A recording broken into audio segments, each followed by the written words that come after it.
When it's coming at you like monsters in the night, and you feel the danger that makes you wanna hide. When the cards are stacked against you and you're standing on the edge, now's the time, now's the time. Think about all the dreams you keep inside. Think about all the ones you love. I know this beating heart will be my guide. I know that we can overcome. When the world's so cold and we're losing hope, I need her, I need her. When the darkness comes and we're overrun, yeah, I need her. That's when we need each other. That's when we need each other. That's when we need each other. That's when we need each other. That's when we need each other. When you're falling faster and don't know where you are, you feel the danger closer than your heart. When the weight is getting heavy and the future is unsteady, close your eyes, close your eyes. Think about all the dreams you keep inside. Think about all the ones you love. I know this beating heart will be my guide. I know that we can overcome. When the world's so cold and we're losing hope, I need her, I need her. When the darkness comes and we're overrun, yeah, I need her. That's when we need each other. That's when we need each other. That's when we need each other. That's when we need each other. That's when we need each other.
Hello and welcome back to Apac RLCS Open number 6, where we rejoin the circuit for Championship Sunday to decide between the 3 teams for the Paris Major representative slot and potentially even Worlds, while of course exploring the growth and depth of the region. The Major looms and eyes are on the region for what could be APAC's most important final open or regional of RLCS history.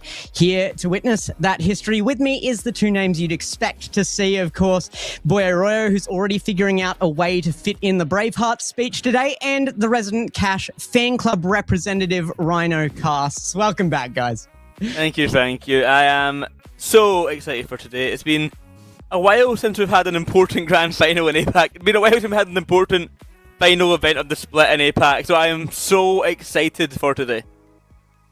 Yeah, I wish I had a foam finger or a jersey or something that I could bring to today's Championship Sunday, but sadly I left them at home. So we'll have to wait for maybe next season. But yeah, excited to be here. This is, as you rightly say, Gex, one of the most important opens that this region has ever seen. So let's get it underway. Let's do it indeed. I mean, you can see some of the highlights on your screen right now from yesterday. TSM looked so good. Their connections were good. Game one, they did have a few little issues with the defense, but, you know, to be expected, they weren't losing control of the game, so they took some liberties, and I think they really cleaned that up in the long run to try and show their dominance coming in today. Of course, that was reflected by Kinotrope as well. Both those teams are really gunning for it, and there's still one dark horse in that race as well. If you had a look down at that AHA versus Northstar series, Northstar still in the running as well. So, I mean, the depth in the region has continued to grow and grow and grow throughout the season, and I don't feel like we're the only one. It feels like one of the closest races season-wide across the world right now. So, in saying that, let's take a look at the rest of that world in our global overview. There you are on your screens right now is Sam and Furia back in it. BS Plus competition have been competition all year for them. Oh yeah, BS Plus have also been competition, but so too has MIBR, making that other major spot, and they'll have to fight through the bracket, possibly facing for you to get in the semi-finals. Both of them already have secured that major position. Now they're just fighting for the higher seed going into that event. But it's moving on from Sam over to our other regions where the bigger fights are really happening, especially over in EU. They have 4 of our teams confirmed. Still one to be decided. It is either going to be KDOP Corp making the major, or Manchester City Esports, or Novo. If Novo make an incredible run, win the grand finals, and everything goes their way, then they have a chance to make it as well with a tiebreaker. But the best chance goes for KDOP Corp right now, or Manchester City Esports. Vitality, Carmine, Gentlemate, and Nip have already secured their spot otherwise. Yeah, it's a really strange situation in EU, but we've seen a miracle run before. Remember GK last year? You know, no one expected that they were going to be able to make it to the major, and Open then 3. they were able to win that Open 3. So there's always an opportunity, and that's why we play the game. That's why we play the game in the server rather than on paper. You never know what's going to happen. Yeah, that's a good memory for me. GK was my team for last season, so I get to go to Worlds with them and everything. So very, very good memories for me from GK, who made that miracle run. I think there's miracle runs kind of inbound with these regions left to play out today. It is the final Championship Sunday of the season, so there's a lot to get excited about. Of course, the major contenders are the real excitement, though, and most of those are already locked in, as you can see. NA, Mina, Sam, SSA, and OCE there with Wildcard making their run back again. I think a lot of people are going to be very excited to see them, the honorary French, as they make their way back to Paris too. So a lot of excitement around them. But those ones left to play out. Like you said, Manchester City and KDOP Corp in probably with the best chance there. Of course, Manchester City kind of out of control of that scenario now. They need a loss from KDOP Corp to secure their 18 points being what will get them through in that spot. But there are 5 positions to be had for EU because they won that decider early in the season for that spot against NA. And it means that it's pretty much guaranteed that, you know, there's going to be that extra availability there for Manchester City, I think. Yeah, just got to see. But Apac, yet to lock in a single spot. We only have one to take, and look at how close that race is.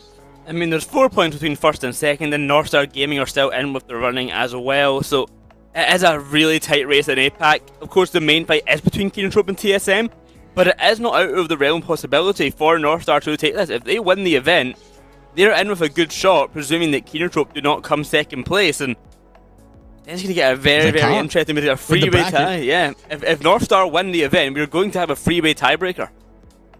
Like, it's going to get crazy. Oh my goodness, it would get absolutely crazy. I can't remember the last time we saw a tiebreaker in APAC. If we have in the RLCS era, anybody want to shed some light on that? I'm trying to remember now. I mean, don't think there is. we had been the one, right? playoffs between the APAC North and APAC South back in the first season that APAC was introduced to the RLCS, but which I guess technically you could say that was a four-way competition, but not in the way that this is. We've had 2-horse races. I don't think we've ever had such viability as this 3-man one, particularly because TSM are saying that North Star are the bigger threat right now. That was what was said in their last interview, and if they are to be believed, the North Star actually does have a decent shot here at making that 3-way tiebreaker. There's the point standings, though, and Kenotrope, on top right this second for the major. So it definitely has trickled down, though. We've had a few appearances from numerous other teams. 3 Cats has had a very strange season. Jungle Juice has just continually been consistent in that top 8, which has gotten them to that 16. Godspeed in the back end of this season has really come looking good, though, too. Oh, 100%. Godspeed did have a really good showing, then didn't really appear here in this last event. Went out in the group stage between the 3 Cats, that's a consistent, strong team. Jungle Juices as well, maybe disappointing going out in top 8 when we expect a lot better from them usually. Dream Station, I don't even want to talk about. They had that great run first time round. Yeah, I know. Haven't made it out of group since. Nagatomo Ninjas finally making it into the top 6, possibly going to top 4 as well. It's exciting stuff here. Oh, it is. This region has developed so much, and we will talk about it in just a moment. The 2/3 rule, I think, especially for the emerging regions, we've seen it in SSA and certainly now in APAC, the pool of players that we're able to see on a more regular basis, they feel more APAC, they feel more SSA when they're in those regions. So it's great to see that we are having more of a pool of players who are looking to challenge those top spots in the region. Oh. And that's very much affected our playstyles as well, which is nice. But we do have to see those playstyles earn the points. So that's why we've got that on screen for you right now, that 18 points. That's the target for today for those top 3 teams. They have a lot to fight for. Points and prizes the whole way, but it is the points that we are focusing on today. It is all about these top 3 teams fighting for it. We've got, of course, the extra teams that win the bracket. Don't want to disregard them, of course. Nagatomo Ninjas, very, very exciting to see them here. We keep mentioning how we expect them for so long. The Sigma Wolf gang team making this top 6 run, which I don't even know if they expected to get this far, and they could go even further. And of course, 3 Cats as well, who have been our kind of consistent 4th place team in the region. Never got any further than that, never got themselves into major contention, but have always been this constant, they should be around the 4th place mark. Yeah, you certainly feel that. We'll see if they are able to make that today. We've got a couple of really interesting games starting the day today to go against TSM and Kenotrope a little bit later on, so certainly keep your eyes on that. But yeah, it should be a fascinating day here in APAC. It really should. There's so much on the line. There are so many different permutations based on each individual game. There's so much to talk about. There is. So let's get into that discussion in our segment here. This is our talking point, deepest waters, because the depth in this season has absolutely blown out. We came in expecting, a pretty super team out of TSM. We knew that was going to be the case. We knew Kenotrope were bringing in some big hitters as well. Those were going to be the top 2 from beginning, but we didn't think there'd be so much challenge on it, I don't think, and certainly not so much challenge on the top 8 in general. How many times have we seen this many different teams? It's unbelievable. It's crazy. There's exciting stuff here in the region with the amount of depth that actually is coming as a whole. I mean, as you were saying, we've got this extension now where we're getting a lot of different teams making it into the top 8, making these runs into the top 4, making these runs into the top 6. And it is a lot harder to call. And I remember a few seasons back where we'd have the same teams in top 8 every single time. And now it's a lot harder to call. It is very, very exciting for the region. Very, very interesting to see how that will develop going on. Yeah, it feels like any team, if they have a good open or a good couple of days, they can make it up to that 3rd, 4th, even grand final spot. We've seen it with North Star already. That's why they're in the conversation for that major spot. Is they had an excellent open last time out, and they looked really good. And so if teams can do that at any level, really, here in Apex, you just bring it together for that one open. There's a chance. I mean, we saw Bearclaw as well have an incredible open earlier in the season. They looked really good as they moved through into kind of that top 6, top 4 position. There's other players that we're starting to see, like Hardy is coming through in our HHS, and other big names that we're starting to see more of, and that just excites me for the future of the region. I am really, really excited to see what these players bring. Of course, we had that Dream Station roster start so strong, fizzle out, but I'm sure we're going to see more from a player like Remoter, who has always been on the kind of precipice of doing really, really good stuff from the Japanese scene, and having these 2 veteran players of Burn and Mikan to maybe guide him a little bit and get him on track has really, really helped, evidently. And I'm excited to see where he goes further. As well, of course, we've got the whole free catch roster, all young players. Peachy as well, I want to actually give a huge mention to him. Will be playing as well today, from what I understand, and has been a great member of this team as a whole, and is a valued member of that roster. Then in the other end, we've got the Nagatomo Ninjas, like J-Box, who has been on some really, really strong teams, has kind of slipped again in the past, came up with the same kind of rise as Nai, and hasn't been able to keep that same kind of level, but now is on his way back up, ready to challenge again. And then we're seeing players like Hashir make it a top 6 for the first time, and gets really, really exciting for the Pakistani Rocket League scene as a whole. We've not seen, other than Taha, a Pakistani player have such success, and Hashir now doing it from in-region, from like natively Pakistan, and is making a big run. And we had that before with the Indian scene. It's kind of fizzled out a little bit. We've got some players like Real still making the top 16s, like Carvin, like Abs Crazy, lurking around there, but the explosion of the kind of South Asian scene, I think, could be on its way. And Maldives as well, with Martin there as well. So there's a lot of nations coming up as well. We used to kind of have the primary ones, and now it's getting more divided as more and more interest comes into the APAC region. So, I mean, if you're watching this and you're thinking, oh, maybe I might consider entering, do it.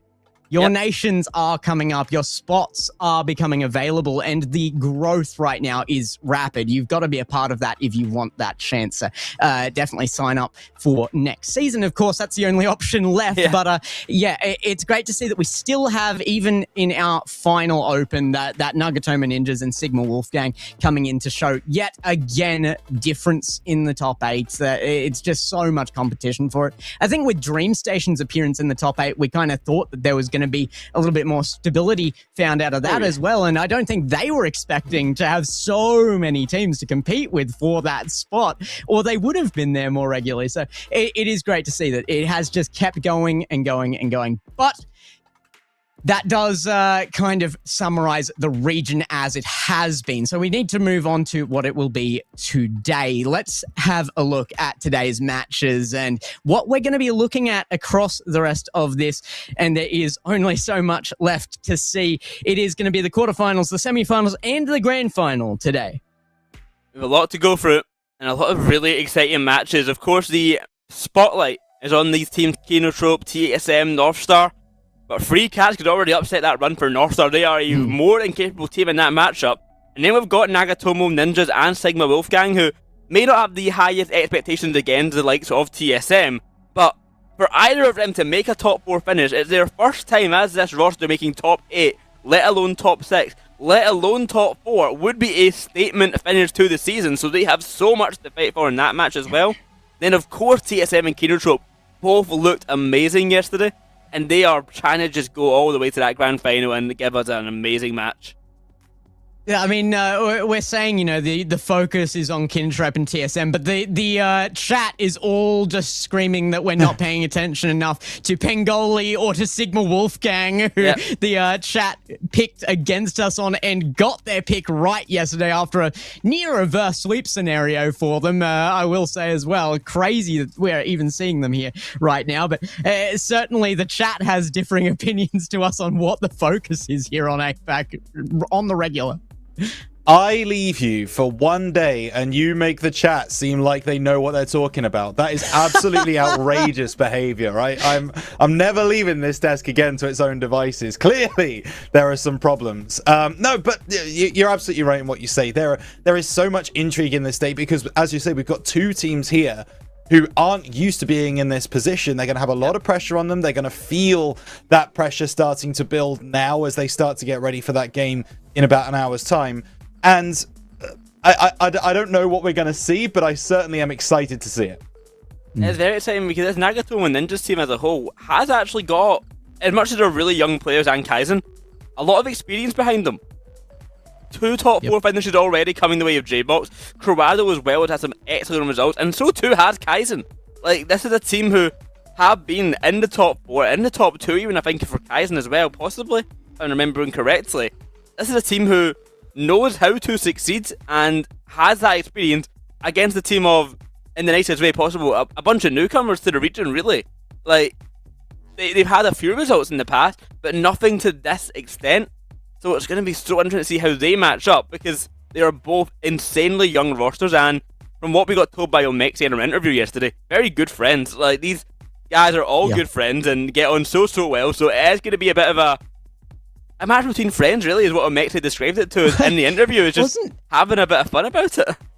Wasn't Omexi just a breath of fresh air yesterday as well? That was one of the best interviews I think we've ever had out of Apac from Omexi. He was just so cheery. He had nothing but positive things to say about everybody. He was just like, I don't want to beat anyone. They're all friends in the region. It's not fair. But you got to be brutal. You're coming out to Championship Sunday. I mean, Rhino, where's the brutality coming from?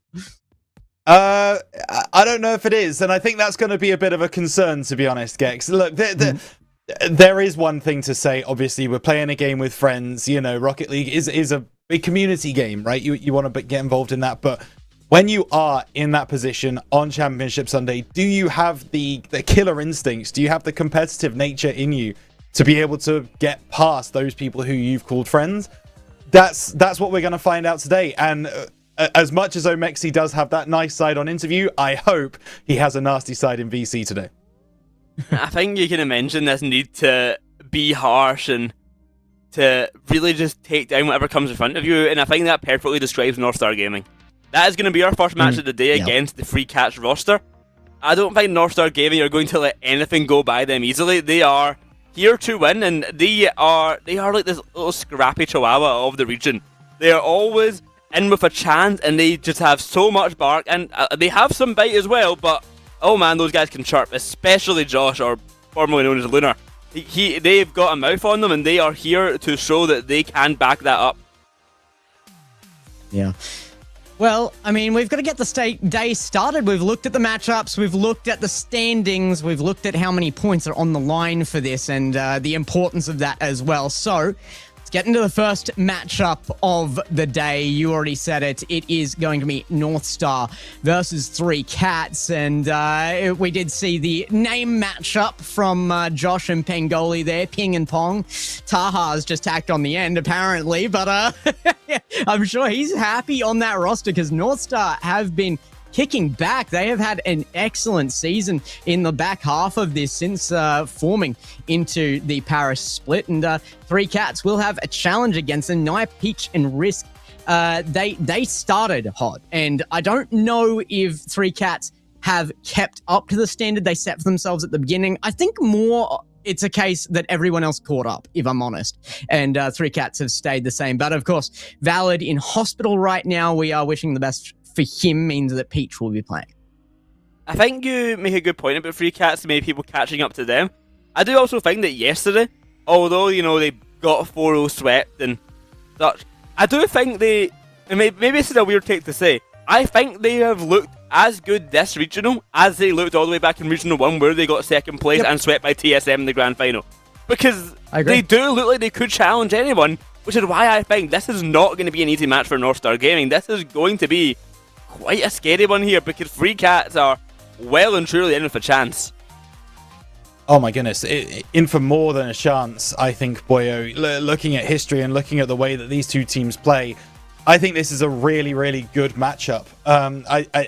Obviously, we've seen North Star and they are fighting for that major spot, which is going to give them that extra momentum. But you have to think it's also going to add a little bit of extra pressure.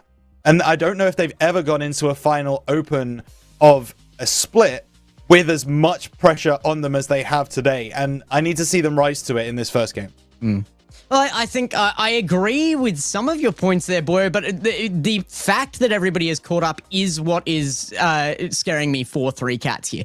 I don't know if they're capable of taking on anybody. I think they were at the beginning of this season, but we just had a whole segment discussing the growth of the depth in this region. So not only have the top two teams kind of snuck ahead more and more as the season has gone on, I think North Star in particular has caught them here. And this is going to be a very tough matchup for them. In fact, I think we need to make our predictions and see what the chat says if they agree with us. So let's get your predictions on this right now. If you want to back North Star there, that up and coming team in the Paris split here who are fighting for that major position, it's #star. If you want to back down the early start #cats there for 3Cats, and they might just be able to bring it back. They, like you said, Boyo, they are looking at their peak for the season. I'm just not convinced personally that's going to be enough yet. Oh, it's hard for me to call here because I actually find that Peachy is criminally underrated a lot of the time coming onto this pitch. But as well, if he makes it to top 4, it would be his highest ever finish in the RLCS. He's only ever peaked at a top 6 finish playing in any of these rosters. Back on Dreams to Legends as well, and of course when he was subbing in previously for 3Cats. So I don't know if he can break this barrier of North Star. Will they never get to them? This is a team who thrives on the vibes and thrives on just that pure mechanical ability, and I don't know if North Star will allow that to happen. They've got Pengoy on a team who has that mechanical flair of his own, and Taha has been an excellent player at just rounding out this kind of team here when you've got Pengoy and you've got Josh who are so intense on the pitch. I think that this is North Star's day to make this big run. They're not going to let it slip. I think they've got this series. I understand why you think that, and I have to respect it. I think you've made a really good point there, Boyo, when you've really set the table of how close this game could and maybe should be. And I think for that reason, I do think this game is going to go close. I think we're looking at a game 6 or a game 7, and because of the added pressure that North Star have today, I just think it might get in their heads a little bit. I've got 3Cats to take this in quite a long series, and I think it is going to be an upset. But to be honest, I need to be impressed by North Star. Dropping down into the lowers in GSL was not a great start for them in this open. 3Cats have made this whole split, other than playing against TSM, look easy. They went 9-0 in Swiss. They went 6-2 in GSL. And the only hiccup they've really had is against one of the best teams, arguably the best team in the region. So give me 3Cats.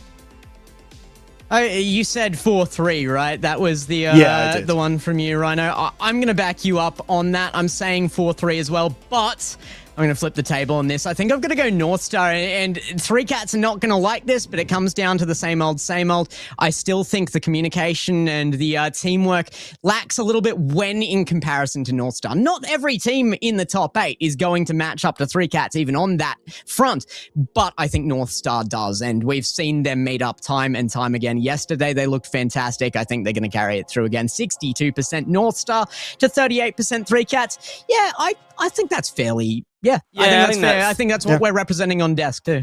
I think that's a fair shout from the chat.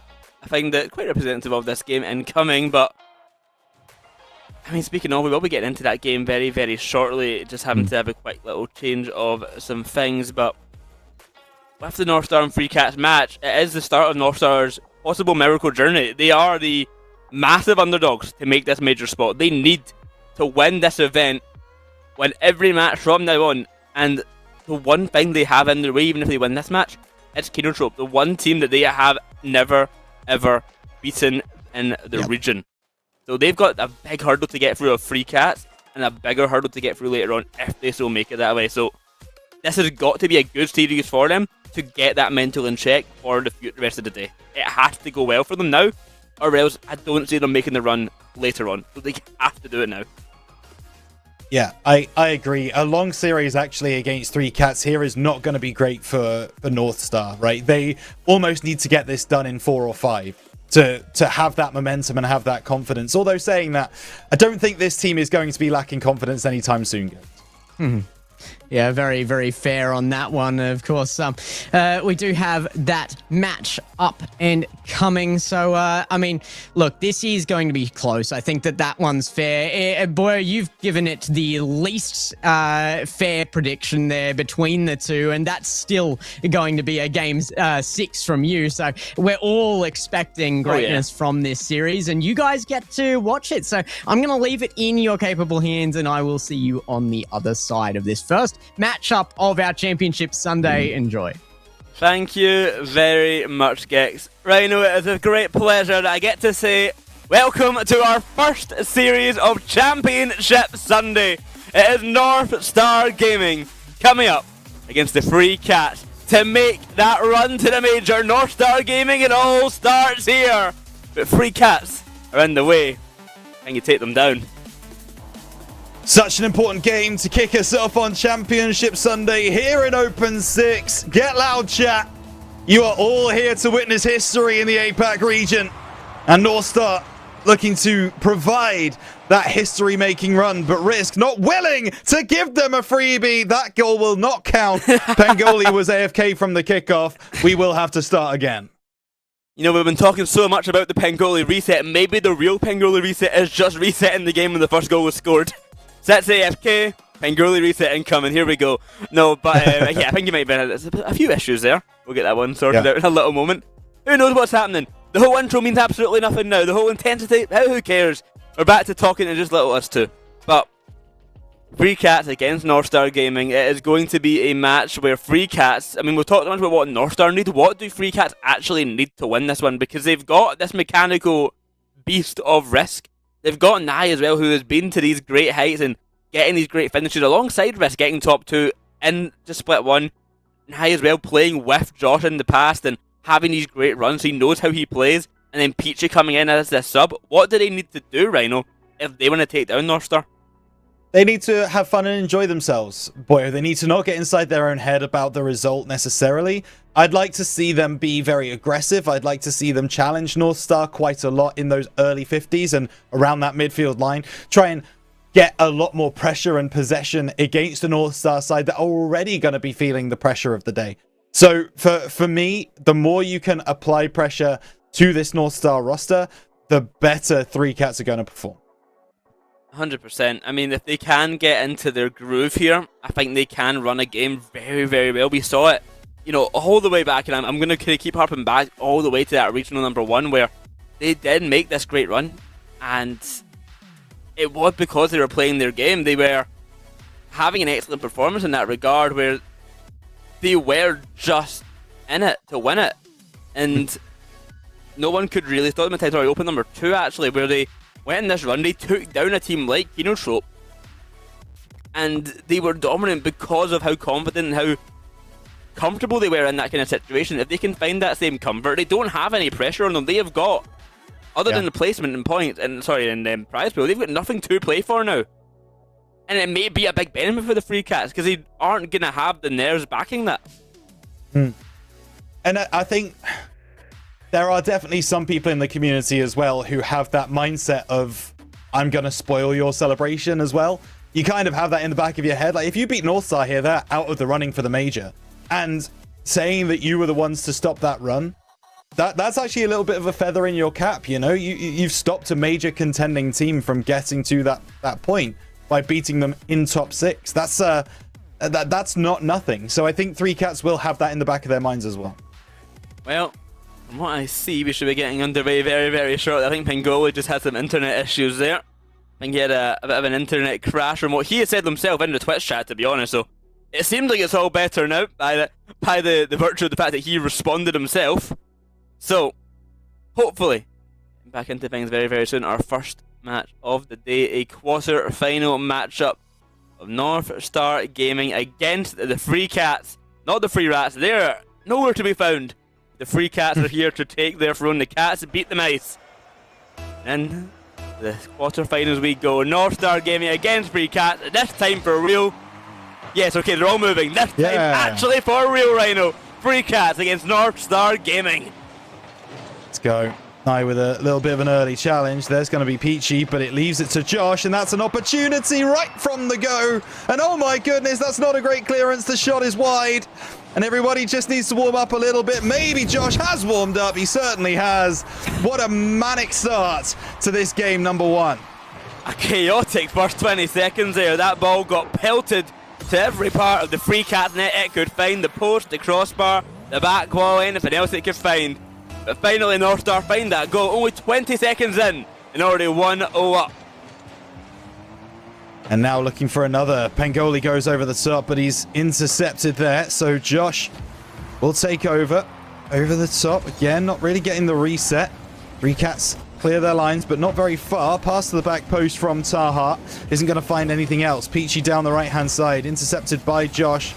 Now looking off the left side, and you can start to see the Three Cats wanting to get these mechanical plays and maybe the equalizer. Oh no, Risk doesn't go for it. No one on North Star does either. And that was a real chance for Three Cats to level. I think Risk is expecting a booming clear there. Has to be careful in case that ball gets launched to his net. Instead, hesitation gets punished and the ball gets cleared away. No chance to come from that one.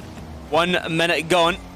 Both teams have had their first initial major chance. North Star capitalised, Free Cats not so much. A chance now for Risk to push that ball upfield. There's very few players in the region who can maybe challenge a player like Sphinx at 1v1, but Risk, he is the player who can challenge. He is the next best 1v1er at Apac.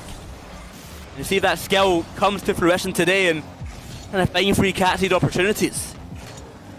Yeah, you would think Risk is only going to improve as well. Still a young player. So that throne that Sphinx holds might be under threat.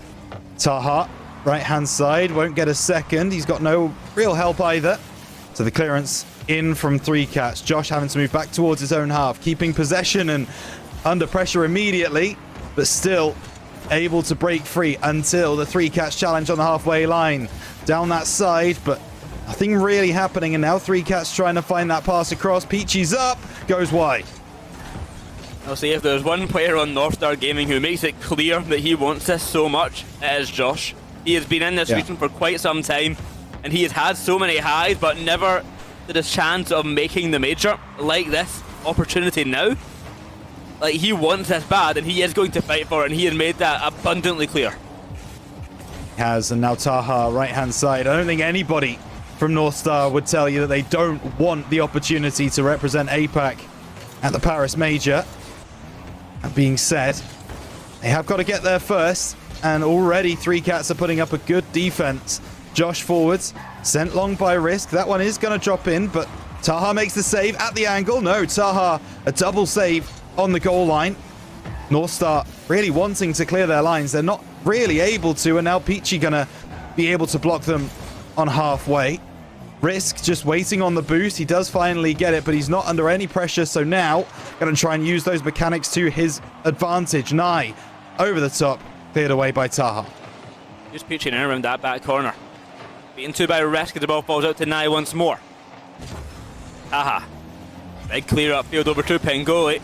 With Peachy getting the clear off the side. Well, a boom upfield is what Free Cats are looking for, and he'll find Risk on the pass.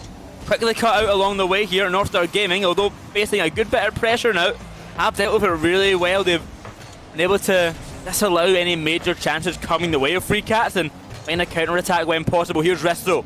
Past Taha, it leaves Josh all on his lonesome. Risk is a bully, and Peachy can score. Free Cats tie things up. Risk, beautiful play over two, and then just makes it awkward for Josh.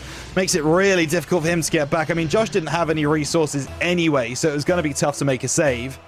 But Three Cats back level, and this is the kind of pressure that I was talking about before the game, Boyo, where North Star now are going to really feel the occasion, and will they step up to it? There's one man who will. Josh, after being the solo man left on the defense, turns things around and gets a solo offense.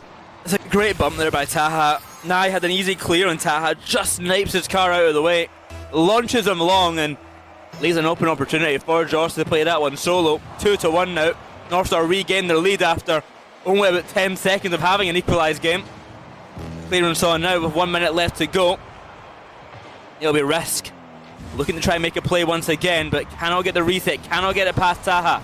Peachy misses the boost steal there in the corner. That ball falls centre to Josh. A bang to the bottom corner. He gets himself a hat trick for the first game of the day. North Star Gaming 3-1. He's the only one who we've got a face cam for, and I tell you something, I don't think that face is going to change much until towards the end of this series when North Star take it home, if they are able to, because that might be the most locked in I have ever seen Josh, frequently known as Luna, in the time that we've had his face cam. But actually, there's a chance down the other end. Taha stands up well to make the save, and this game one looks like it's going the way of North Star. But 3 Cats, for a good majority of this game, did have a lot of the possession and a lot of the challenge. So, makes it for an interesting series coming up. But the problem is, at the moment, Josh is looking like he's just having one of those days where he is just better. I mean, could you maybe argue that part of the downside here for 3 Cats is that they've had most of the possession and most of the challenge here, and even still have only found 1 goal, a testament to the North Star defense and the control in that kind of box area where they are denying. That was the best chance since for 3 Cats. It's going to go in their post, and it's going to be a North Star Gaming win, 3-1, that first game of the day. Yeah, the scoreline is relatively convincing, but I'm not convinced that the performance was, Boyo. I don't know if you agree, but I think what we're saying is shown there in the shots statistic more than anything else. 10 shots to 3 Cats, 6 shots to North Star. It did feel like 3 Cats were the more aggressive and had the more possession, but North Star were the more clinical, and that's what won out. I'm going to maybe say the other way here, is that North Star have often shown that they can really shine in their defensive play. It's actually part of the what they did to take down this TSM roster back in Open number 4, is they weren't letting anything get by them, and we've actually seen 3 Cats replicate that back when they beat Hero. They were a defensive wall.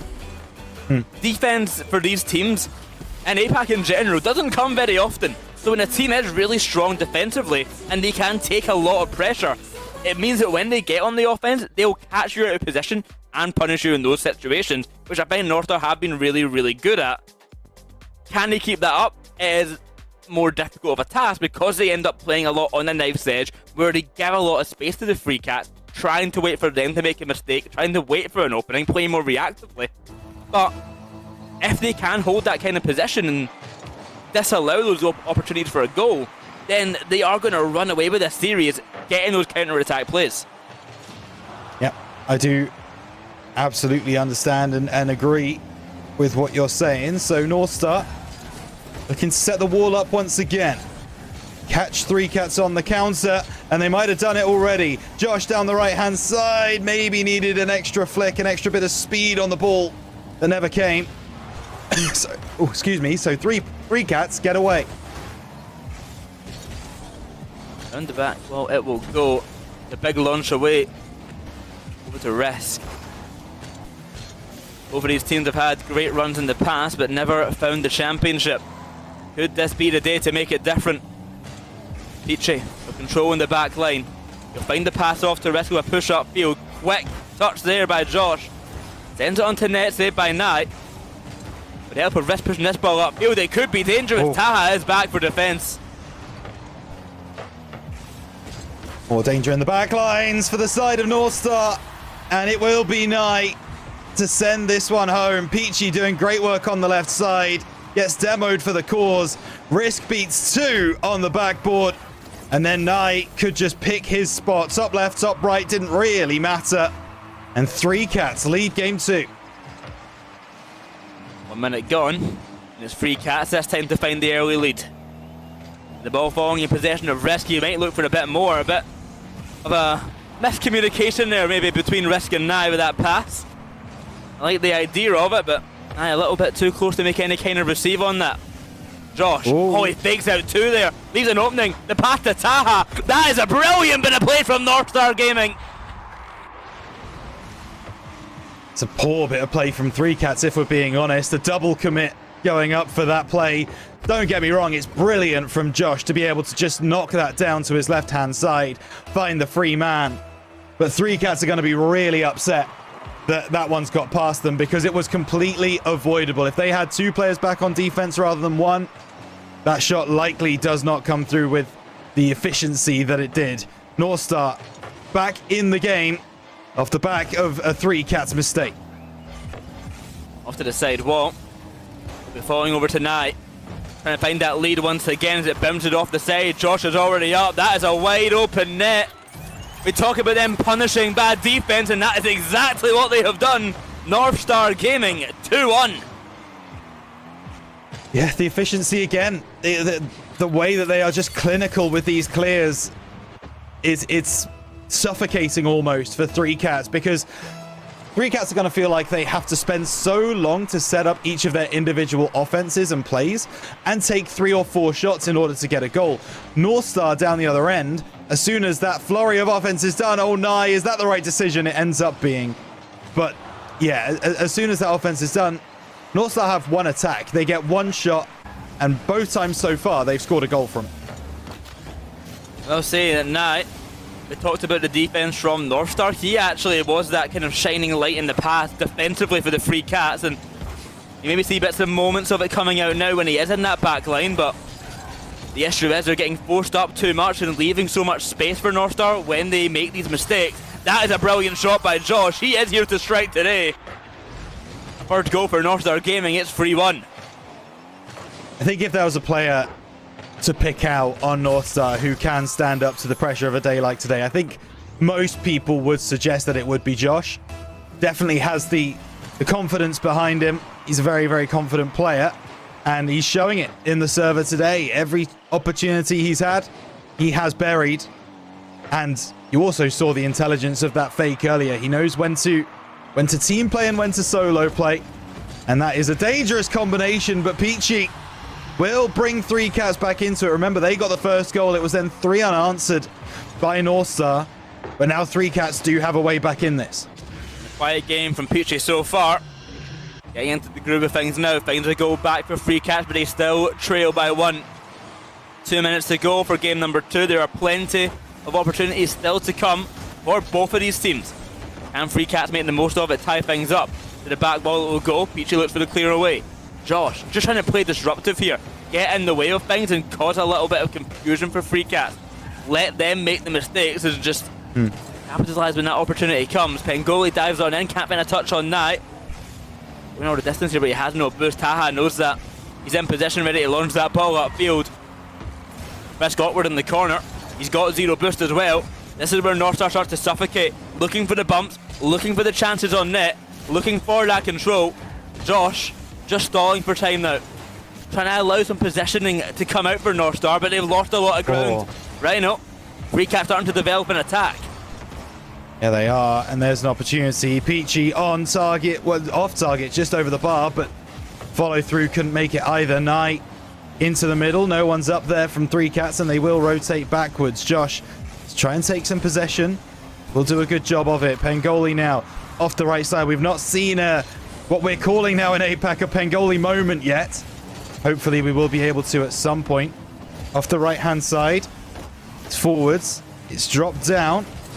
And now Josh taking it through down the left side. Looking for a pass. Just laying it off to the back post, but no one there taking a risk on it from North Star. And North Star will once again try and build an attack from their own half. An outfield by Pinko with the help of Josh here. Ping and Pong working together. This will get the save. The pressure persists. Saha off to the back once again. 20 seconds now. 3Cats need to gain possession and push this ball fast and far upfield. But Josh is in the way again. He's disallowing that opportunity. He'll send it straight back to Taha. Keep it in the North Star control. Out to the corner once again. The clock ticks on down. 10 seconds now for 3Cats. Or else they will be dropping game number 2. Into centre it will go. Taha gets the clear away. Off the corner it will bounce. Peachy over to Risk. Pass to be made, but shut out by Josh. North Star Gaming take our second game of the series, Rhino. Josh is not playing around today, is he? He is absolutely locked in, playing incredibly well. Him and Taha both on very, very similar scores. And unsurprisingly, I would suggest 3Cats are going to be taking a timeout here. So, I mean, boy, we've already seen what Northstar can do at the height of their powers. They came second in Open number 4. Does this look like the form and the ability and the way that they were playing back then, and to get the opportunity to find themselves in a final again? I don't want to call it just yet that they are in that kind of space, but I think if they keep this series up and keep winning these games in this kind of fashion, then Keenertrope should get a little bit more cautious of them. I think right now Keenertrope aren't particularly worried about Northstar Gaming. They are expecting it to be Keenertrope versus TSM in the grand final, fighting for that major spot, and possibly that will play to Northstar's benefit. I do think if this keeps going the way it is, then they've got to give it a little bit of caution to this team, because they can upset. Yeah, they can, and they've proven that multiple times before.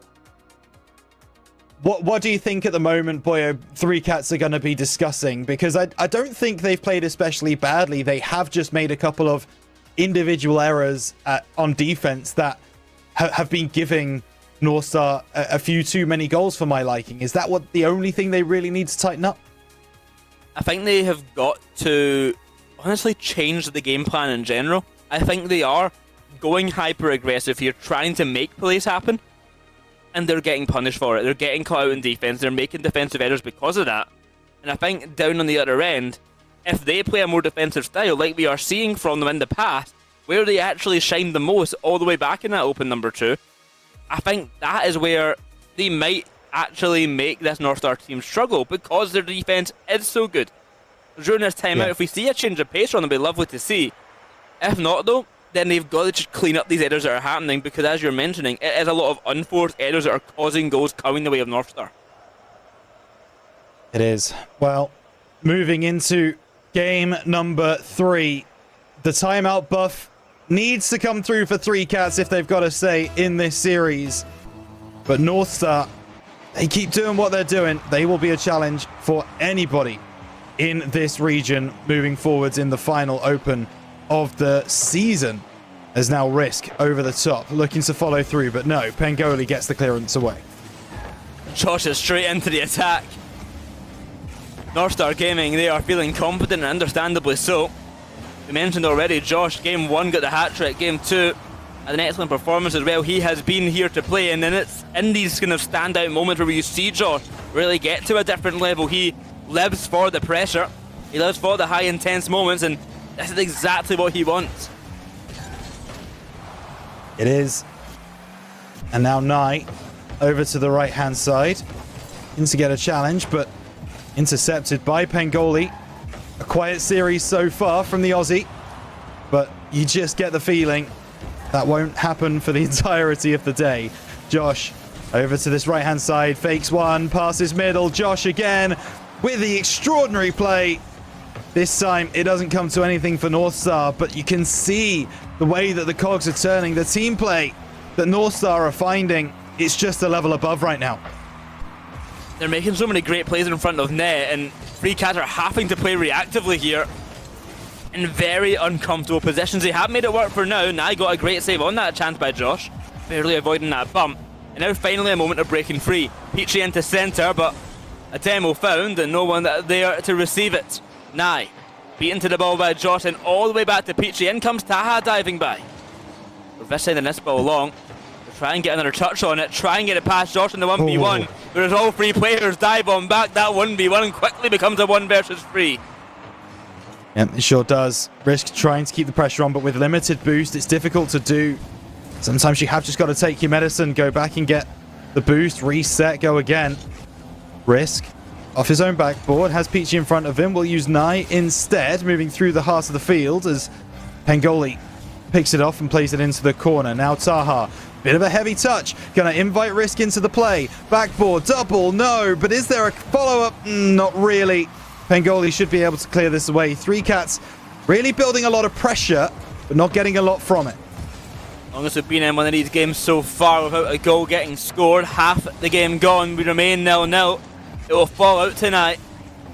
He gets it past Pengoli, but he's got Taha and Josh still to break through. Risk is up for that backboard read, but the ball flies with too much momentum to follow there. They just get bundled up in the corner, left awkward, leaves now all alone, but he'll make the save. Great work from Knight. Just able to get up to that top corner. North Star probably thought they were walking away with a 1-0 lead there. Doesn't happen. Good defense is not a way we've been able to describe 3Cats too much today. And Pengoli making the defense look silly once more, although this is not their fault. This is Pengoli magic, just faking out Knight, getting the easy finish afterwards. That's going to be 1-0 to North Star. It's a good fake, and it's a good first goal for North Star Gaming. Remember, if they win this, they will head to match point. One game away from moving on to that semi-final. And goalie's already up for this one. He looks to make it 2 with the pass over to Taha. It's not to be made just yet, but that pressure will persist, and that is where 3Cats struggle. Saved away by Knight. And clearance upfield, he's not got the boost to follow this one. Taha, like a rocket, he's already up for that ball. Cannot read the bounce off the corner. And Pengoli's there, that's a goal every day of the week. Oh, but Risk able to get through. An absolute rocket from Risk. And this is brilliant. Solo play off the left side. Just faster. Just better. Just more mechanical. 3Cats level. 1-1. 90 seconds to go. Every time we think they're out, they bring it 1 goal closer. 3Cats, can they get over that final hurdle and actually take a game win? Whoa. Well, Josh says otherwise. Once again, only 10 seconds later. And a goal comes back the way of North Star. This time a bang off the crossbar and into the back of the net. North Star regain their lead. It's a great pass from Pengoli, but Josh able to rise highest over the defense of 3Cats. And that is what gives them the lead back again. And it always feels like when North Star do concede a goal, they're so dangerous from that kickoff. Pengoli having to make a save. And now Josh through the middle of the field, has control, has possession, does lose it to Nye in the end. Pengoli takes a shot. Not the greatest knockdown from Risk, but he still makes it work. And 3Cats can move forwards with possession now. A minute to go though, they have to start moving and they got to do it fast. They get held out last time around. Ooh. This time though, Pengoli goes high and Risk shoots low. 2-2, 3Cats tie it up once again. 3Cats starting to use the pace that they know that they have. This young roster are very, very quick. Difficult to beat them to the ball at any given moment, and there is another example of it. So North Star, once again, push back to level, and actually that's an opportunity. Josh will send it away. Wasn't on target in the first place. Nye goes over the top, off the ceiling. A couple go from North Star. There's a follow-up, and there it is. Peachy able to convert for 3Cats. All resources pushed forwards, and they have their rewards. 3-2. And the worst thing there is that that ball was off target, but Pearce's shot lands onto Taha's car, redirects it into the back of the net, and sends 3Cats into a leading position. There's 30 seconds to go now, and they have found the lead out of nowhere in game number 3.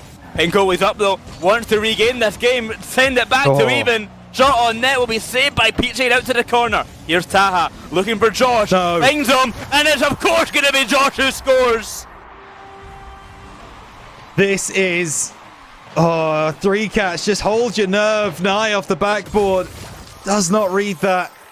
And it is Josh, as you say, to convert. And how important could this be? North Star in a losing position with 20 seconds left. They have found some fortitude. They couldn't win it in regulation, could they? Doesn't look like it's going to be the case. 3Cats with the pressure in the final few moments of game number 3. But I think OT is looming, and indeed it is. Game number 3. Both teams having goals when we least expect it. To tie this game up once again, we head to overtime. Our first of the day. Who will be our victors? It may just be Risk. He goes solo with Josh.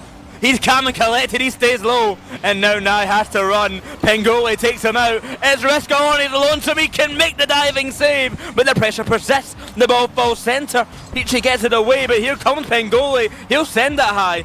He's got Josh waiting to his side. He's got Taha looking for a bump. Risk, good recovery. He lands at the backboard, gets the clear away. The initial onslaught comes from Northstar. It ain't slowing down. Round the back wall once again. Free Cats hold on, but for how long can they do it? Yeah, they finally got some clearance, but at that midfield line, they're challenged again. 45 seconds gone in this OT, and it's been all Northstar. Josh going all the way home, and actually, that play is not really gonna be good for them. Knocks it forwards, heavy touch. 3 Cats there on the scene immediately. Risk intercepting, and Peachy to finish the job. And we have a series on our hands, Boyo. Well, it's not going to be a clean sweep for Northstar Gaming. A missed touch at the back line, and Free Cats can punish. Risk, 8 shots taken by himself. It has once again been a consistent part of the series where Northstar are getting dominated by Free Cats in the offense, and usually Northstar can hold on. This time they could not. 15 shots for the whole Free Cats roster to the 10 for Northstar. Shots coming left, right, and centre, Rhino. But this time it's Free Cats to find that victory. And I really like what I'm seeing from both teams, I have to say, Boyo. This is a really high-level matchup we're having right here in the top 6 of Apac, as Northstar seem to just have that control. They always seem to be able to hold their heads. They're not feeling the pressure from what I can tell, outside of that slight mistouch from Josh in that overtime. But in regulation, even when they went 3-2 down, it still very much seems like they were controlled in their approach, very measured in how they took a lot of the offense. Whereas 3 Cats on the other side, they're playing a little bit more erratic. They're playing a little bit more front foot Rocket League, which is really exciting to see from them, because that's how they should be approaching the game, given their age and given how they like to play Rocket League in general. So it's a clash of styles a little bit here. And at the moment, Northstar style is winning out, but 3 Cats have shown that they can now take a game at least. They've shown that they can win. Can they do it 3 more times? 3 Cats. Oh. A bad triple commit right there. That is an easy goal. Not pretty, but a goal nonetheless for Northstar Gaming. Yeah, not pretty is an understatement, I think. A triple commit in top 6, just after I've said how high level this Rocket League is, Boyo. That feels like a little bit of a kick in the teeth, but nonetheless, Northstar take the lead. Not a position that they are unfamiliar to. 3 Cats, well, they just need to be able to bring this back like they did in that previous game, but Josh might not give them the opportunity. Good save, Peachy. Here comes Peachy again. He's got the passing opportunity to Nye. Taha off the back wall, could not get it clear. Risk. I saw the vision there, but beaten to the ball. He had no boost to play with. It was an optimistic chance. The pressure will persist, and Risk is already up. Can he beat Josh in the touch? Yes, he can. Denies the goal.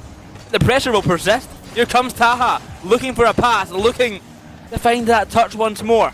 Clear away. Back to the Northstar half. They don't seem particularly worried yet, though. They're still in control. Clearance is in. Nye collects. Does really well under pressure. Clearance will come through from Risk off the right side. Has a lot of space to work with. Gets the drop down. Peach takes a shot. It's going to go wide. I think there was a touch from a Northstar player just before Peach's strike. So 3 minutes 40 to go. Northstar still in the lead, but 3 Cats once again proving that their offense does have some teeth to it. Off the right-hand side, looking for support. Pengoli tries to take it through, but Peachy intercepting. Taha moves forwards. He's not really been able to have too many offenses this time. His play sent right the way through into the corner. Here comes Nye, flip reset, past one, Pengoli's back. That is a great touch to disrupt the defense, but Taha is there. I love the idea coming out from Risk. Reminds me of the goal yesterday from Kevin. But the last defender denying the chance of greatness. Round that corner, it will go into Josh's cart. Nye tries for the attack to continue, but Josh is always in the way. A clear out. It's Peachy to Risk. 1 goal to difference still, about half of the game to go. And 3 Cats, they might face another one. Oh. That is brilliant. Pangoli again. And given these kinds of opportunities, just always seems to work it. But I thought he was going to take the shot, and so did Knight, which sends him into the back of his own goal. And then Josh comes through off the rebound. Gets beyond 2 3-Cats defenders. And that will be North Star doubling their lead, looking to get back to winning ways after losing that game 3. Peach, though, not willing to go quietly, looks for the pass, cleared away. Off the ceiling, it'll bounce away. Half the game to go, and now 2 goals of difference. 3-Cats. Very few chances have came their way so far. It's a change between the last couple of games where they were the main offensive threat. They've not been able to reinstate that possession on the pitch. That's will try, but Pangoli's beating them to it off the corner. Peachy. Gonna get a substantial clear. This is dangerous positioning here for the 3-Cats, and they know that. Finally, they'll break free of it. With always having an All-Star player in the way, they don't make much of the counter-attack. No, they don't, and now North Star moving back down towards the 3-Cats net. They would love another couple of goals, and Josh sets one up, but second man is just a little bit too far back. Josh still challenging. Good catch from Pangoli. Fakes one, goes around the houses, and just tries to keep possession. And I don't mind it if he doesn't see the opportunity to strike. The best thing you can do in that moment is to keep possession of the ball. And that's exactly what Pangoli does there. Backboard. Peach does send it away. Pangoli pops it high, looking for the bump on the back marker. Josh might have enough, though. No, not this time. Risk, he's been struggling in this game here. Never got any boost to play with. He had that one great chance, but saved by Taha. It's been a quiet one from Risk when a player who is usually the standout for 3-Cats. We've not seen that in this 4th game. Now only a minute to go, and 2 goals still needed to tie things up. Risk will get it past 1. He's got Peachy to his side, but he goes solo. He goes straight into Josh's car. With the clearance out to Peachy once more. He'll fake the incoming attacker, but what more can he do with that ball? He's got no boost, he's not got the control. Time is ticking down. It looks like North Star are on their way to match point. Does for all the world. 2 goals in 30 seconds. Tough at this level. Ball played across. Peachy high in the sky. Now trying to take it through. Gets the touch past 1. Not past the second, though. And now Josh off the left. Looking for the double backboard. Just won't be able to find it this time. And now Knight trying to get something for momentum going into game number 5, which we will go to, but no. 3-Cats shutout in game number 4. North Star 1 away from a date with Keenatron. I think that was the first game we saw where we didn't really see 3-Cats get much of a chance. Even still, I say all this, they actually did outshoot North Star, but it did not feel like that on the pitch. No. Like the shots that 3-Cats were sent to net were in no way really that threatening. Once again, the one good chance I remember coming out the way of Risk, but Taha was there for it. Otherwise, it was a clean game from North Star, and I don't think 3-Cats really had a moment where I thought they could have won that game. The concern for me was at the bottom of that stat board with demos. North Star getting 4 demos on the game. 3-Cats not getting a single one. And when you're playing against a squad like North Star, who have made a case, have made a point of being one of the better defensive teams in the region, you have to disrupt that somehow. You have to be able to displace those defensive markers. And by not getting a single demo, you are not doing that. You're giving them the opportunity to play their way, play the way that they want to, set up in the positions that they want. And that's what you just saw, you know? No real aggressive shots coming through from 3-Cats. North Star dealing with all of the offense that they had to throw at them. Well, we make it to game 5 with match point in North Star's favour. Can they close it out here with a 4-1 victory? Can 3-Cats keep themselves alive, keep the journey going to play spoiler to the North Star gaming run? With denied, the ball will fall. Risk. Got Peachy waiting in the back, but no connection to be made. Pangoli's already up, gets bumped off of it. Here comes Knight to the back wall. Taha. Then out over to the side where Risk away. It's going to be beaten to that approach. That's a big shot to net early on. Don't know where that pepper came from, but it's a goal for Josh. Josh's reading of this game is really, really top level right now. He goes up that sidewall to make sure that it's not an easy clearance for 3Cats. And in the end, he converts off the back of it. Just a heavy touch from the defense. Gives Josh an opening. No one's back on in goal for 3Cats. And so North Star absolutely loving and living in this series. And now Parc de Paris is already in their favor. Double commit on the goal line for North Star. Has to come through to make the save. 3Cats trying to show they're not done yet. Off to the side. Centre their back wall. 3Cats. They're going to go to the length for the pitch to develop an attack once again. The ball will fall to rest, but possession very swiftly lost. A heavy touch is not ideal. And goalie doesn't have to do anything crazy there. Just stall for some time. Break some space for Taha. And that he does exactly. No boost in the side, all 3Cats, they are struggling. Now finally gets something, but the pass is upfield to him. Cut out by Taha. At the right place at the right time. That shot nowhere near on target. Goes miles wide. The pressure persists to the corner, but anything came of it. Yes, finally. A chance for 3Cats and North Star get a little bit clumped up. 90 seconds gone, we have an even game. We talked about North Star being consistently a good side on defense. You could have fooled me with that play. That was not ideal. Bad spacing, bad positioning. And 3Cats take advantage. So back level, 1-1. Taha wants to immediately get this back for North Star. Looks for the top right corner, just misses wide and high. But Josh intercepting, gets a demo and nothing more. The back wall, caught by Nye. The clearance is there and Josh can't make the connection. As the ball rolls high for Pengoli, he'll get bumped off of it.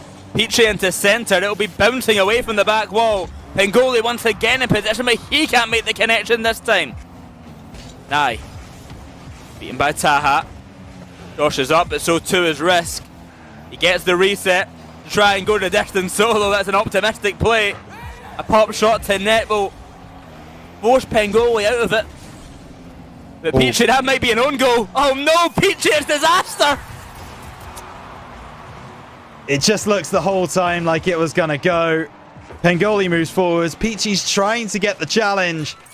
But realistically, you don't want to be taking that 50 in that position if you're below the ball, because it really can just go anywhere on the field. And that's exactly what happens. North Star happy to take the freebie back in the lead. Taha trying to get that 2-goal cushion that they found in a couple of games back, but it's not going to happen just yet. 3Cats looking to build again. Pengoli, good challenge on that occasion, but Risk moving forwards. And you know what? It's great play. Nye forwards, getting the bump, getting the challenges on the North Star defense. Taha didn't know whether he was coming or going. Risk easily slots into the bottom left corner. 2-2. It's well done there by the offense of 3Cats. Peachy chasing Taha for that bump, boxing him out. 2-2 with 2 minutes to go. The game even once again off of the mistake from Peachy earlier. He makes up for it with the help of Risk. Can they find a third goal though? Can they find a leading position? The only time they've been able to get a game win, it came off the back of an overtime. Can they find one in regulation? The ball rises high, it's a shot for Taha. It's a double commit in net again. I would say it's the kind of consequence of having the sub, but it was Nye and Risk who went together. They're always on this roster together. They are the mainstays. 100 seconds now, and the pressure persists for North Star Gaming. Well, it does over the top. Sent away, and actually Risk might have broken through here, and he has. Down the left-hand side. Lovely catch from Risk initially. Because Pengoli trying to bring it through onto the sidewall, and Risk just picks his pocket. Taha goes for an early challenge, but against Risk, that's foolish. He will be quicker. He will get the flick, and suddenly 3Cats take the lead. And maybe the rest more. that I've been looking for, and Peachy off the kickoff. It goes absolutely perfectly for 3Cats, and it's another goal to extend their lead. Northstar have been so reliable on kickoffs so far this series, but finally 3Cats break through. And now they have 2 goals to hold on to. As Josh trying to bring this back in Northstar's favor. Gonna be difficult. Chance at the angle. Taha saved by Peachy. Wasn't the most powerful shot in the world. Pengoli misreads that one off the ceiling. And now 3Cats can move forwards with pressure again. Taha, the last man back, will make the save. Reshke decided he wants to win, and we're seeing him go for so many solo plays, and he's making them work wonders. To the corner, the Peachy will fall. Here comes Nye. The pass is there centre, Resh can't make it back in time. Into defensive positioning now. It's a good bit of work by Resh to keep that ball out. He had no boost, but he made it work. That's a pass upfield by Peachy. Nye can't make the connection. He doesn't have to though. It's to the back of the net. And Northstar have really started to just lose their heads a little bit. Taha too far pushed up. Pengoli not in a defensive position to make the save at the bottom right corner. 3Cats picking apart the Northstar attack and defense, it's fair to say. And now with 40 seconds left, looks like Neo Tokyo is on the menu. Peachy to the corner. Just going to stop for time now with 3 goals the difference. It seems like a bit of a mountain to climb here for Northstar with a little time that they've got left. As you mentioned, Neo Tokyo very much on the horizon. With now sending that ball to the side. That time will just tick on down, and I mean, yeah, that is the game, Rhino. It's a victory lap here for 3Cats as they are happy to still be in it. Can they keep it up though for the rest of the series? That is the challenge. Hat-trick for Peachy with 2 seconds left. Gonna feel confident going into the last couple of games. And what we talked about before the series is now going to start playing on Northstar's minds. The pressure of the occasion, the weight of major contention will start to bring them forwards. Josh does get a little bit of momentum, something to hold on to going into Neo Tokyo, but it will not change the outcome of the game itself. And boyo, if 3Cats are able to win on Neo Tokyo, I am very, very nervous and scared for Northstar about what comes then on Champions Field. I mean, Neo Tokyo is 3Cats map. They think back to the open number 2 where Nye just went absolutely insane. So too did Risking at the time Valid. It was on that Neo Tokyo map, game number 6 against Kinotrope. Could they do it again in game number 6 against Northstar and bring this series to 7? Also the first game here where Northstar Gaming have been unable to get 3 goals. It was 3-1, then 3-2, then a 4-3 loss, and only at the 0-second mark did they actually get that third goal. They did, yeah. It's going to be a tough one now coming in. That was a dominant win from 3Cats and certainly a mental boom on the other end of it. Yeah, it's going to be one that feels good for 3Cats for sure. They're going to be in that VC very, very happy with the state of play. I'm a little bit surprised I've not been told about a Northstar timeout, to be honest with you, boyo. I thought maybe they would have decided to just take a breather and try and win out on Neo Tokyo. Seems like they've decided not to go for that and save their timeout if they do need to go to Champions Field. So whether that speaks to the confidence or whatever it happens to be, 3Cats are going to be able to take their momentum from Parc de Paris into this game, but they're not going to be able to keep it for long because Josh has scored off the kickoff. It's the kickoffs as well that have been so punishing for 3Cats. They may have got that one kickoff goal, but I think that might be the only kickoff they've really dealt with well otherwise. 1-0 for Northstar. Only 5 seconds gone. They already have a lead. And how long will that lead last? Peachy round the corner, intercepted by Josh through the air and got a bit between his teeth as Josh. You just get the feeling with the way that this series has gone. He's not going to be too happy if it continues in that vein. Nye, good interception onto Josh. And now Risk down the right side, intercepted. And Nye's going to have to do some magic in the corner. Actually, he's going to leave it to Peachy, who does get past 2. Can he get past the third? plays it forwards. Knight with a chance into the top shelf. Good save, but Risk is still there. Reset bottom left, no. 3 Cats moving forwards with a lot of efficiency now. Knight with a challenge, not going to happen. I love the fake attempt there, but Taha already up for that ball, able to make the save, and Josh post and bar, but Knight are going to find the back of the net. Now Knight down the other end. The pass is there to centre, but Taha awaits. A clearance on now. Josh can't make the connection, but recovers well to get a demo instead. Here's Pengoli. We've not saw much of him this series. Waking up now, trying to find the goal happen. Over to Knight. Off the corner, it'll roll to centre. Denial once again as Josh keeps control. Here he comes. He's got no boost to play with, but goes for the low 50 against Peachy. Won't work out. It's a big demo. Space made for Risk. He can go solo. He's been on one recently, but can't find anything this time.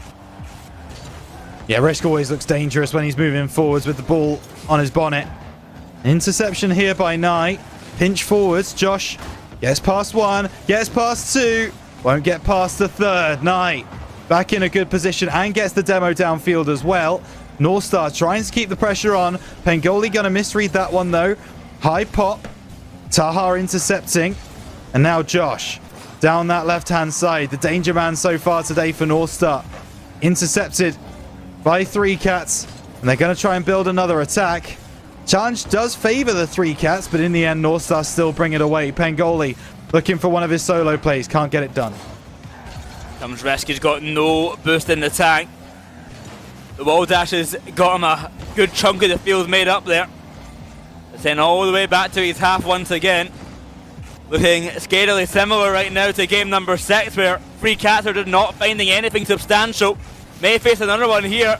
It's a 1v1 and it's not made easy for Knight. Bullied off of that ball by Pengoli. It's an easy goal for Josh. Yeah, what is Knight meant to do there? I mean, there's absolutely nothing really. As the last man, Pengoli moves through. Josh doesn't really need to find the crossbar down finish, but you know what? Does anyway. And once again, a kickoff strategy coming through from North Star that doesn't work in their favor this time. Pengoli moving forwards, trying to get the reset. Actually doesn't. Thank you very much, Reset Indicator, for letting us know that he's not able to get it on that occasion. With 2 minutes to go, North Star would still like another couple of goals if they can find them. Off the side wall, here comes Risk, pushing this ball further upfield. That's a pass into centre. With no one there for it, it's Knight. Once again on the approach, now to the back wall. Taha beaten to it. Risk to take control. Fakes out the incoming attacker, but Josh does not seem to care. Dives in for the ball, and now with 90 seconds left just about. The chances come few and far between for 3 Cats. They have got to find something very soon, Rhino. They do. But Josh sending this long. Oh, okay. That pancake on the ground, really. That doesn't work in his favor. And then a massive pinch down the line. North Star bringing through all the mechanics. Played forwards. Intercepted by Pengoli. Drop down. Beautiful passing play. North Star really starting to move now. This is special. Pengoli to Taha to Josh. Pengoli with the goal steal. But 3 Cats scattered to the winds. North Star look to march forwards on the bracket. It looks to be their series now. 3-0, a minute to go. 3 Cats would need a miracle. Risk will try and make it happen, but you've got 2 defenders to get past, and they are both brick walls at the back line right now. Pengoli with the clearance out, Knight to take control. In comes Josh, quick on the approach, no hesitation. North Star Gaming not giving 3 Cats a moment to breathe. No, they're not. Oh, and that bump onto Peachy is just disrespectful, but it's going to work out. Now Risk looking for the pass back middle. Intercepted by Pengoli. The pass from Josh. Taha to put the icing on the cake and deliver it with aplomb. 3 Cats played off the park on Neo Tokyo. North Star have a white whale to try to conquer in the semi-finals. Well, as the clock ticks down, unless disaster strikes for North Star, they can take a victory lap as they have stamped their ticket into the semi-finals. 4-0 in the final game. It is a statement, and they might even look for more. Rest will go down the other end, but Taha will interject. An easy save there found at the back line by Pengoli. It is just every chance denied. Again, and again. Free Cats made it this far. But Rhino, they could not do enough to go any further. No, they couldn't. They will get one for the road. Can't keep Risk quiet for long. Will be able to convert. But at the end of the day, it's not going to be enough. 7 seconds for 3 goals. Would have to be 3 kickoff goals. Pretty much team pinches after each other.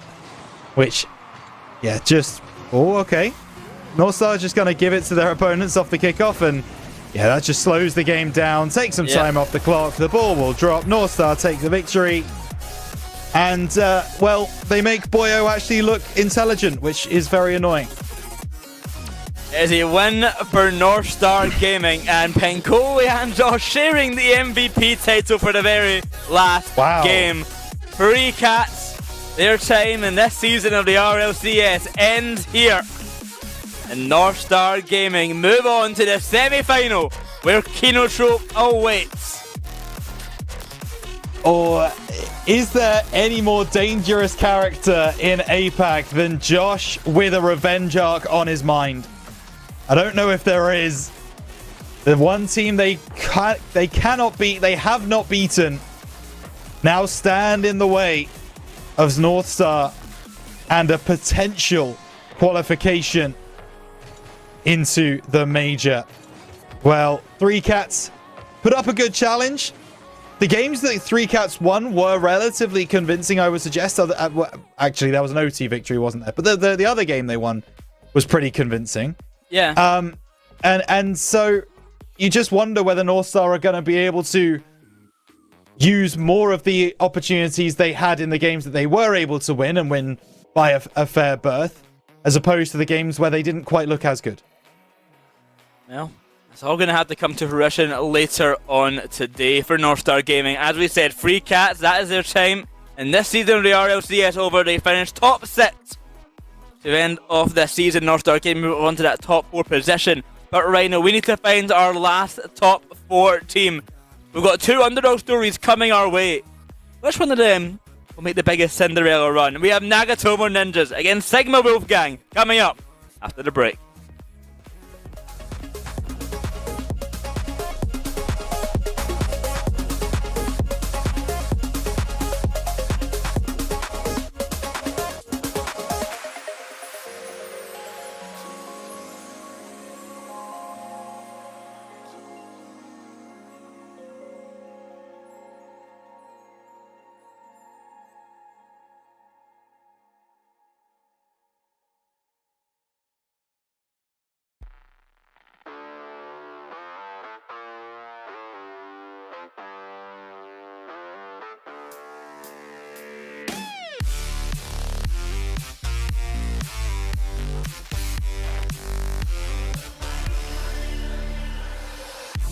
I've been feeling just a little bit low. Got to get back to the show and we'll fly. And you don't have to feel like you're on your own. No one should have to dance alone, not tonight. You and me, we're gonna write a little history. You and me, just show me love and then you'll see. Memories that we make, they are never gonna fade for a lifetime. We don't give no shade if you wanna hide away. We just have to try to play. Second drills up in the memory bank.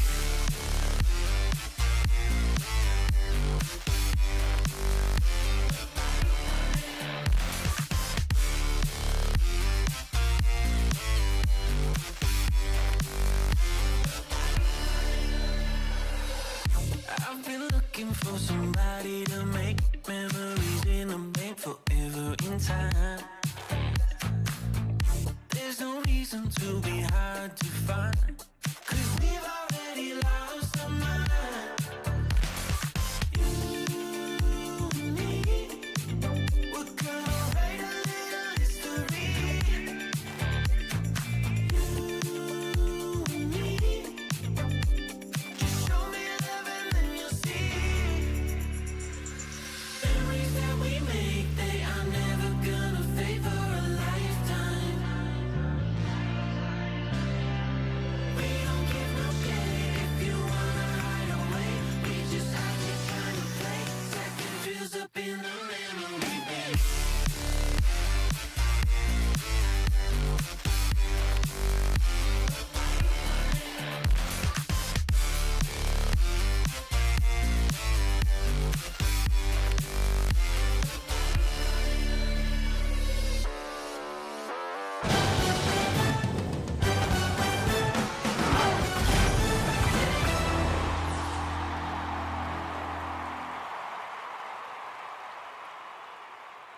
Welcome back as we come back from a bit of a chaotic series. I think it ended the way that we kind of expected it to. There was just more consistency out of one side than the other, and that has been the story for Three Rats all season long. Though, they managed to bring 2 games out of that. They seem to spend all 8 lives on that, all 9, lives on that. And yeah, the Cats unfortunately do lie on the floor now. They're going to be sent home. It does keep the dream alive for North Star, though. They can still make the major. They go forward to a matchup with Kinotrope, and if they win that one, it means the grand final decides whether we see a 3-way tie for that major qualification. So that matchup with Kinotrope is going to be insanely intense. Oh, I mean 100%. I am so excited for that matchup. Last time these teams played, the Kinotrope and North Star side, both times it went to Game 7. Of course, back in Open Number 4, it was a Game 7 overtime for the grand final win for Kinotrope. And even in that regular bracket, they went to Game 7 in the upper side of it. They've got a very close matchup between the two of them. Will that continue today? We're going to have to find out. But coming up next, we kind of talked about it before we started, Rhino. It is our 2 underdog teams, our 2 teams kind of going on the run for top 4. Nagatomo Ninjas and Sigma Wolfgang. Oh, this game makes me so excited. Obviously, I missed yesterday. I wasn't here for it. But seeing the results come through for Nagatomo Ninjas and Sigma Wolfgang was absolutely incredible, really. Nagatomo Ninjas, a real Cinderella story coming through in an incredible situation where they went 3-2 in Swiss, but then just made GSL look so easy, beating Bearclaw Gaming and Godspeed. They're clearly a brilliant team. We know the quality that the likes of Kaizen, J-Box, and Croado bring. But Sigma Wolfgang on the other side, relatively new names to the APAC region, relatively new names certainly to the mainstream, Omexi, Bluey, and Hashir, and I'm excited to see what they can bring. I think this comes back to something you said about the last matchup for me, Boyo, in that, you know, when you were looking at 3 Cats, they did lose 4-0 to TSM, but per game, they showed a lot of promise there, and we wanted to see that promise come through in that series. I don't know if I feel the same way about Nagatomo Ninjas, though. I feel like that was a very, very dominant win from Kinotrope, and they weren't really pushed to their limit at all. So it's going to have to be a big step up from Nagatomo Ninjas. Of course, even beating Godspeed to get here, I think Godspeed are in the form of their life right now. So that's a big win to make it through the top end of the bracket there and into our upper bracket quarterfinals yesterday. So obviously they've got potential here. They've beaten big teams already to make it this far. Can they do it against Sigma Wolfgang, who are also surprising us right now? I think this one is almost guaranteed to go a fair distance, but there's just so much question on this matchup. We haven't seen either of these teams in the top 8 before, so it's going to be very, very hard to predict. Fortunately for you guys at home, you get to make your predictions as well. So chuck them in the chat as well here. Are you going to back down Nagatomo Ninjas with the hashtag NN? Or do you back the Wolfgang, Sigma Wolfgang, with hashtag SWG? Nagatomo Ninjas versus Sigma Wolfgang. I had a lot of doubts about SWG yesterday when they were coming up against that roster of, I completely forgot their name there, that's terrible. Jungle Juice. Jungle Juice, thank you. I Yes, think I'll get messed up with Godspeed there. Basically the same team, to be honest, them and Godspeed. But they're getting mixed up there. But I had a lot of doubts going into that matchup, and I think even during the series I kept those doubts until the very end where they did actually find that win. I wasn't super convinced for quite some time until the end where I'm like, okay, this team does have the capability. But the part where I maybe go a bit differently from you guys is I'm not going to really judge Nagatomo Ninja on the quality of their loss. I think a 4-0 is a 4-0. They are expected to get swept there. I don't care if they barely get swept or really get swept. That's what you said. That's what you said about 3 Cats. You liked their 4-0 against them. No, not at all. I think they just got beat. I think they had one good game and that was it. I don't think they done any much in that series at all. That series ended with Kevin faking every touch. Who cares? It meant nothing by the end of it. And I don't think that the Kinotrope Nagatomo Ninja series matters either. I think Nagatomo Ninja, they have their own set of ability, which does not come down to how good they do against a Kinotrope who is in contention to win the whole event. I still favour them in this matchup, but I do think it's going to be much closer than if you asked me yesterday, now that I have saw how good SWG are. But I've got Nagatomo Ninjas taking this. Gex, you've worked with Boyo long enough to know that he will contradict himself at every single moment that he gets, all right? So that's on you at this point, Yeah, I have me. to say. My expectations that's your were too expectations high. being wrong.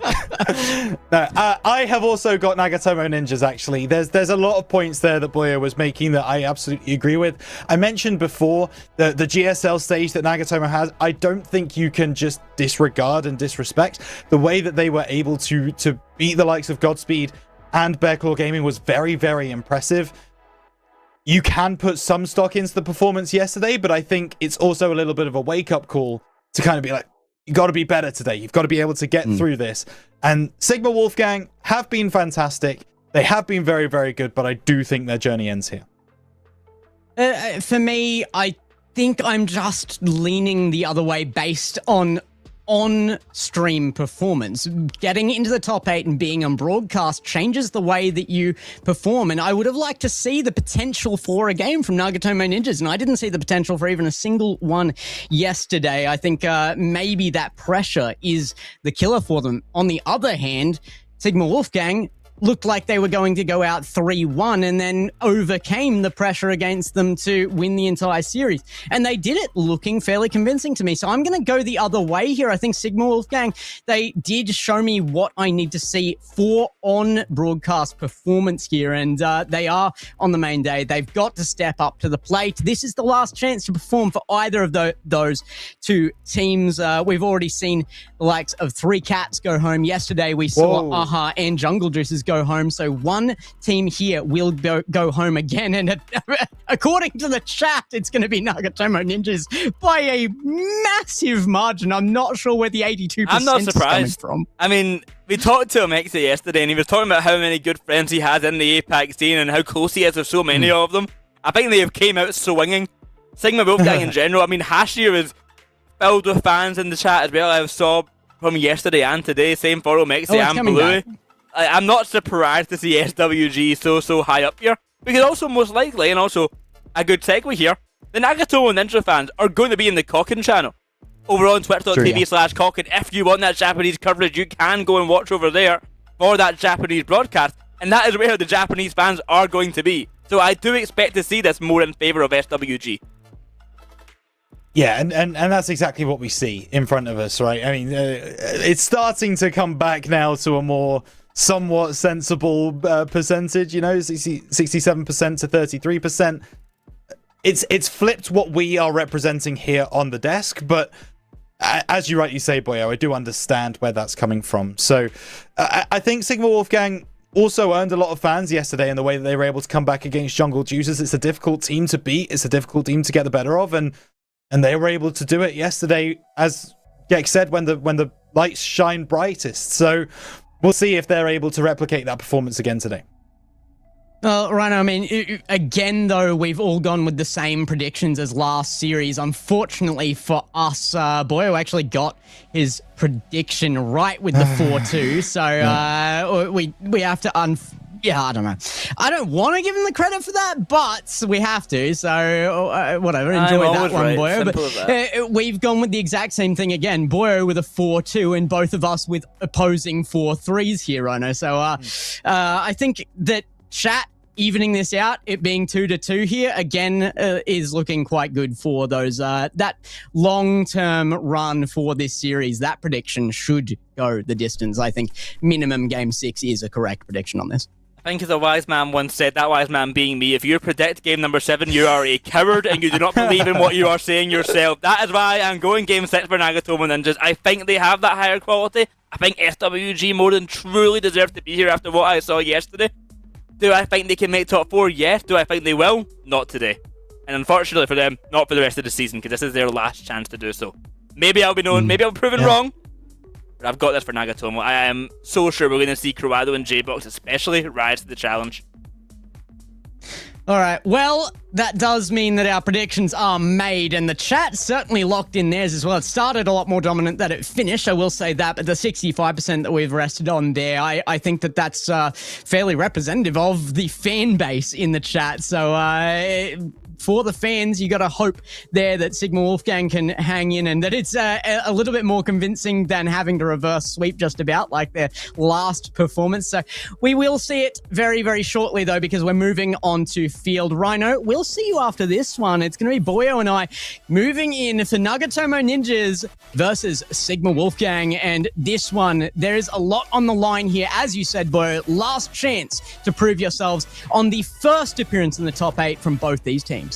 Battle of black background with white text and a full black car in the height chamber. Nagatomo Ninjas coming up against SWG with our second quarterfinal of the day, our final match in top 6. Who will be moving on to our semi-finals, getting that top 4 finish? I mean, both of these teams have been hunting for so long. They've already made it this far. Who can go one step further? Already chances Nagatomo Ninjas, but it's going to come back to midfield. J-Box now answered by Omeki, who we had there yesterday on stream. And Omeki, very, very happy to be playing out here as well. I think that attitude's going to be very well reflected by Nagatomo Ninjas. Both these teams will be still where they are, but they know they can go that step further, and that close series will make both teams very nervous. To quote Omeki from yesterday, he said at the end that one of the hardest things of that last series was actually typing GG at the end because his hands were shaking so much from the excitement of the win. And you see him in the camera in regular gameplay. He is so stoic. He is so focused. He is so locked in. And as soon as that series ended, where we've seen the emotion really shine from him, we heard it in the interview just how much it meant to him. So I would expect right now that he is so focused on this game and so locked in. And I'm sure that will translate to the rest of the team. Well, it's certainly a stale start to the game. Those opening seconds looked promising for Nagatomo Ninjas. It's changed side of the field plenty of times, but not with any real pressure on the goals. And we are seeing more and more of that just crossing field time and time again. It's a battle for control. To the side, it's Kaizen rolling on around. Here's Bluey with control. Got by J-Box, Croado. Round that back wall. Denied for a moment, over to Omeki now. 3 minutes still to go, a goal yet to be scored, the opener yet to be found. Remember, this Nagatomo Ninja side, they've got the more experienced players on it. J-Box and Croado both making top 4 finishes a couple times in the past. Same for Kaiser, making some pretty deep runs in the Rlcs, and SWG, the new kids on the block, the highest place from before now was a top 8 finish. And Omeki, he's looking to make it go further, Gex. Sigma Wolfgang with the first, and it's a good pass off from Hashir. Bluey had to try and make the shot through. It comes off the backboard, and Omeki is just positioned perfectly to put that one away. Nagatomo Ninjas threw everything at that for the save as well. I wouldn't even call it an error. It's just great pressure from SWG to put that one through. And we kind of mentioned it there before. You see Omeki in the camera. He may have got the first goal of the series. He did not react at all. He is locked in completely. Nagatomo He mentioned it himself. Yeah, I know, he said it. Yeah. He's saying that, you know, he's full serious on camera, but don't mistake him because he's having a good time with these. He's playing his friends. He loves playing in Apac. He's said that this region has really made it the reason for him to play. Croado! Bluey can't quite score that one.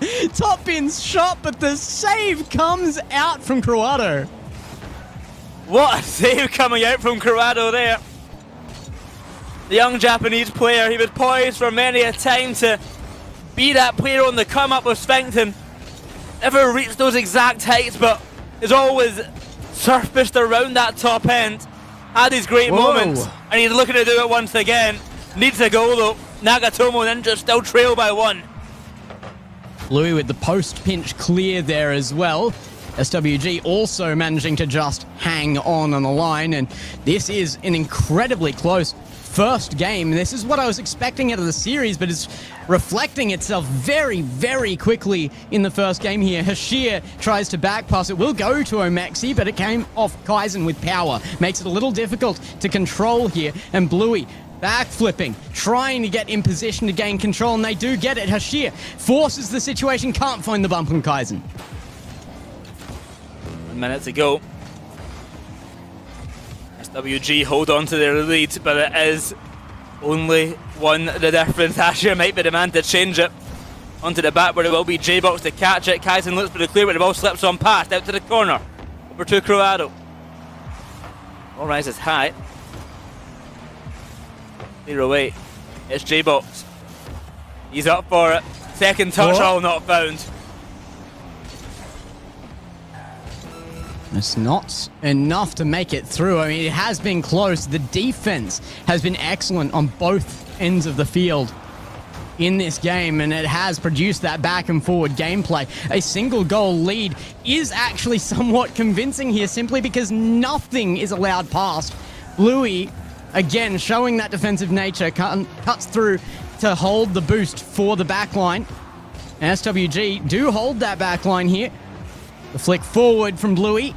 Croado up to send it down, and game number 1 by a single goal will go to Sigma Wolfgang. They've done a really good job there. They found that early goal, denied any chances coming their way, and Nagatomo Ninjas, although they got a couple of attacks developed, more shots even taken there, end shots to 4, they didn't get anything out of it because they had someone on their team called Bluey who made 7 saves at the back line.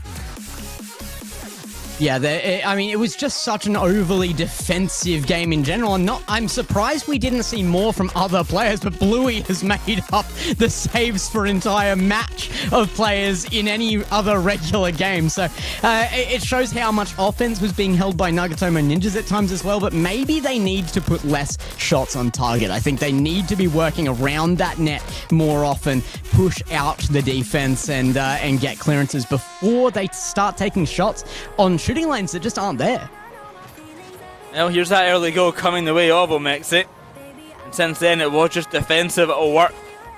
Every chance that Nagatomo Ninjas got, someone was there to stop it, and that person was usually Bluey, making some incredible saves. A game 1 win coming out the way of SWG. It's a big win for game number 1 as well. It sets a precedent for this series in that this is going to be a focus on consistency.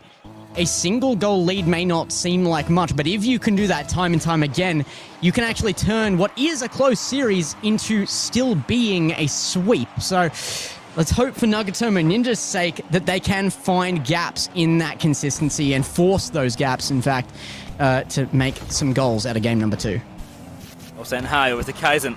J-Box is already up for that one. Off the backboard, can he read it? No, not this time, but a teammate certainly can! Croado to the crossbar. It's not going to be enough for a goal. 30 seconds in, and an explosive start for Nagatomo, but none that will result in a goal. Chances here for J-Box to clear out with control here. It's an awkward attempt at it, though. Gonna come back towards the midfield, carried away by Bluey, who has no boost. Can't get the center away. Omexi's in position, but it is a great touch from Croado. Goes high from J-Box. Chance again. Now looking down. Nagatomo Ninjas with a lot of offense right now, but again, a lackluster shot means Omexi gets a save on the board, but it's almost a free. Here away over to Croado. J-Box will receive. From the ceiling, he will chase that ball to the corner. But Kaizen barely misses out. He's only had 1 ball touch all game. And that will not be one they'll be finding this time as well. Here's Bluey. He was a star defender last time round. What can he do in the offensive side of things? The help of Kaizen to clear will be found away for Nagatomo Ninjas. Tashu, the ball will fall once again. He was quiet in game 1, but he didn't have to do much more. He played his role perfectly in here. He's making space for his team.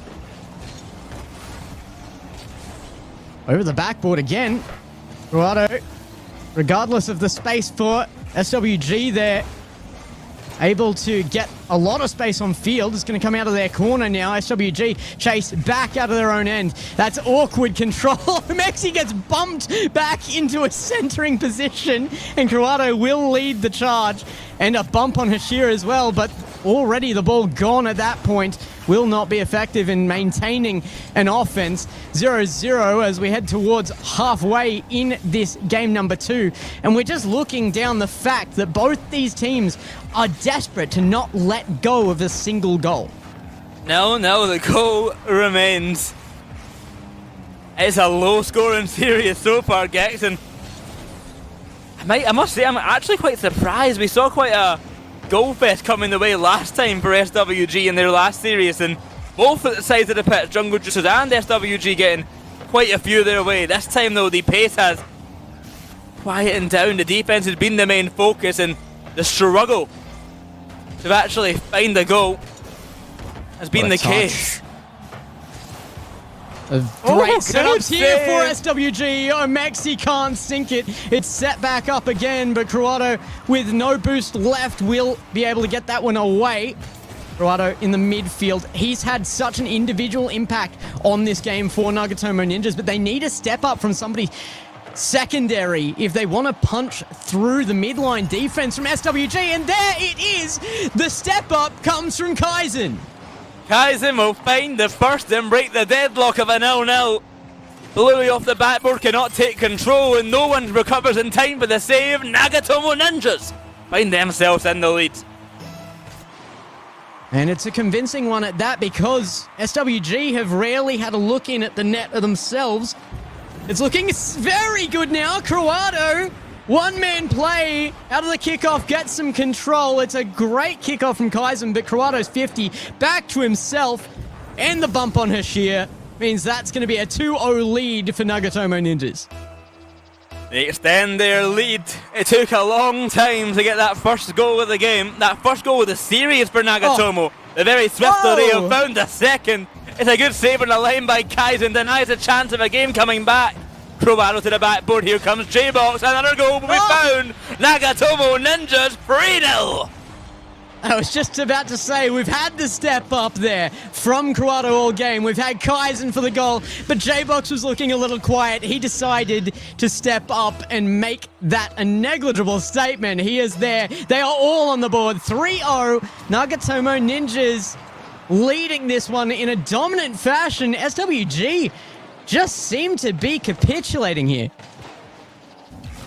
Mounting to the pressure here. It's only game number 2. And of course, this scoreline will go back to 0-0 when this game comes to a close. A clean slate for SWG is probably what they need. They are great when the game is close. They are great when it's a 0-0 affair. And they are great to find one when opportunity meets itself. Well, Mexi's up. He gets the reset. Shot to net. Saved by Cruado on the line. The diving shot by Hashir just goes wide. SWG, they still have the spirit behind them. I love that from Hashir, that he was there waiting for that, just about a pre-jump on the outcome of the shot, but they needed something very, very quickly. I don't think that the time is there for them anymore as it comes across the goal line once more. Maxi does commit, desperate for any kind of offense, but it's back the other end. J-Box reads it from the corner and tucks it away. 30 seconds on the clock, but it is all but over in game number 2. 4-0. 30 seconds to go. This is the game win for Nagatomo Ninjas. It is a statement game win as well. Very odd to see how close game number 1 was. Looking into this now, SWG don't seem to be themselves on offense right now, but Bluey trying to change that. What an angle! Bluey, again, had been a little quiet this game. It had been mostly a Maxi meeting up with Hashir, but there it is off the backboard. Look at that bang down and straight into the net. It's a great goal to be found, but unfortunately it will not mean much for this game. 3 goals still needed and only 15 seconds to find them. It will be a game win for Nagatomo Ninjas. We will see the series tied up 1 apiece. What a statement here from Nagatomo to dominate in this fashion in game number 2. I think very important that SWG did get that one goal in, though, because going to the next game, you lose a lot of confidence in your offense if you can't sink anything there. And it's a great way to take the goal as well. So now the confidence will be there in each other on the offense. They were throwing so much at that backboard, at that goal line. Nagatomo Ninjas just blocking everything, playing incredibly defensively. Look at the saves there. That is 7 saves to 3. For Nagatomo Ninjas versus Sigma Wolfgang, and they didn't play it for offense, but when the pressure came up for Sigma Wolfgang that they had to put more and more and more on the line to get a goal, it meant that the openings were there out of defense from Nagatomo Ninjas to make their goals. 1-1 the series goes. Nagatomo Ninjas have a big step up. The Sigma Wolfgang have a response. I'm certainly sure they do. They showed it yesterday against Jungle Juicers. They can respond well to a game loss and can challenge well in those situations, but it is a big change of pace from a 1-0 victory to a 4-1 defeat.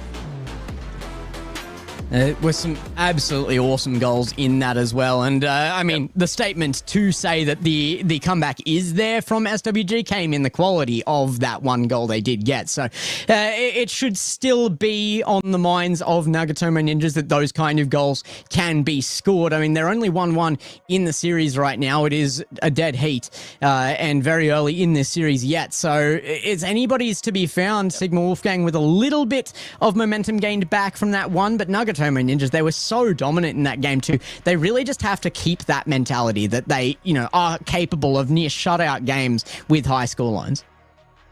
A slight extra delay here because in Apac fashion the server has went down for maintenance, so getting that one fixed back up, and we'll check, make sure it is ready to go. We have a tied up series now. I mean, it was a weird game there because of course we spent that whole first game with only 1 goal scored and it came the way of Sigma Wolfgang. Then in game number 2, we get to about the halfway mark. No goals have been scored. The game then ends 4-1. Yeah. We spent 7.5 minutes of Rocket League having 1 goal scored all series. Then in the last 2.5 minutes, we've had 5. Yep. It's a weird change of pace that has occurred, and possibly to the fact that the teams have maybe got a bit more comfortable into this game and possibly playing a bit passive at the start because of that nervousness. And now we're going to see a more explosive series. Yes. I don't know that I would say slow, though, either. No, not it's at all. Weird to see a game that it has speed, but also can be passive. It usually does not go together, those two things. So interesting to see how that worked. But Nagatomo Ninjas, I think they showed that it was a mentality thing, not something that was just an inherent weakness out of speed, out of whatever their gameplay might have been. They just had to change the mentality. And when they did, that's when they started going absolutely off. So now the question is, can SWG do the same? Can they do the same? This is the big question. Of course, they got that 1 goal at the end. It was a great goal at that by Bluey. If we can keep up the mechanical ability there, it will certainly be a good look in that regard. But that was only 1 goal to Nagatomo's 4. They're going to do that a lot more to bring this game back. Of course, we saw the defense from Bluey as well, actually, in that first game, being unstoppable. This time it faltered a little bit more. The 7 saves were not made this time around. Do they have a solution coming into this game 3? Or will we see Nagatomo Ninja stretch out and extend themselves to a leading position?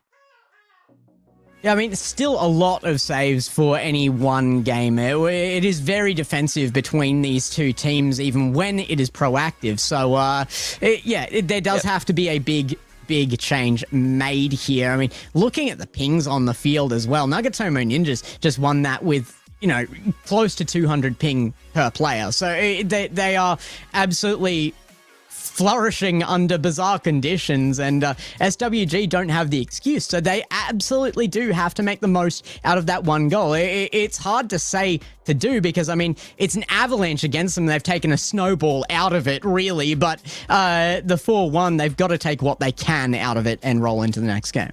We should be getting into game 3 in just a moment now. The server test has concluded, just getting them back into the new lobby. So it should be starting in just a little moment.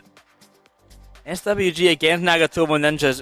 The stakes for this one is just making that final top 4. Possibly going further if this run continues, but the main thing on these players' minds is getting that top 4 finish. They have already defied their expectations making a top 6. Even making a top 8 for the first time. To make a top 4 in their first appearance into this bracket would be a great end to their season. And who knows, maybe they can get a top 2 or a top 1. That's still to be found out. But top 4 is that first goal. Same statement goes for both teams here. Both making their first appearances in on that top 8. Of course, we have seen Amaxi before. We have seen J-Box before. We have seen Croato before, but never in these rosters. And I think SWG, they've got to have the object permanence of toddlers right now. Forget about last game's existence and pull through here. There's going to be an important clear from Bluey there, but it is looking very uncertain for SWG at the beginning off of that defense. Asher pushed very far forward, will be able to make the save, but here comes Corrado.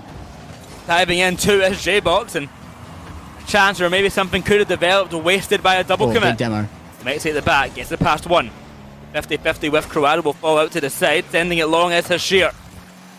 1 minute gone already, a goal yet to be scored, similar to our previous games. That first goal could be the explosion this game needs. Here's Kaizen. Sending it out to Corrado, no connection to be made. A demo in each attempt so far from Nagatomo Ninjas as well is a very good look for them. They are trying to counter the defensive play style by opening that net with pure force here. It hasn't made the opening valid enough yet.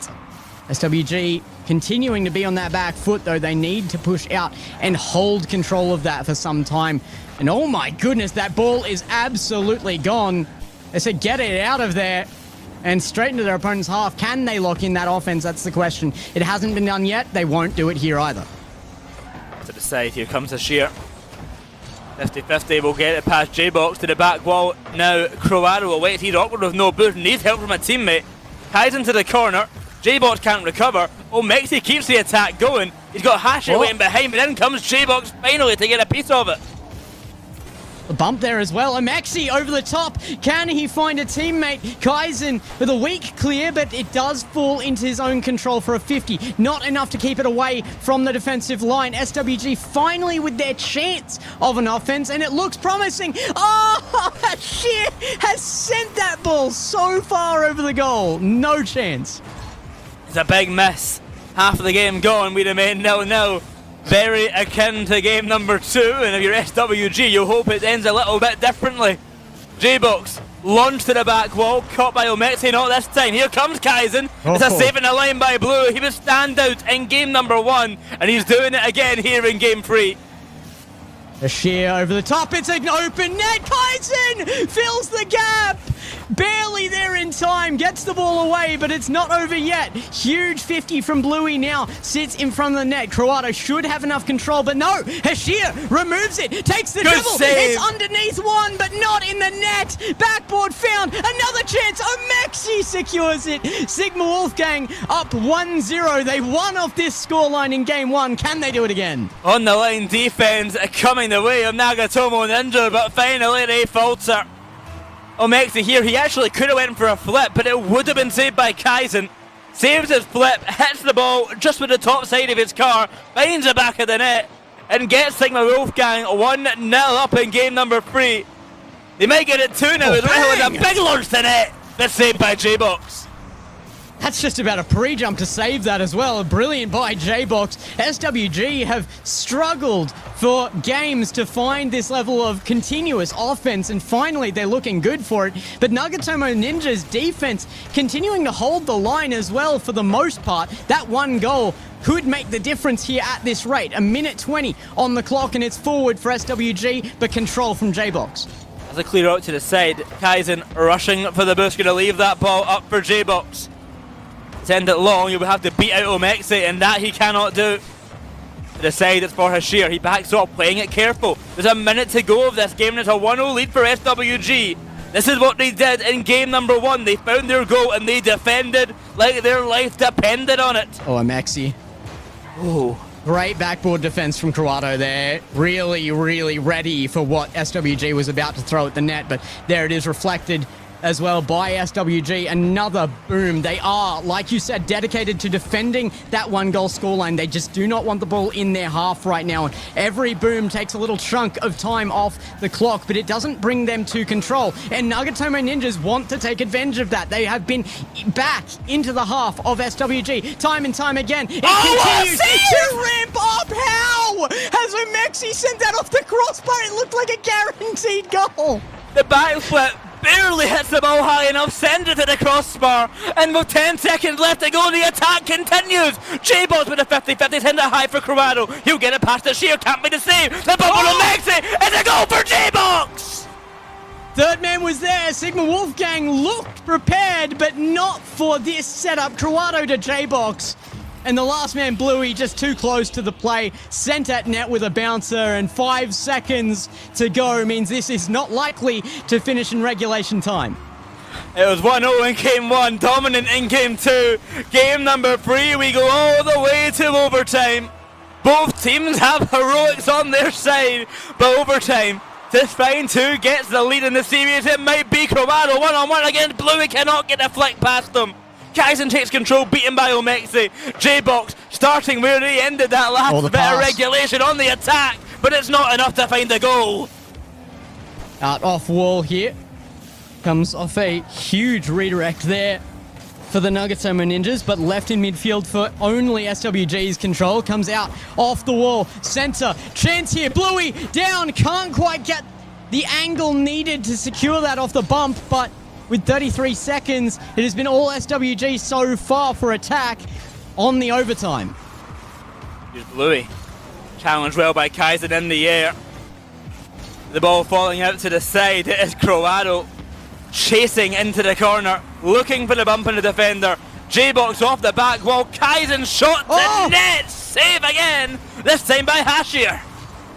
Impossible to get a much more speed on that for Kaizen, unfortunately, for Nagatomo Ninjas there, but they are showing that they have that pressure back again. They are reforming on field to try to threaten that net, and it has looked likely so many times now. SWG back foot again. It's off the post. Bluey has time and gets there in front of the second shot.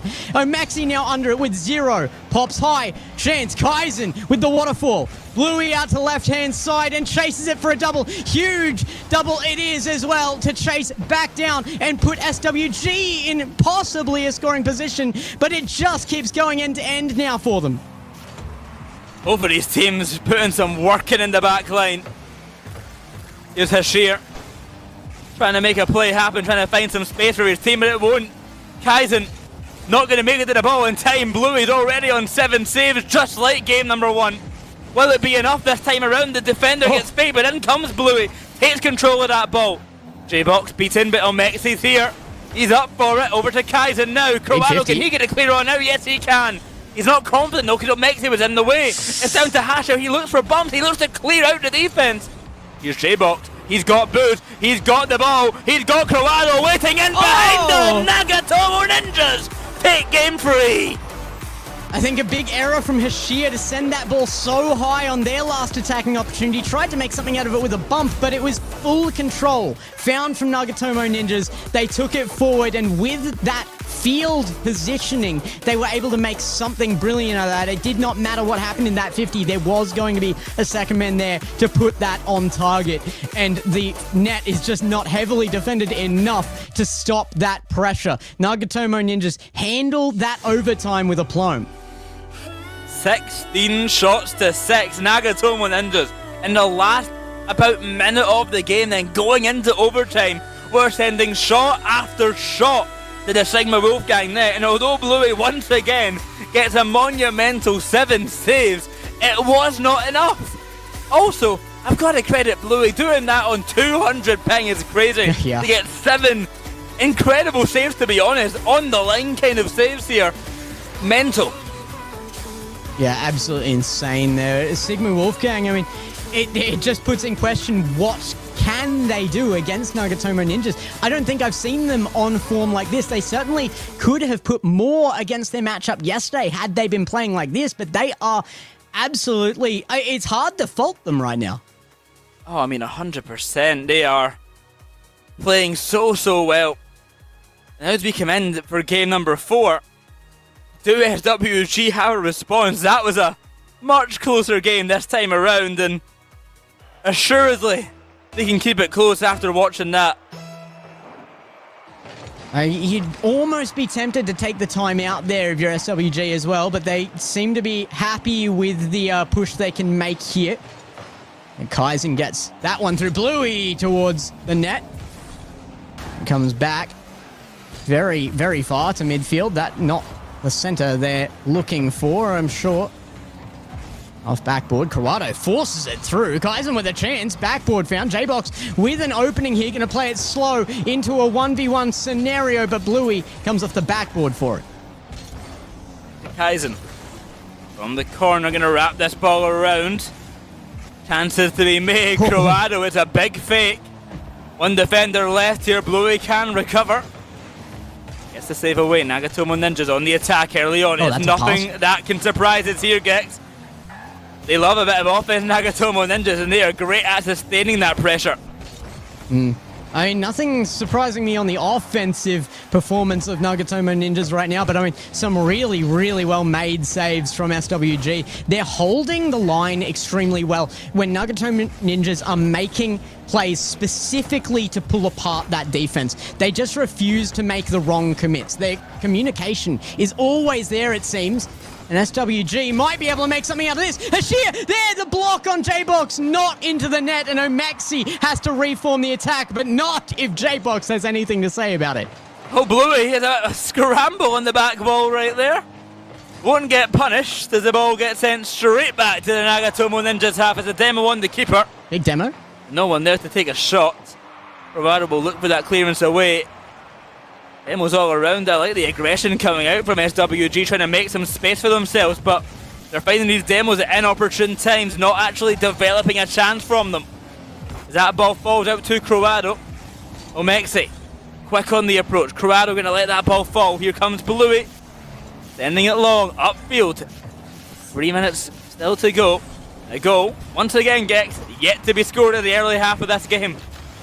Yeah, but that opened up massively in game number 2, so it could do so again here if SWG aren't careful. If it remains low scoring, though, they seem to take preference in those. Of course, couldn't make the best of an overtime out of that scenario, but they did lead for almost the entirety of that last game in a 1-0 scenario. So if they can get that one on again in this time frame, I think it's a much more coverable goal line, but they're unable to find their one to start it if that is how they want to play this one out. And Hashir now trying to generate that. Big demo. A bump onto Omexi. Oh, A follow-up pump as well into the incoming Bluey. Kaizen just makes a run of the whole pitch. It is once again, over half the game is gone. A goal is yet to be scored. I'm sure we'll have an explosive ending once again, Gex. yeah, I think that is the only option now. That's dropped well into the midfield, but only Omaxi could go, and no shooting angle. Ashir does take the 50. It's going to go to Bluey as well, maybe for control, but no, Corrado. Every time I think SWG has made a good play into empty space, Corrado just appears, and with such speed. Here's Corrado now to the corner. Trying to get the pass over to Kaizen, no success. Substantial clear yet for SWG. J-Box up and Corrado rushing back. Oh, Corrado. Finally a moment of peace. Sigma Wolfgang can push that ball upfield to the side wall. It will bounce, and Kaizen's already up for it as he lunged to the back wall. Whoa! And a goal looking to come the way of Corrado. Inches away from the save, but not enough.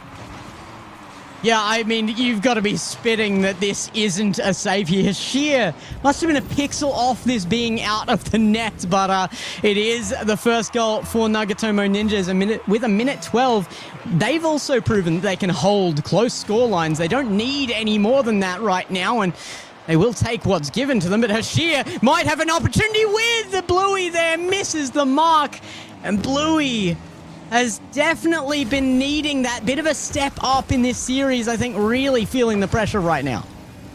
Less than a minute to go. SWG need to go back to equalise. Can they break through this Nagatomo Ninjas offense? To be honest, they're not really defending, they're just non-stop attacking. Yeah. And that's been too much to deal with. A launch back to net going to be saved by Croado. SWG, the clock not in their favour. 30 seconds now, Gex.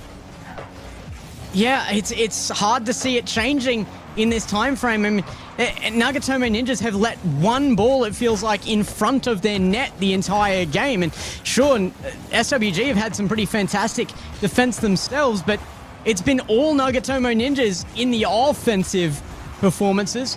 Oh, right Hashia now, Blue! that might change. Blue gets the redirect with 8 seconds left. Sigma Wolfgang just will not say die. Oh, that reset from Omexi sends it slightly off centre, and Bluey is there to find the finishing touch. J-Bots cannot recover with 8 seconds to go. The game is tied up once again. Kegs, it looks like we might have another overtime on our hands. I think it's likely. Omexi, though, doesn't want that to be the case. It's going to go high. J-Box not allowing that to drop to ground because realistically the angle was not there. There it is, though.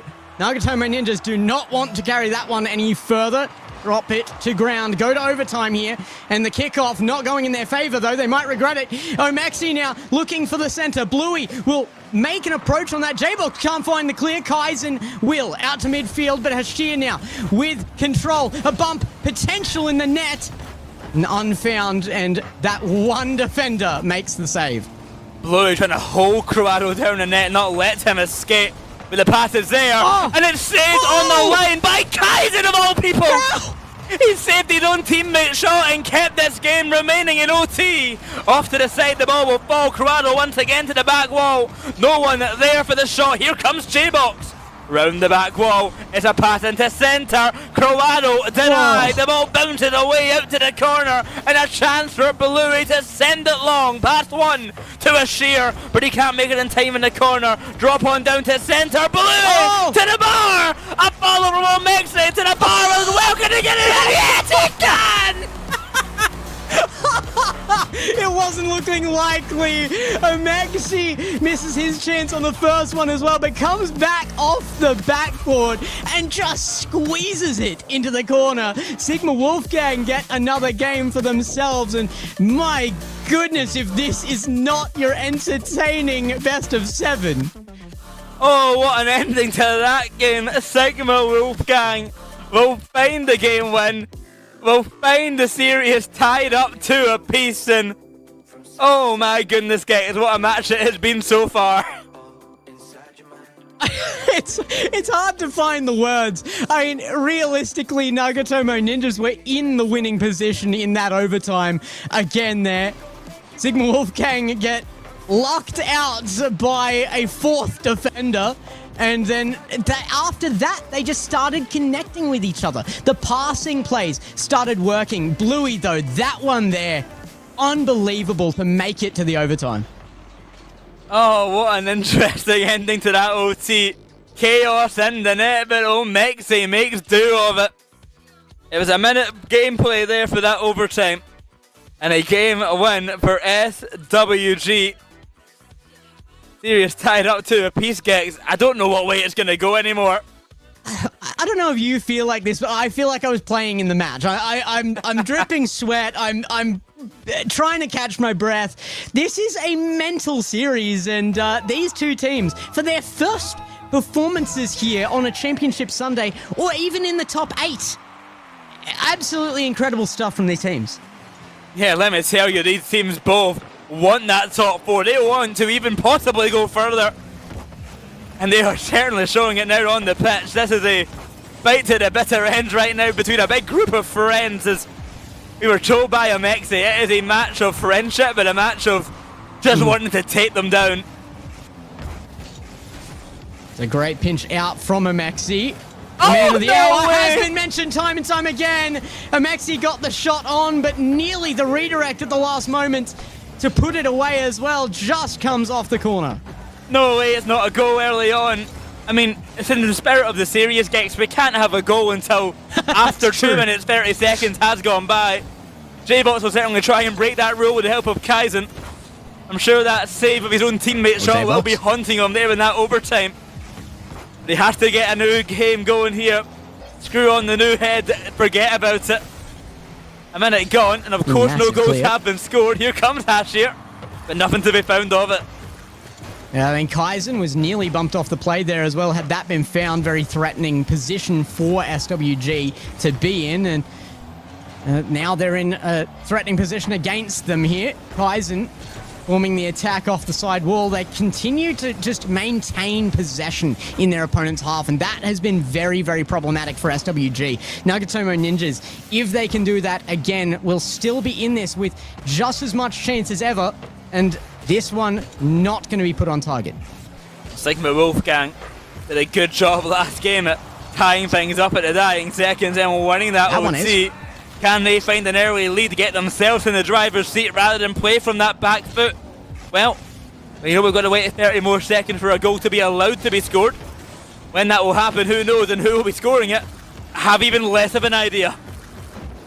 And we talked about game one, neither of the teams looked particularly slow, but they are looking blazing fast right now, and a lot of that is coming out in the form of plays through the ball and into bumps, which we weren't seeing early in this series, and both teams now activated on the physical plays.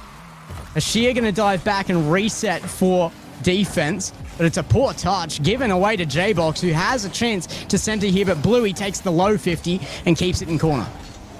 Around that corner it will roll. Over to Croado now. Bump onto one as J-Box tries to dive on through for the 50. Half the game still to go. And of course a goal is yet to be scored. It's Bluey on the corner. And take this ball away to Hashir. It's a big launch round. The Bluey once again. That's a pass into centre. But no one is ready for the shot. Chance now for Kaizen though.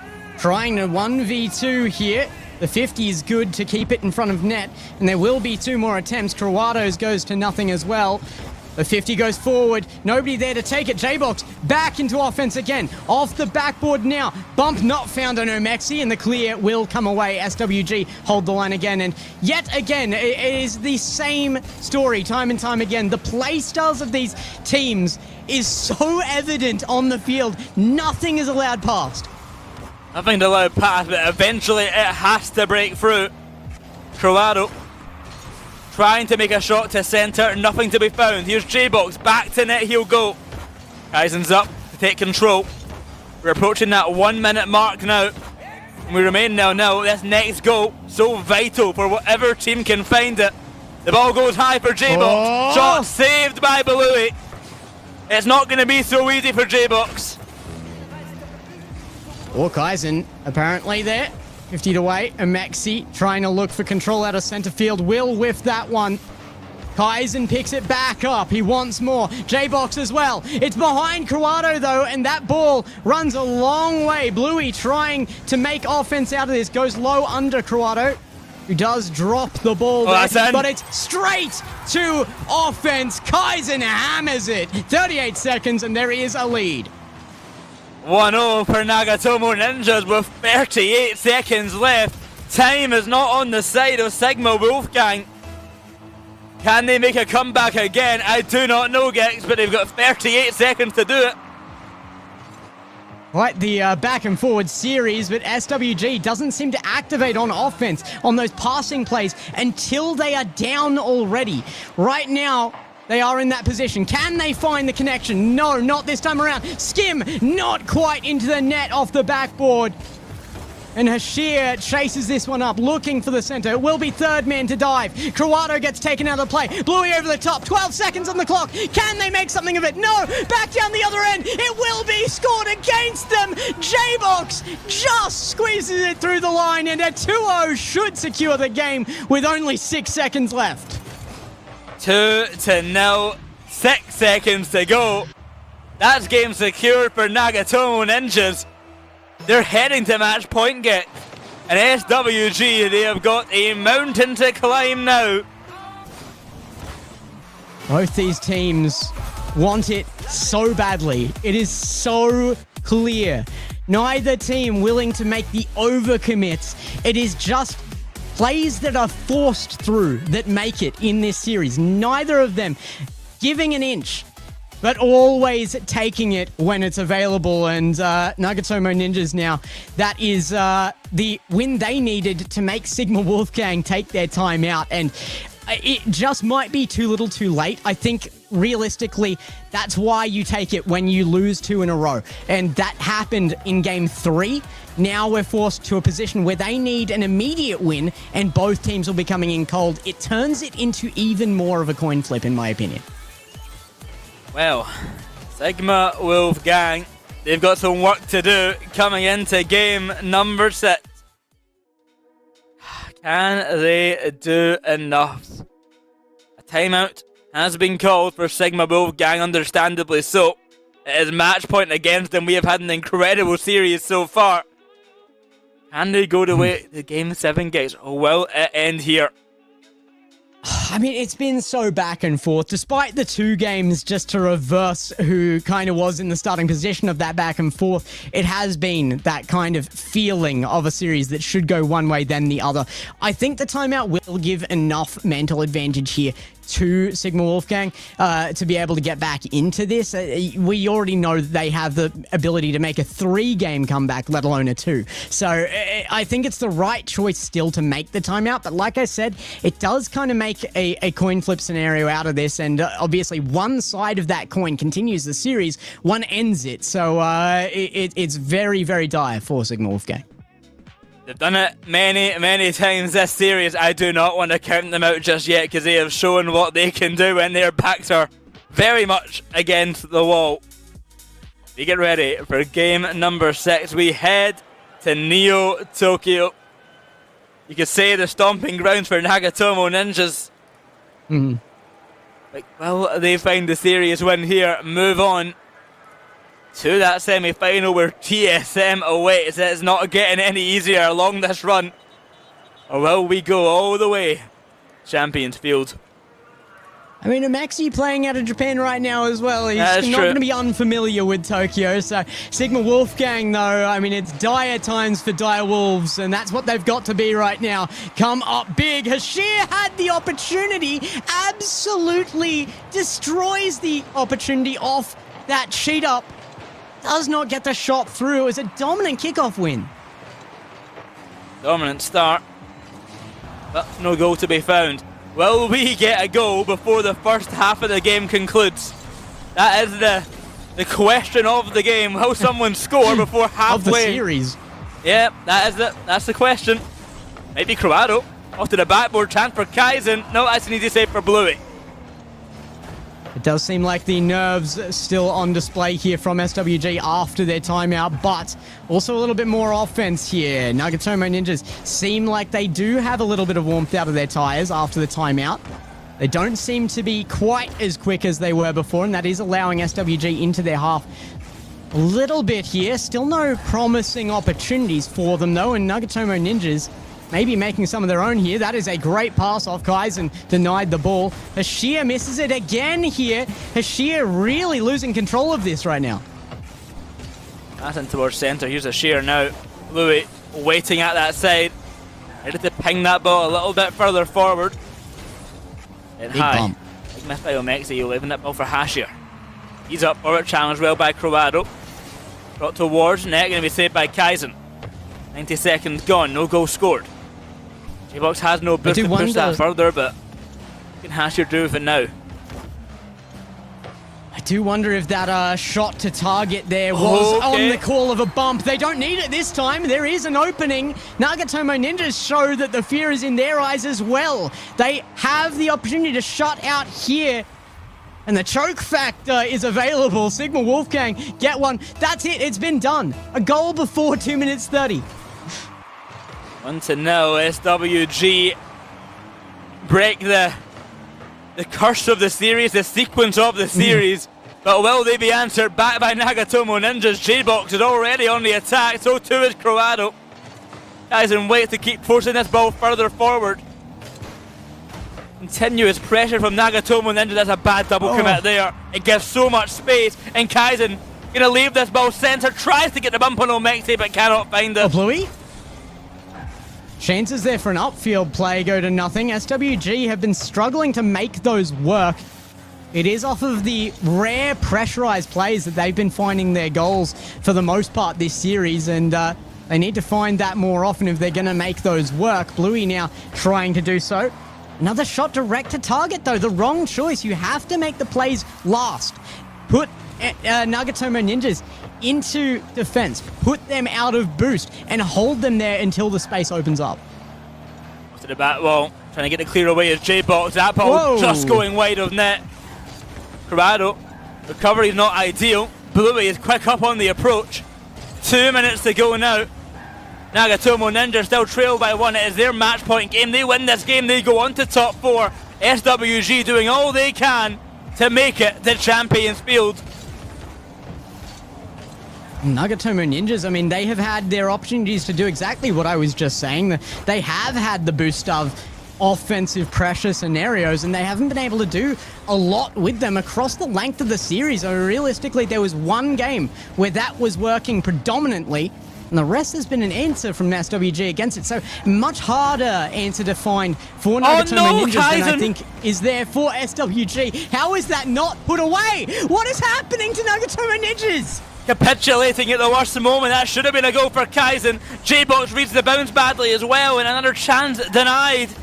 Kaizen to send that ball high. Over to J-Box, it will go off the ceiling, bouncing down. A save off the backboard, the pass to Hashir. He's to be challenged by Nagatomo Ninjas, instead finds the demo on Croado. 1 minute now, Gexon. A goal still yet to be found for Nagatomo. A boom there for SWG. It's a different scenario having to hold that first goal from so far back in the game, but we know they can hold 0 goals. Can they do it when it matters most? Last minute of gameplay has already been cut into. Big bump on Corrado. Right choice from Omexi, who's now out of boost. Made the play well. It's going to sit in front of net, though. Corrado pushes across it. Hashir gets the boost. Can carry this out for a solo play. Is going to look to do so. Over the top of Kaizen. Coming down in front of the net. Is there more? Omexi, though, sitting well back. Not willing to let go of that last goal with the last 30 seconds looming. Now 20. J-Box forward. Looking for Corrado. Over the top. But the defense holds. Gonna haunt them. They didn't get that goal for the waterfall down. With 10 seconds left. It looks almost certain we're going to Game 7 unless J-Bot can do something here. Bluey to send that ball to the ground, but Corrado catches it, keeps it high. To Kaizen now, the shot and wide. We are going to Game 7. Is Sigma Wolfgang about to do it, to come from the back again? It's only a 2-game advantage that they have to overcome this time, not 3, but I feel like it might even be tougher. I mean, Nagatomo Ninjas are playing excellent Rocket League. They just didn't have the finishing power on that one. Like I said, as we went into that game, I think the choke factor is in play. Oh, they're definitely getting nervous. There were so many chances they could have got a goal out of, and they just didn't. Now as we head to Game 7, they have got to get their head in gear. They have got to figure something out, because this is their last chance for both of these teams. It is their last chance. Who will take this game? Who will move on to that semi-final? I mean, that last game, it was 5 shots to 4, and it did feel like that one shot made the difference. A single shot would have absolutely been, if any of those misses had been one shot, we would have been looking at an overtime there. And I think Nagatomo Ninjas going the distance could have definitely taken that, but it was chokes on the line over and over again. So they've got to lock in their shooting, because the opportunities were there that time around, and I don't feel like they would have missed them in any other game so far. But now that we see Sigma Wolfgang in the position as well, it's knockout for both these teams at the end of this game. Nagatomo Ninjas making the right choice to take their time out after that one, because the nerves need to be sorted. Well,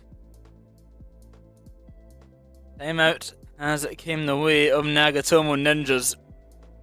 Will it be enough? Will it be enough to hold this other team back? Nagatomo Ninjas, it is a tough situation there. That game they could have won, but they crumbled. What can they do here in game number 7? Well, Clouds in the air and the atmosphere is thick in Championship Field here. They will need a push, both sides. Nothing has been convincing as to taking a series win from either of these sides. It has been neck and neck, but it all hangs on the line here. A top 4 appearance at least from these newly emerging rosters as we come through onto Championship Field. Here comes Omexi with the ball over the top of one. It's an early goal for Sigma Wolfgang.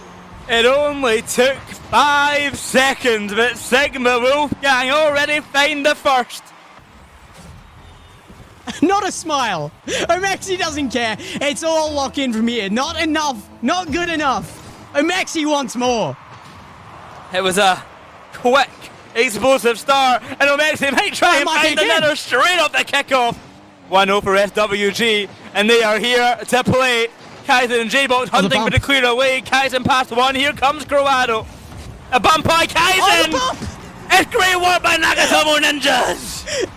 Since when do we have 2 goals opening 30 seconds, let alone 2 minutes? It's, what? Half time, guys. There's a rule about this. You're breaking it. My goodness, Nagatomo Ninjas back on it as well, 1-1. Kaizen now looking for another. Bluey, very nervous in front of the ball. The backflip gets it away to corner. Maxi to 50 Croado. It will come to nothing in the front of that net, and Hashir takes calm control of the ball. Into centre, the ball will roll. Bluey narrowly avoids the bump in coming by Croado. That ball sent high. Here comes Kaizen diving on in. It's a shot to net by J-Box. Nagatomo Ninjas make it 2. Gex. Oh, they're here to shoot. They are, and that was the question asked of them. Can they shoot? Placement in the top left corner. Nagatomo Ninjas in position and shooting on target now is going to be a very, very tough ask for Sigma Wolfgang. Look, 2 of us on the desk predicted a game Bluey, 7. no. It could still go either way. Sigma Wolfgang on the back foot seemed to be the best look, and they are right now. There it is again. Surely Croado comes out of nowhere with no boost and makes a miracle save. Barely makes a save in time. 1 minute gone, and this game is not like the others so far, Gex. The explosive start is not what we were expecting, but is what the series deserves. Makes it to the side, the ball bounces centre. Here comes Bluey, going to be saved by Kaizen. J-Box will clear away. He's got Kaizen waiting centre. He goes for the musty to send that one to the backboard. Caught well by Hashir. A flick up high. Kaizen looked for a bump, looked for a demo. Neither will be found. SWG keep control, and Hashir looks for a pass in centre. It was out of boost though, takes the 50 happily, and it did go to a teammate eventually. It's going to be in the midfield. Great challenge from Bluey, very awkward from Kaizen here. Went a little deep in the net and will have to go to corner instead of downfield. It might end up in more control though that way. And Maxi going to be denied boost here by J-Box, and that should be the clear. J-Box stays upfield as well. Backboard, J-Box! What a shot! It's off the crossbar! Barely missing out on the goal, but Hashir down the other end. He goes for the pass off to Omexi, looks for a bump of his own, but an incoming defender. Croado takes that chance away. The clock ticks down. We approach the halfway mark, and the game remains in favour of Nagatomo Ninjas. Can they make it free? No, it's off the post. I expect the evener here from SWG because this series deserves nothing less than yet another overtime. It's going to be intense here if it happens, but it has time and time again. Chance here. Omexi out of corner. Can't get the pass. Kaizen with control. Half the game gone now, and it's the longest half we have had by a mile. Off to the side. J-Bot can't catch that ball. Here comes Bluey now. Kaizen's already up for it. Bluey with a 50. He will reach the back wall where Croado awaits, but pressure remains for SWG. Up high, above the net. J-Boss and Croado left awkward. Can Bluey get a shot off to the back wall? No one's there in time. Hashir has to rush on back. Omexi couldn't make the touch. It's Kaizen now, going solo. 1 versus 2. He's got J-Box to help him out now. To the backboard, he gets the reset. Oh my goodness. Tap on down. Goodness. He's back in action. It's J-Box. J-Box, the most delicate touch to the backboard on the second. doubles it again, and this time with the backflip to get the spike. Just about no bounce there. I don't know how you find that angle. If that's the one that wins the series for Nagatomo Ninjas, they deserve it. He is back in the action. It'd been quite some time since we saw J-Box on this broadcast. Top 4 back on Detonator.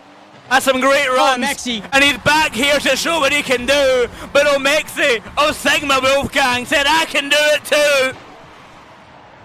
He's been keen to be seen, Mexi, and there it is, the shot on target.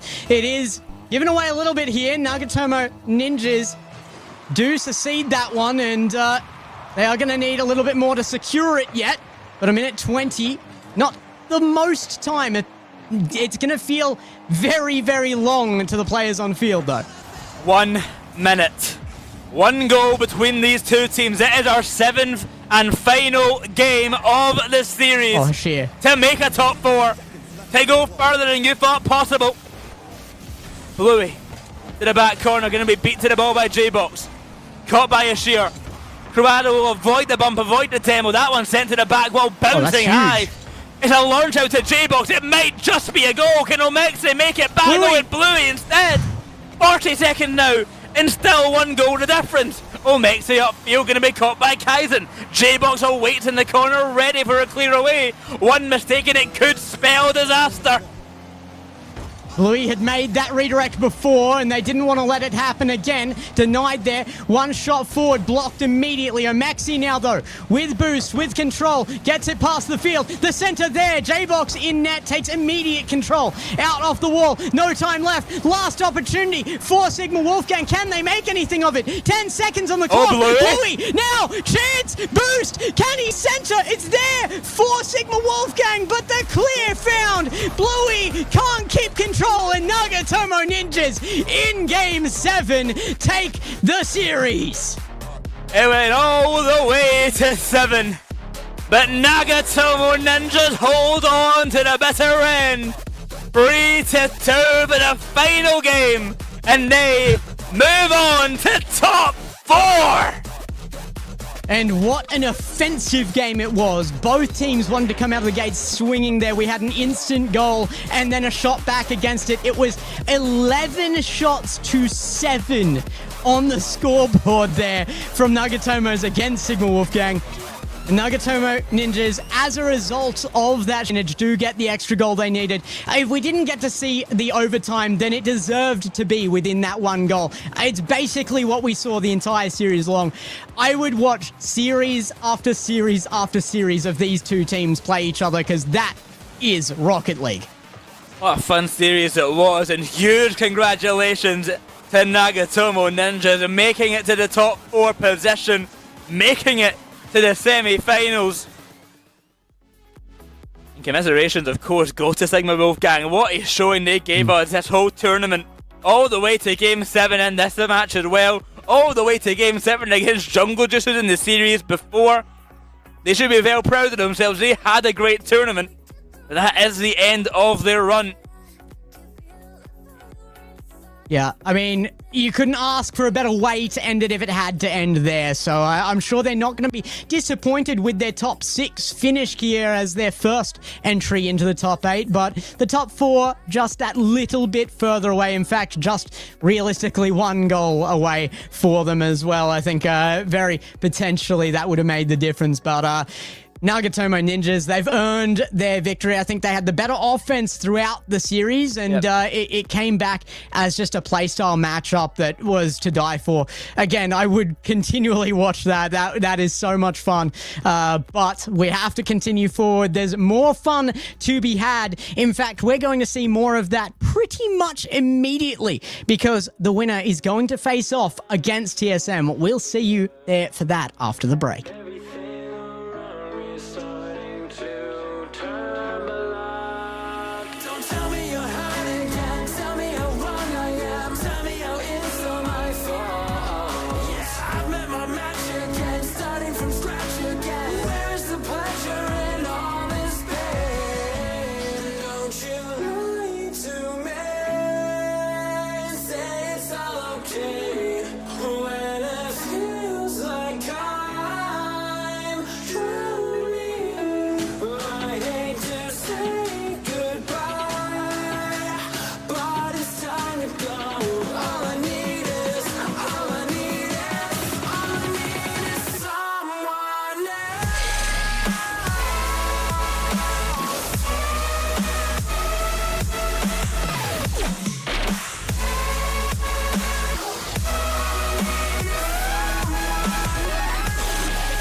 never felt more divided than now.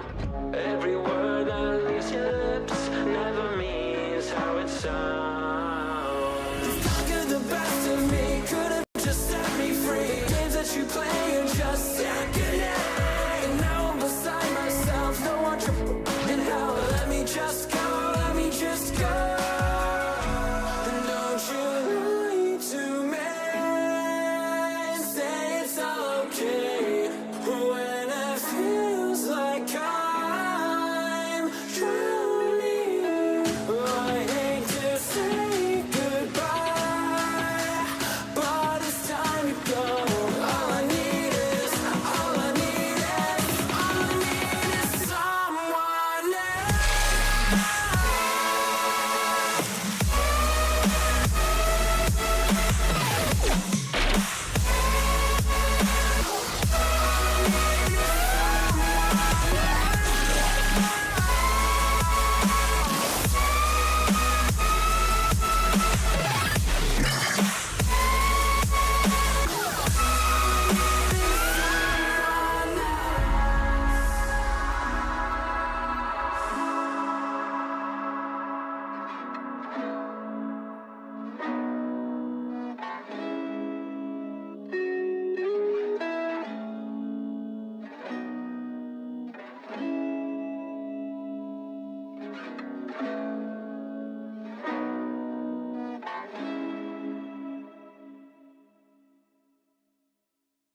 Won't you come over?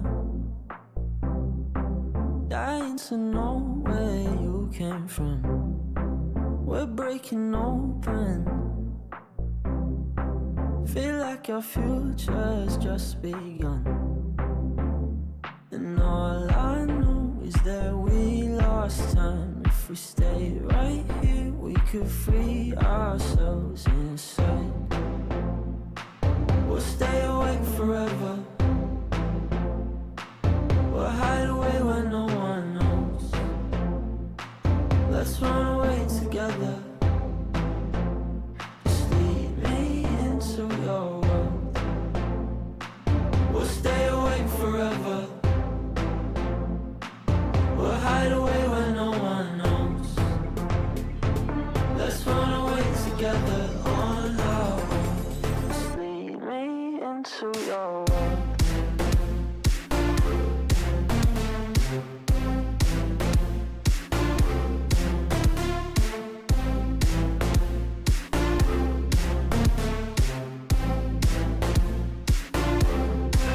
Waiting for no one. We're headed straight up for the sun. They'll never notice. We'll take these cities on our own. And all I know is that we lost time. If we stay right here, we could free ourselves inside. We'll stay awake forever. We'll hide away where no one knows. Let's run away together. Just lead me into your world. We'll stay awake forever. We'll hide away where no one knows. Let's run away together on our own. Just lead me into your world.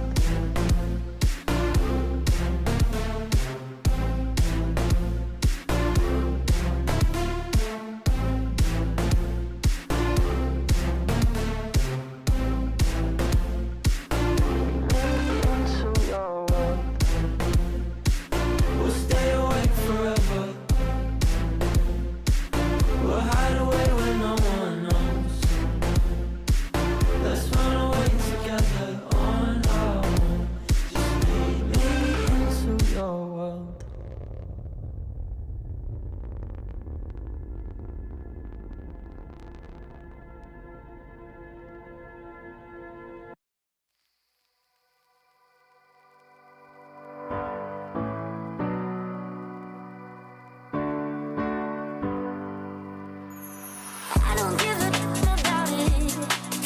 yes I do. I don't wanna hear about it unless it's from you. Don't tell me that love isn't game, baby. I don't wanna play the same old king games. Don't tell me that you're gonna change, 'cause I know that's what they always say.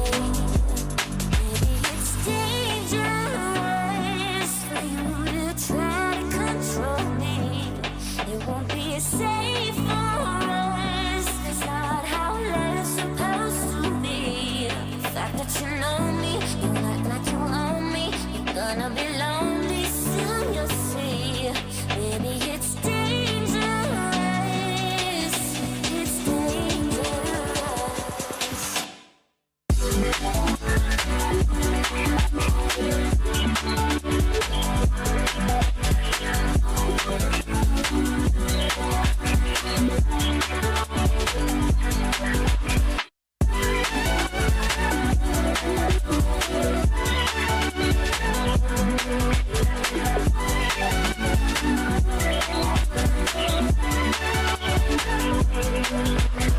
You don't even care about it. Tell me you do. I won't even know about it. You know that ain't true. Don't tell me that love isn't game, baby. I don't wanna play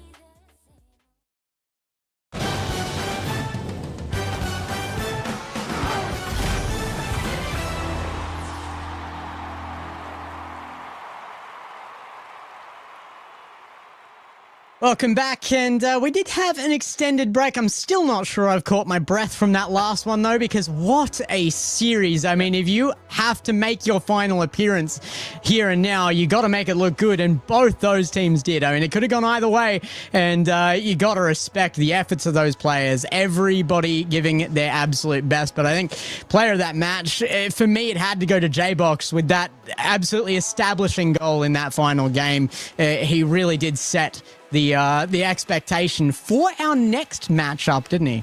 I think I've got to agree. J-Box played so well, and his reward for that is instantly having to play against TSM. So maybe for better or for worse that they made it this far.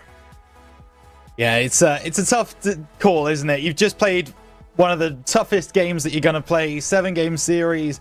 Feels like you went all the way, 7 rounds with Mike Tyson, and then all of a sudden you've got I don't even know who's bigger in the boxing world. I've made a metaphor that I can't follow up.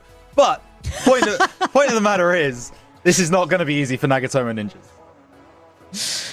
No, I don't think so at all. In fact, TSM came in yesterday and they proved to me that they are here to make a statement this weekend. They really haven't cared too much about what the scoreline has been all season long as they came out on top. And this time around seems to be different. They want to show that they are in the peak performance they can be right before they potentially go to the major. I'm sure a lot of people have money on TSM being the one to do that, but it's not going to be an easy path for them, and Nagatomo Ninjas might be more of a challenge than we expected, I think. I mean, 100%. They shown how good they can be.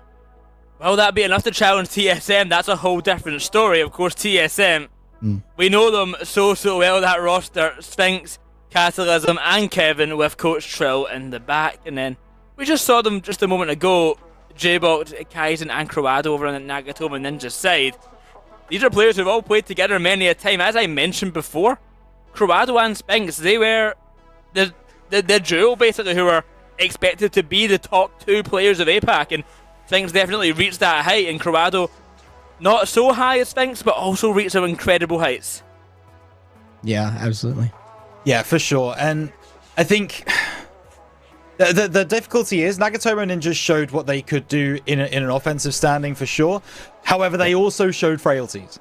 They also showed moments in that series where they didn't look at the top of their game. They struggled on defense. They couldn't hold it together. They didn't maintain an offense that they were looking for in certain games. And if you drop your level to even 99% from 100%, TSM will absolutely take advantage of any gap that they find and exploit it. So that's what's going to be tough. I think that TSM, it's both the advantage and the weakness of TSM is that, I mean, you look at those rosters, Finks, Catalysm, and Kevin on screen there, they are all very attack-heavy players. None of them are really playing defensively. I know Catalysm, most people wouldn't have said that about him before he entered Apac either, so, but that has been what they've become, and the roster is extremely attack-heavy. That is why I'm kind of glad that the matchup here is against Nagatomo Ninjas, because we just watched them in a series against Sigma Wolfgang where they were extremely defensive. I think a defensive roster against TSM just gets beat up. You end up giving too much space to TSM, but here I don't think a lot of space is going to be given, and Nagatomo Ninjas will have the opportunity to maybe take it to them. Of course, you guys get to tell us if you think that's going to happen as well. So let's get into the predictions. Nagatomo Ninjas, #NN, if you're going to be on that blue side of things with the fast moves there, the possible answer to TSM. But if you're on the flip side of this with #TSM, they have been the strongest team in this region, but they don't lead the charts right now either. So weakness has been displayed. Can it be taken care of? If you want to back them, it's #TSM. For me, I think I've been very clear about this. TSM, they are looking for 4-0s right now. Whether Nagatomo Ninjas can take a game or not, TSM are not going to give room here. I think they can do it, and I think they can do it in the 4-0. There's a reason that all day I've been constantly talking about this team making top 4 and not really mentioning the opportunity to go further. I don't think they're getting past TSM. We have made it clear that we've got 3 teams who are here to win the event and make the major. TSM being one of them. They are going to be giving it their absolute best today. I've got to give it to TSM. Yeah, I think it makes a lot of sense. TSM, this entire regional, have not dropped a single game, and I do not think that's going to change now. I think TSM are going to take this relatively convincingly, but having said that, I would love to be proved wrong. I think we can be. I think there is some world here. Like I said, we have seen weaknesses from TSM, and being that they're up against another hyper-aggressive team here, I think there is some level that can be brought against TSM. Of course, I did say that my prediction is going to be 4-0, but I think that there are teams that would have, you know, dramatically less close games than we might see in this series as well. So Nagatomo Ninjas getting a 50% here. Wait. This is going the other way suddenly. What is happening? He started 60-40 to TSM, and I think I may be the culprit in chat. I've seen Cocken come to chat, and I have a feeling that the rest of Cocken's chat has came with him to vote for Nagatomo Ninjas, and they are now crushing the poll. Brilliant. Where is that coming from? That's crazy. It is coming from Cocken's stream. Absolutely. There's got to be some level of reason within Cocker's viewers as well, though, right? There's no way. Yes, that the reason they're Japanese. Reasoning here. The reason is that they're Japanese. Fair enough. It is a heart vote. Yes, it's got to be. It's got to be. 100%. I mean, obviously the percentage is high, but I don't think the percentage should have been, 0 either. I think this is a game where the opportunity for an upset is minimal, but is possible, as you've kind of said there, Gex. And if Nagatomo Ninjas are able to pull it together and play like they did when they were playing well in that previous series for longer periods of time, who's to say what's about to happen?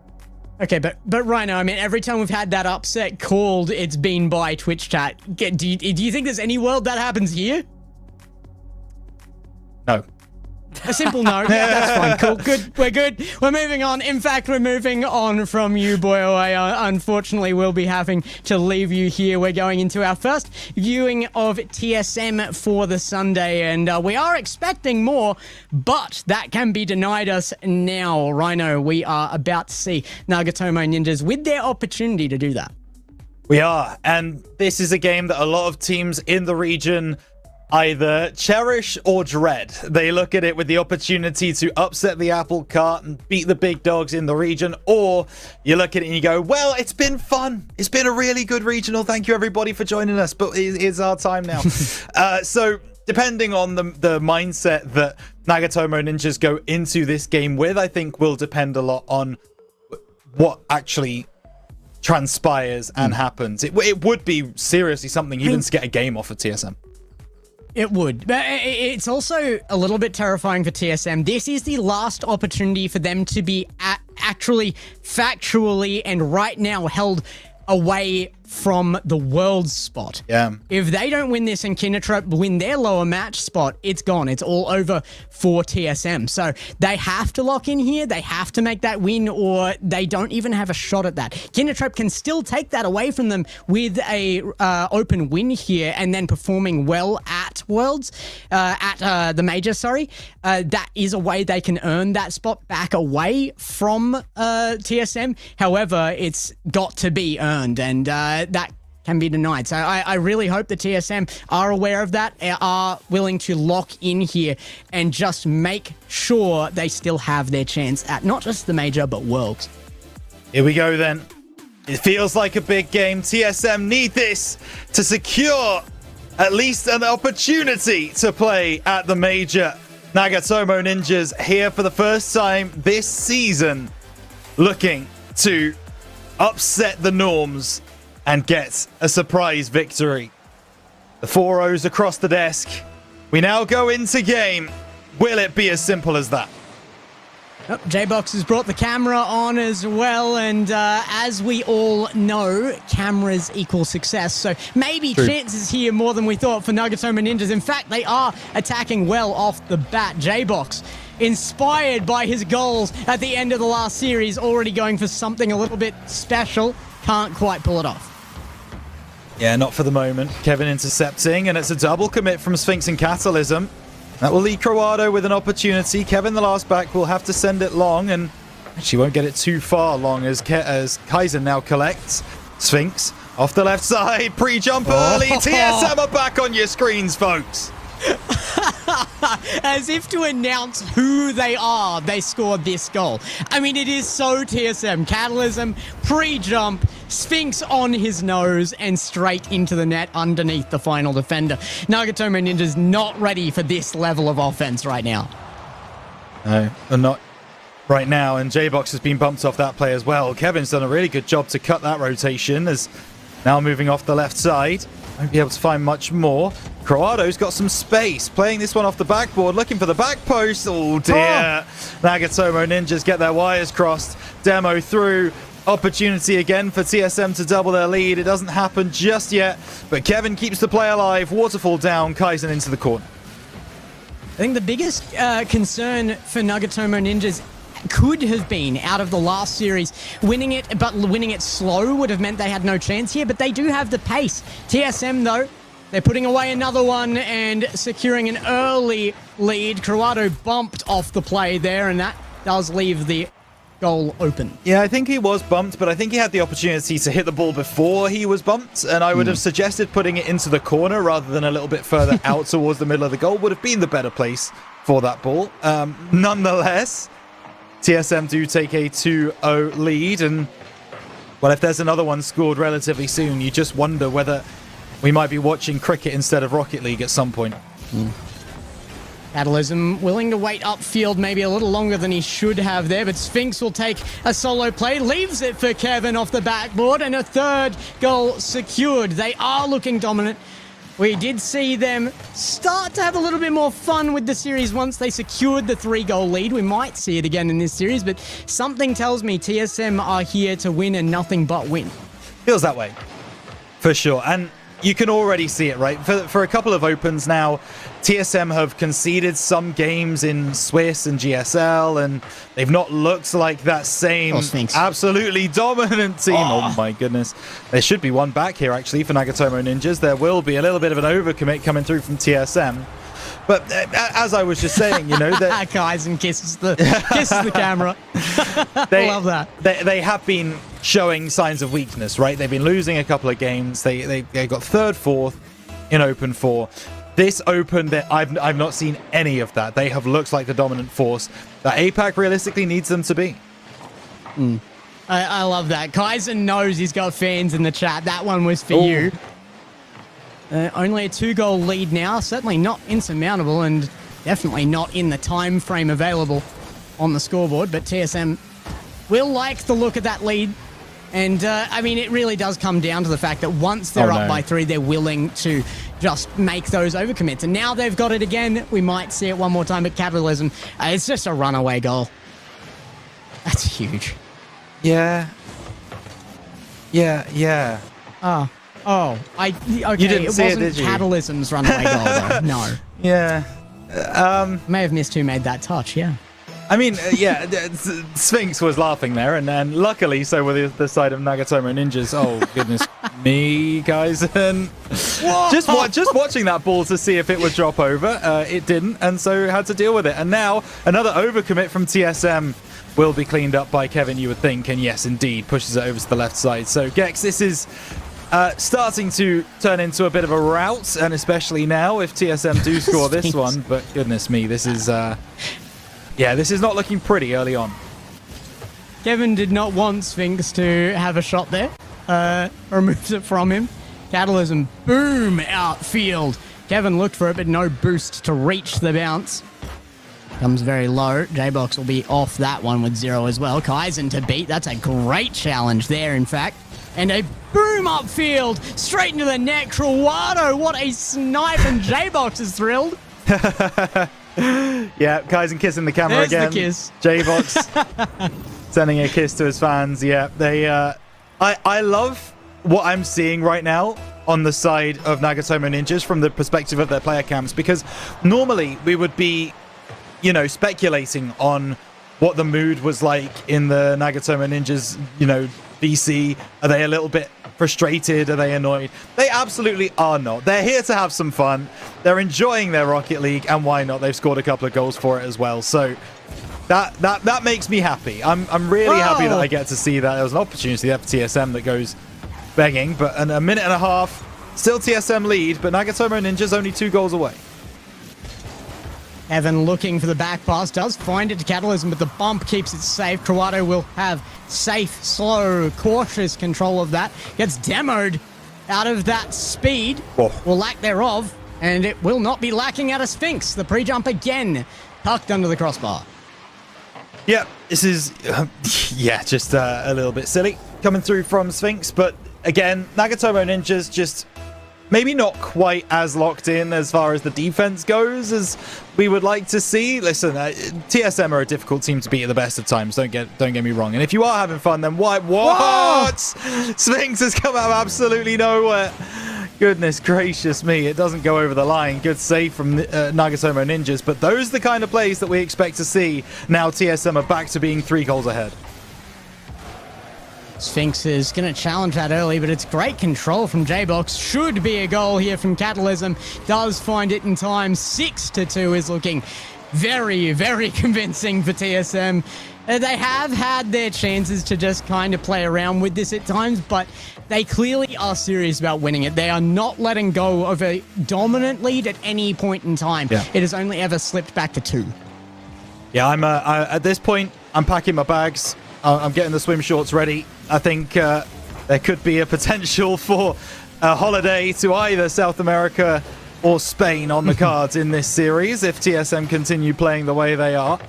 Off that right-hand side is Sphinx. Easily dealt with by Crawado. Catalysm next up, and actually just misreads it. Doesn't quite get the flick, and so Kevin is being asked to recover the situation. Whoa. And he gets the save on the goal line to make sure that he does. What a pre-jump from Catalysm. Looking for the pass back down, intercepted by Kaizen well. Would have been such a pretty goal. Big pump.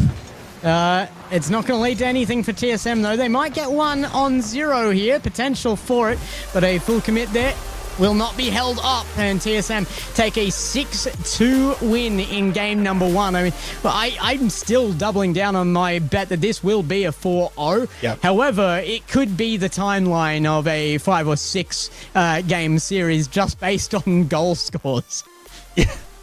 Yeah, maybe. Yeah, it's going to feel like it was a longer series than it was, because that was only game number 1, folks. We have still got a minimum of another 3 games to play.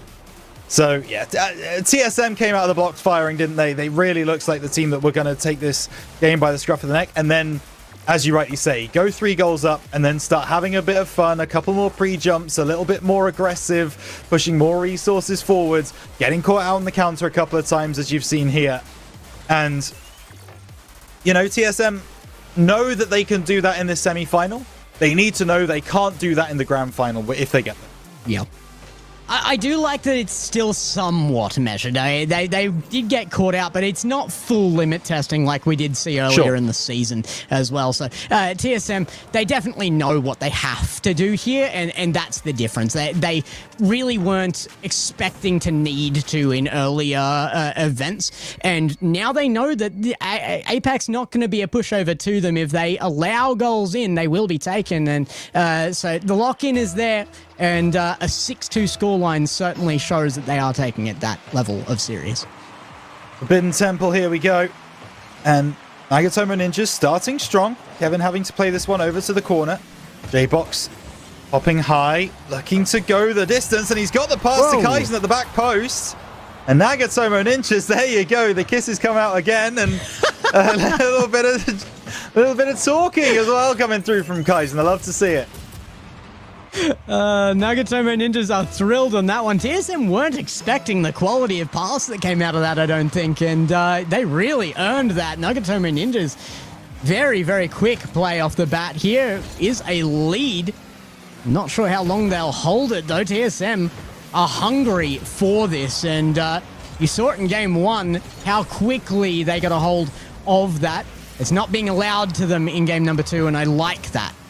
Yeah, absolutely. Got to work for it. What is that touch from Sphinx? Whoa. I thought Catalysm was going to be able to convert, but not quite. And now, the team pinch attempt are going to come through. You know what? TSM might still be slightly limit testing as this ball off the left-hand side. Sphinx with the shot, pass to the back post. Catalysm can't convert. I feel like TSM are just kind of actually wondering what to do for a moment here. Their typical plays aren't reaching the net, so throw more at it, question mark? Yeah, that might be the answer. Just try to do it again, but with more power this time, and maybe something will happen. Catalysm, wanted the bump, didn't get it, and Catalysm's not looked necessarily himself so far in this game. No. Well, he's back. Don't worry about it. The go-ahead goal from TSM, a play over the top from Sphinx. No one on Nagatomo Ninjas ready for that powering clearance, and Catalysm finishes the job. 1-1. I'm not so sure on it. I still think there's that little bit of a question mark over Catalysm, regardless of that player. The hard work there was done by Sphinx. Sure. A massive upfield pass and put on Catalysm's head. Just about any decent player could probably take that and turn it into a goal on an open net. But it is a great play formed between the two of them, and that means that TSM is functioning again. And that's what they need right now. 1-1. They want to be dominant. Do. Catalysm off the left-hand side. Won't get anything to go. And Kevin just popping it forwards. Double commit on the goal line for Nagatomo Ninjas, but a bump onto TSM means that they should be able to bring it away. Actually, a misread. Double commit from TSM. And now, the go-ahead, but it just doesn't quite get through. But the Ninjas will have an opportunity to get some offense. And Kevin stands tall. Sphinx out off that left wall with control. No reset found. Kevin's going to pre-jump. Not reaching that, though. J-Box with, again, calm control. I love that when the opportunity is there to just take the ball, slow it down, and take a play out of their half. Nagatomo Ninjas frequently do so, and it results in much safer clears, less boomer ball played, and more opportunities. Does. Just over half of this game played. We are still level. Big pass. Coming through. And the clearance is in. Now an opportunity off the right-hand side. Sphinx a little bit quicker. Kaizen will still be able to send it into the corner. Kevin back to Sphinx, who gets just bumped off the play. And Nagatomo Ninjas, I think that's their plan right now, is just get as many bumps and demos as possible. Disrupts the way that TSM wants to play. 1-50 by Kaizen. Surely the finish. No, it's not going to come through. I wanted to see that finish so badly. That would have made our clip reel for sure, but could not make the approach of ball quickly enough.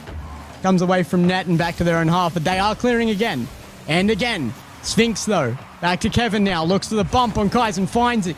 Dunk down. Croato with the clear. And Sphinx out of boost. Chance here, but Kaizen sends it straight into Sphinx. Yeah, he does. Not sure how much boost Sphinx actually had, I guess. And that's going to lead to a couple of problems. Oh my goodness! Croato! How? He pulled off some heroics in the previous series. He's done it again against TSM.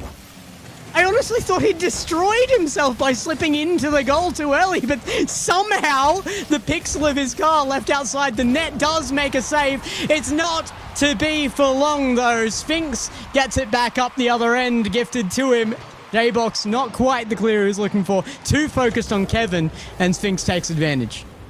Yeah, there it is. The lead for TSM. It has been coming. I don't think there's any doubt about that, but credit to Nagatomo Ninjas for keeping it as close as they have for as long as they have. Croato going to have to do another save. I don't think he's been able to get it this time. Ball popped high. What is that? Kaizen plays it over to the side. TSM can't make this one work just yet. That pass a little bit behind the teammate. So now Kevin, his opportunity. Pass across to Sphinx. Everybody misses. It's like a reception English lesson. No one can read. But now Sphinx. Oh, what a save from Kaizen. The in and out. And the equalizer. No, he won't catch up in time. Oh, they deserved it, though. I mean, that defense is stunning. The chase was on, but the ball just outpaced it. How do you save that? The pre-jump Sphinx slotted it, and a player just appears. Nagatomo Ninjas will be devastated they can't equalize with this last 15 seconds, but what a save. Catalysm can't make that one work either. Maybe one more chance for Nagatomo Ninjas, but no, sent back upfield. This has to end surely. Croato trying for any control, but cannot be found. Yeah, but the ball is in Nagatomo Ninjas' hands. And the pop high, Sphinx looking forwards. The TSM don't seem interested in getting the ball on the ground. Neither do Nagatomo Ninjas, because they know if they can score, we will be going OT. There's a chance there at the near post. Oh my goodness, top right corner. Oh, he hits the crossbar and out. Close, but no cigar found. And TSM go 2-0 up on the series. And unfortunately, I think that last shot, had it been on target, would have been straight to a defender as well. The corner seemed to be covered there, but TSM, only a 1-goal lead. You've got to talk about the pluses for Nagatomo Ninjas. I mean, they played very, very good Rocket League to hold this so close, and I think TSM would give them the props they deserve for that as well. TSM, I don't think were playing at their usual level in that game too. However, even a moderately disappointing version of TSM going to be hard to beat in most cases. Nagatomo Ninjas, they stepped up. Yeah, they did.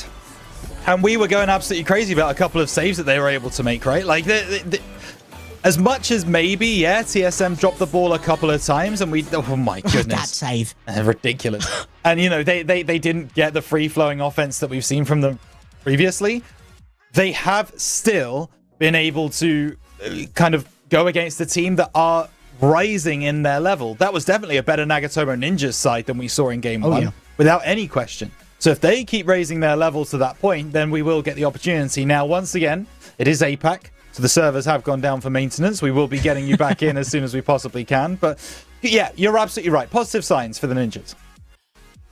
Yeah, and I just want to see more of it. I don't expect outright wins here against TSM. I just want to see those positive signs, because while this is going to be the end of the season for anybody losing it today, it does mean that another season exists where you're bringing that level of potential in to maybe a new roster, maybe the same one, but a new season regardless, and you're going to be showing that against other new rosters. So you've got to be bringing that potential now and working that into the future.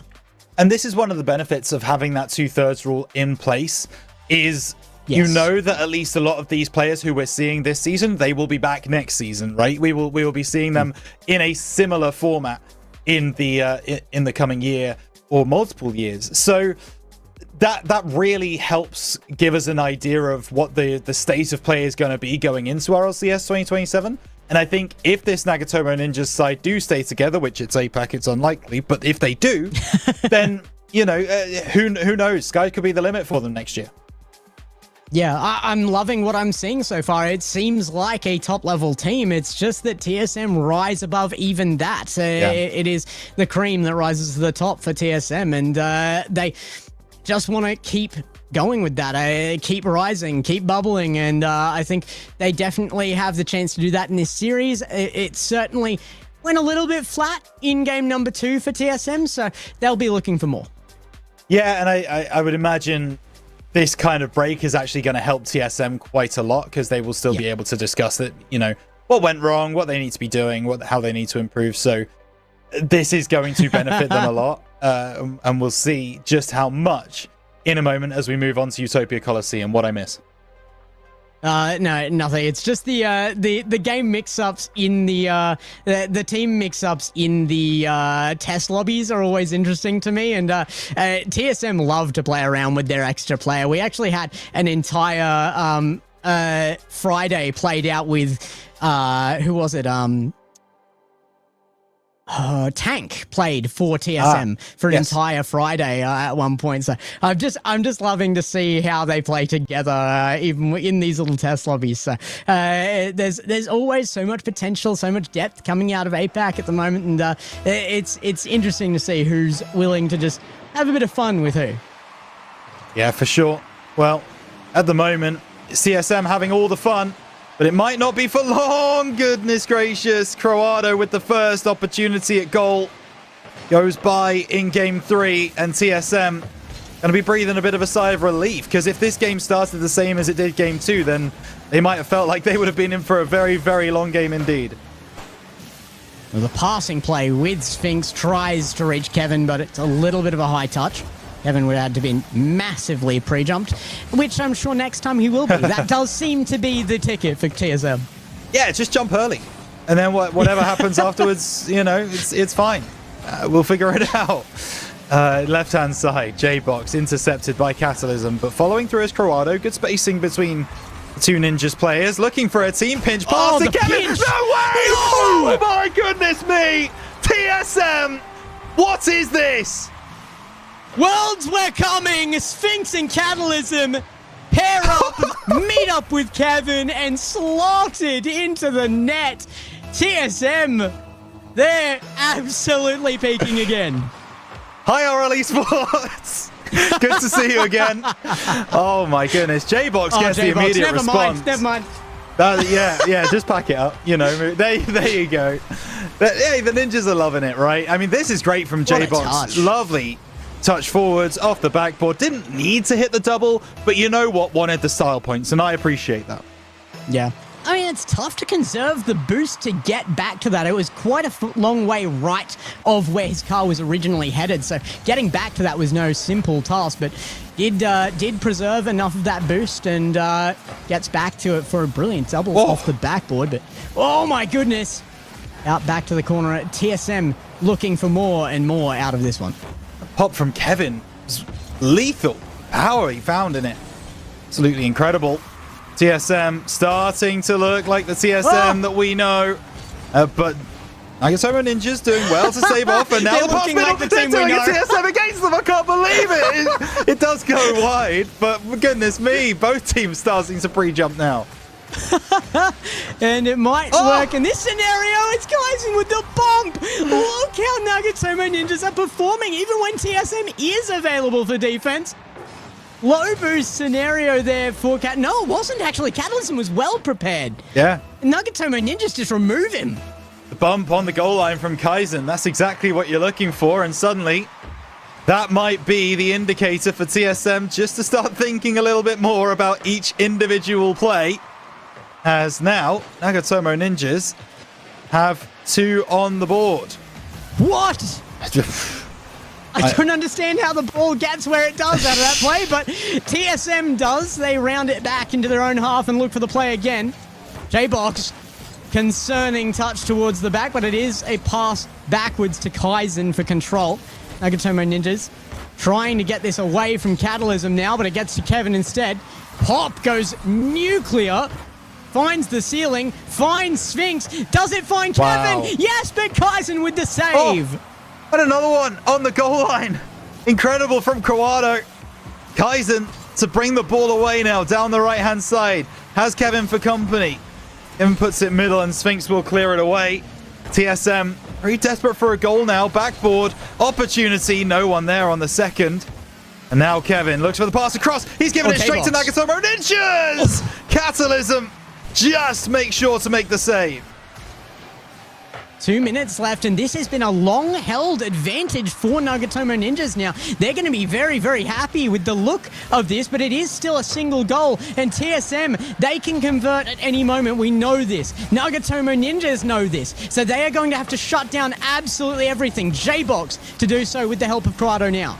Yeah, the pass back is going to go beyond Sphinx, but Kevin will be there looking for the top shelf, saved away by Croado. He's been the defensive stalwart for Nagatomo Ninjas throughout today.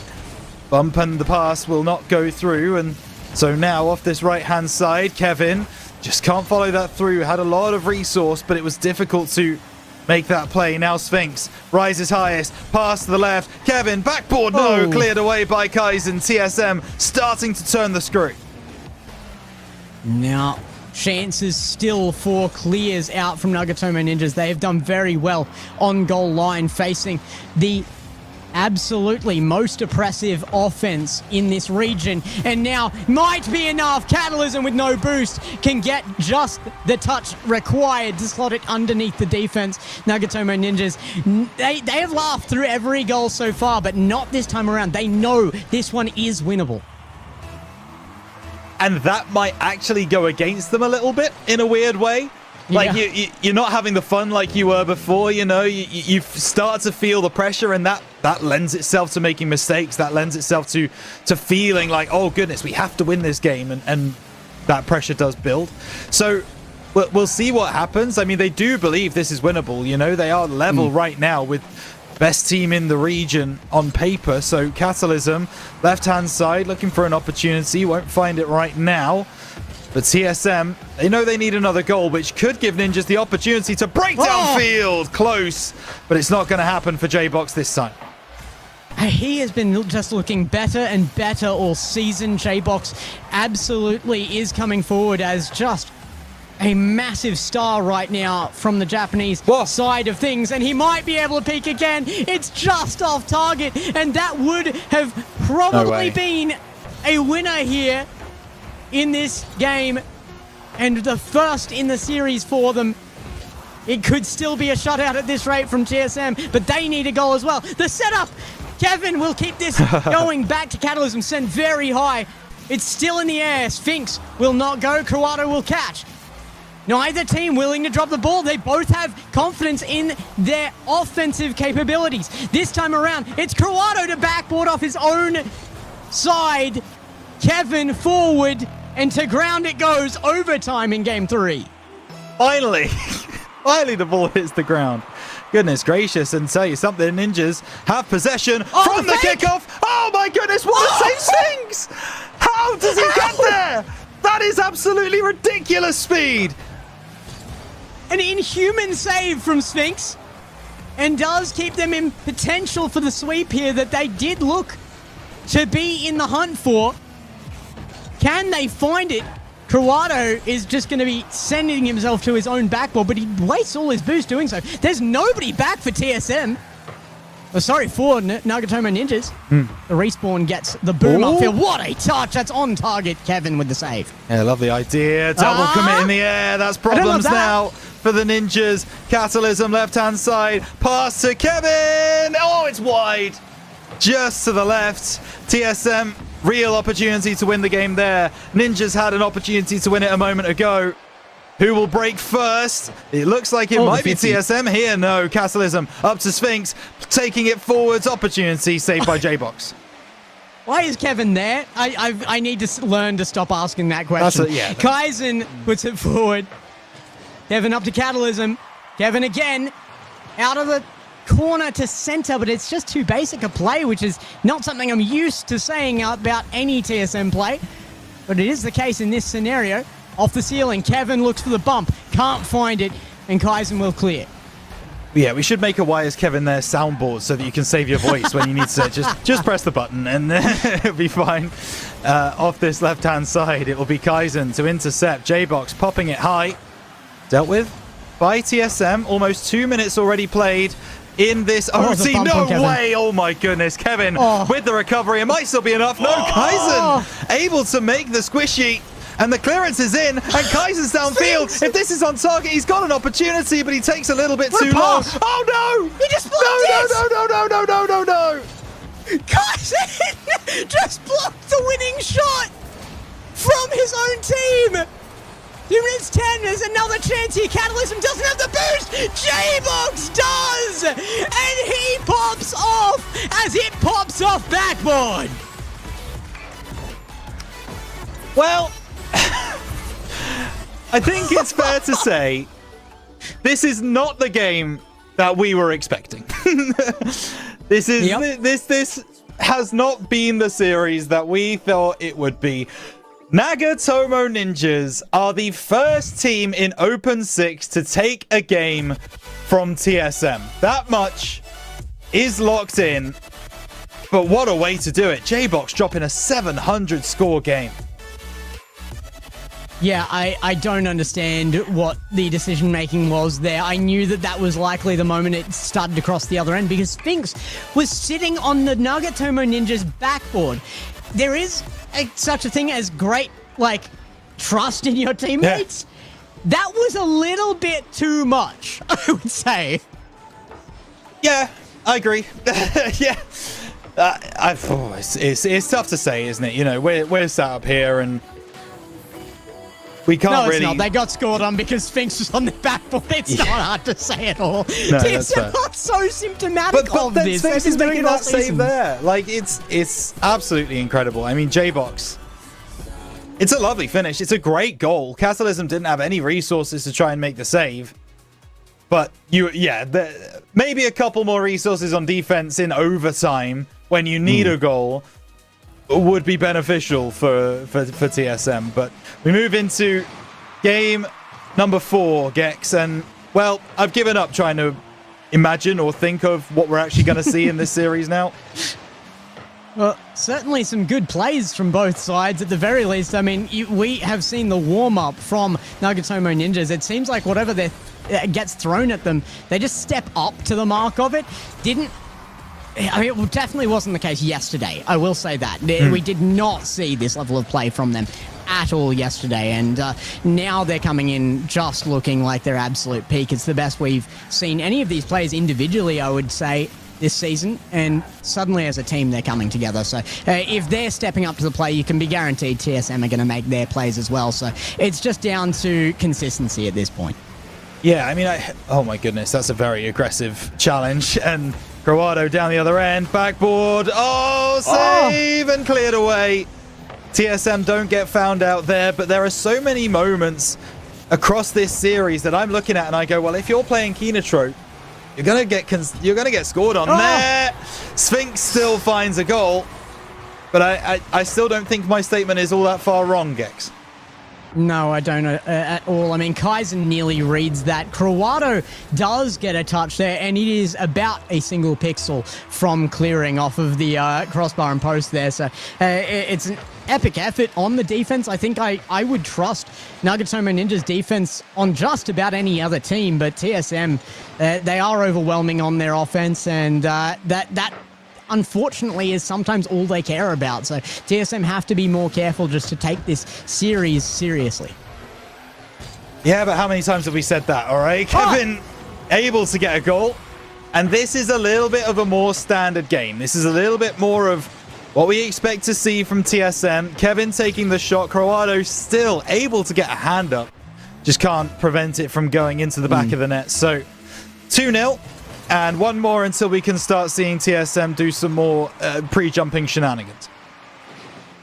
Well, it might be already there. Catalysm coming out of the opposing corner. Kaizen booms upfield and J-Box gets beaten. Catalysm now going to slow play this as he doesn't have anybody else to work with now, but that clear goes straight to Kevin, and TSM starting the onslaught offense that we expect from them. Yeah, just keeping this ball in your opponent's half, not letting them escape, not letting them out. Catalysm over the top, a little bit of extra boost to try and use, wasn't able to, so Sphinx is going to have to take over off this right side. Oh my goodness. And now they're starting to try some things, and that excites me. Good 50 there. Catalysm's available, but he's never getting to that first. Doubles back, gets it to midfield. Big demo there. I'm not sure what's happening in the midfield. It's smoke show right now. Big demo on Catalysm, though. Will allow a clear upfield. However, Sphinx back and Catalysm respawning means TSM are available. So here's Croado on the left side, intercepted in the midfield. J-Box doesn't get there before Kevin does. So Kaizen just marshalling it now. An opportunity for the double from Sphinx. Croado stands tall, but a demo on the back lines. J-Box is still there to make the block and make the save. So TSM still 2-0 up. Nagatomo Ninjas moving down the other end. Can't get anything to go right now, but Croado might try and look for the pass. Cleared by Kata. Kevin, gonna go very, very high with this on the dribble. The 50 comes back to Catalysm, but it's not the calculated play that TSM would like, and it does get answered. Croado to the backboard. Can he find one more? No, Kevin there in time. Yeah, but that's a sign of what Nagatomo Ninjas can do. You know, we've been talking about it for a while now, that they definitely have a lot of quality, a lot of good quality that TSM, if they take for granted, will start to struggle against. Doesn't look to be the case so far. That infield pass, Catalysm collects, and that waterfall is really nicely read by J-Box. Credit to him. Difficult ones to read off that top corner, but he does a good job of it. Now passes middle to absolutely no one. The forwards play from TSM, but Sphinx has jumped too early. I didn't know it was possible. Yeah, apparently you can actually pre-jump and it go poorly. TSM have rarely experienced it, but here they are on the receiving end of a clear. Back to the opposing half, though, and Kevin gets just about a freebie here. TSM will go up 3-0. Now they finally reach that point, though. It has been an entire game length just about before they find their 3-goal lead. It's so hard to find a team in this region that can hold out this long. Yeah. Yeah, it is. And so there is the recovery, I guess, to a degree from TSM, because they had been struggling to play against this Ninja side for, you know, a good couple of minutes there. So the breakthrough finally found, and now Kevin off the right-hand side. They are looking for series point, looking to keep their major and world hopes alive. And goodness, that really would have been an opportunity that, well, again, would have been replayed time and time again. Kaizen looking for a sniper shot. It's not going to happen. Collected by Croado in the midfield. Another chance for Kaizen, but yeah, that shot not powerful enough. A double commit from TSM here, though. Will end up upfield, though. Kevin with the option to go for boost and a catch here. Gets control. Sphinx is off the opposing backboard. Looks for a pinch. Can't quite impact the play, but a 3-0 lead here with no time on the board means TSM are happy with whatever happens from here on out. They're just trying for a bit of fun at the last dying moment. TSM having a bit of fun in a top 4 matchup. I've never seen that before. Could never be TSM. Yeah, no. 3-0. Relatively convincing. The Ninjas had moments, like 1 or 2, but only one shot in the entirety of a 5-minute game. Yeah, not really good enough. Even if you are playing against TSM, you've already proven you can take it to them in the last couple of games. This one was just a little bit of a step down for me. Yeah, I would agree. This is the step back, but it's also the lock-in from TSM. They know that they can't be taking risks here. It is just unacceptable for anything else to go Nagatomo Ninja's way, and I think that's the attitude from TSM right now. They had to lock in. I'm just going to check what Boyo predicted, because did he give a game to Nagatomo Ninjas? That's what I want to know. No, he didn't. Okay, none of us did. That's fine. I was scared that there might be another Boyo perfect prediction, and I was going to be very upset, but doesn't look to be the case. Everyone predicted a 4-0, and so we will see how we get on from there. So 3-0 in the game, 3-1 in the series. Will it end on Parc de Paris? I think it could. I predicted this to be a 4-0. Nagatomo Ninjas have earned their game in this, don't get me wrong, but particularly once you get on broadcast it is impossible to take games from TSM for the vast majority of teams in the region, and they have stepped up. Nagatomo Ninjas, when TSM is kind of at their most serious, it's still not full serious, but at their most serious, I have seen them realistically. They are still able to take a game here, and I think that really shouldn't be underestimated. These players are absolutely peak. Yeah, they are. For sure. Sphinx, what a pass in field! Oh! What a way to open the scoring in game number 5. This is lovely. Sphinx, just nothing in the tank, but still makes it work. Gets there before Croado. Passed into Kevin, 1-0. Well, I mean, it's a good start. TSM will be happy that they've already got a lead to defend, and that's kind of what they need as well. I feel like with the risks they often do take, an early lead is the way that they kind of confirm games. Now, they need a little bit more if they want to start having more fun with this. What a save from Corrado, diving across the net, a pre-jump of the shot. Oh no, that's not a great touch. That should be 1-1. Kaizen converts off of the missed touch, and there you go. Watch the screens on your left-hand side. Kevin, can't tell whether he got bumped there by Croado or not, but either way, it's a missed touch into the middle. Kaizen takes advantage, 1-1. It's so tempting to just shoot that as well, and I think the defense was there on the shot. Kaizen with the flick was the brilliant decision. Sphinx replicates it on the other end, though, and TSM get their lead back. Kaizen's just laughing. What else can you do? Yeah, it doesn't take long, does it? Doesn't take long. And TSM back in the lead. We've only played 45 seconds of this game 5, and there've already been 3 goals. Strap in, folks. Could be in for a barn burner. Sphinx. Reset. Over to Castleism, wanting the team pinch again. Just doesn't work for them this time, and J-Box can clear and does maintain possession as well. TSM may be overrating the pinch play as well. I mean, it's great when it works, but the moment it doesn't, it means that 2 people are out of the play already. But Kevin, he does not care what didn't work. He's just going to make something new. Upfield pass, Kevin's on it, and the redirect straight to net. Yeah, lovely redirects. Textbook as well. No one back for Nagatomo Ninjas. They just leave their defensive area completely bare of players, which against TSM is a very brave thing to do. And they get found out for it. Kevin, pass middle, another pre-jump. This time it doesn't quite work out, and now Sphinx is going to be asked to recover this situation. He plays it over to the side where Catalysm is, and that's another misstep from TSM. And they're just making a few too many mistakes right now on Parc de Paris. I know what just happened, and I don't like it. I don't want to say it. Catalysm is just trying to get a Pangoli shot. He's practicing the mechanic midfield there. It's way too high for a start. That's not a Pangoli reset. Come on. Yeah, get with the program here, Catalysm. Yeah, come on. It's you've seen one clip on Twitter and gone, you know what, I want to do that now. Yeah, I see that happening. Boost. But yeah, no boost for Sphinx. Yeah, clearly not communicated because Catalysm still jumped on the far side, even though Sphinx didn't have anything in the tank. Off the left-hand side, opportunity, bottom right corner. No, Sphinx goes wide. Close enough to scare the defense, though, and they chase it out. J-Box to his own corner. Could get a double touch here. It goes to Kevin.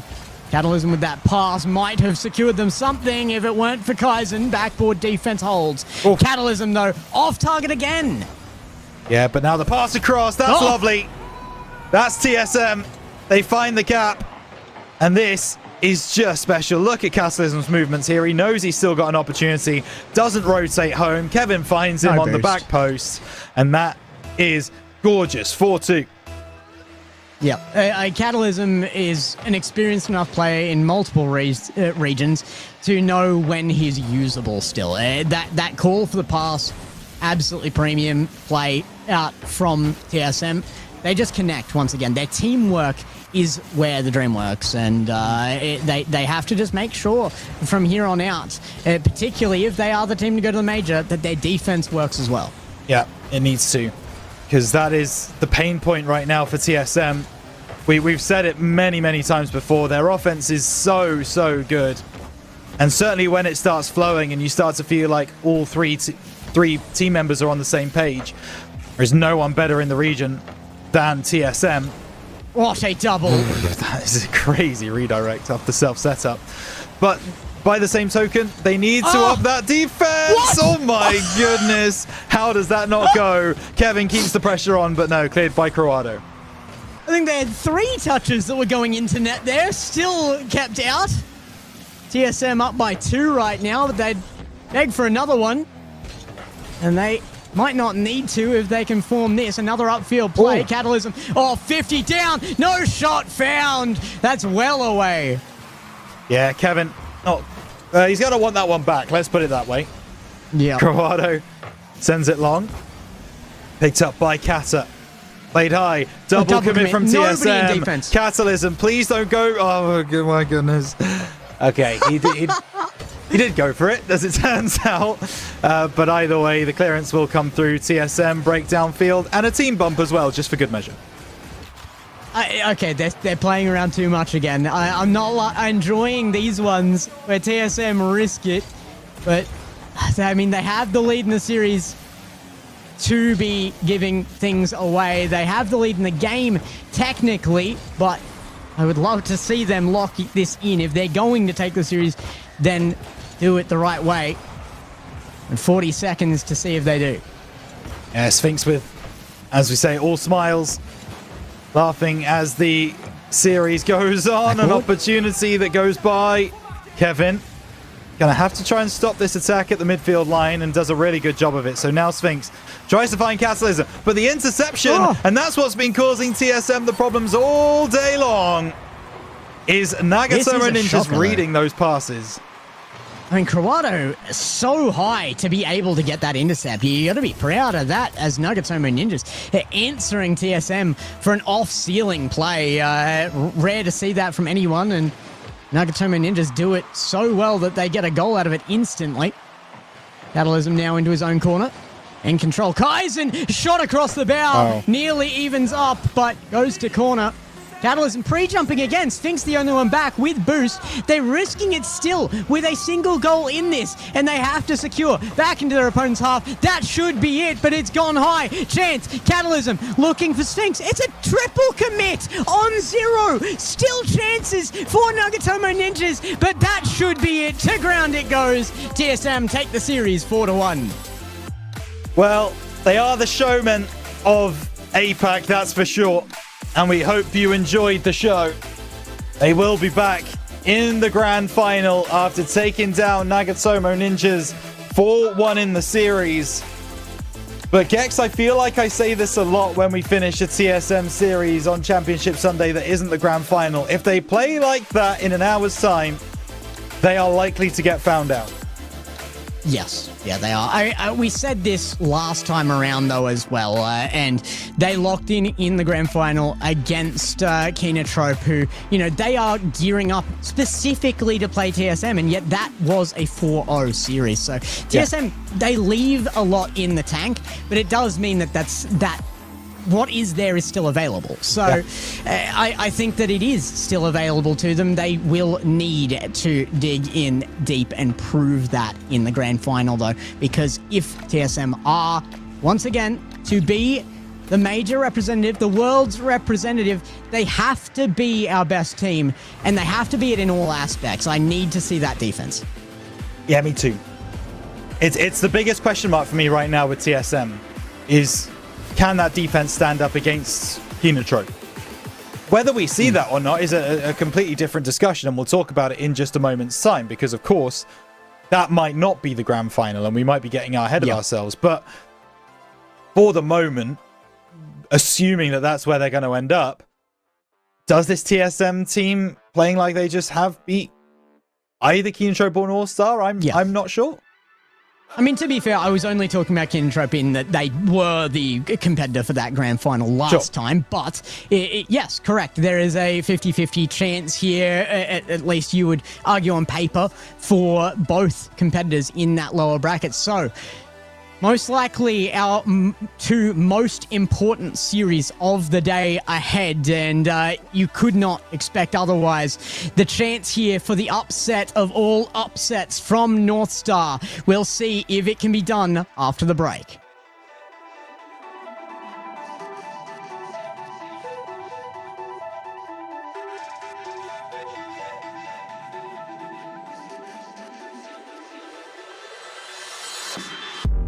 Smoke is scanning to the sky. You can't believe your senses. You think you've seen it all until you open your eyes. I never wanna be alone. This place is cursed. I want you to never leave my side. I run away with you to see some light. When ashes dropping down, we step aside. We dream of feeling something. I want you. I know we both escape to lose the ground.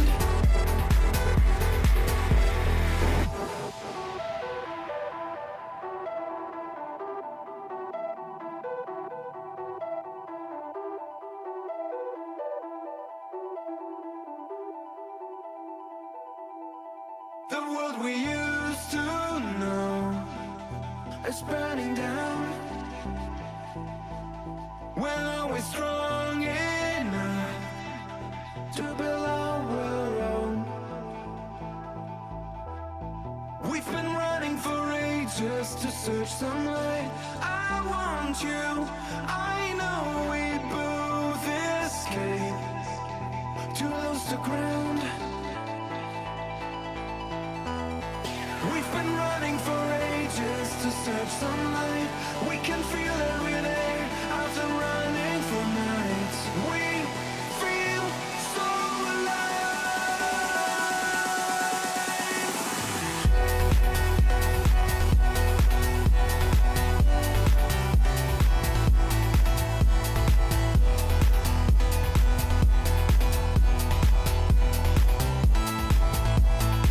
I run away with you to see some light. When ashes dropping down, we step aside.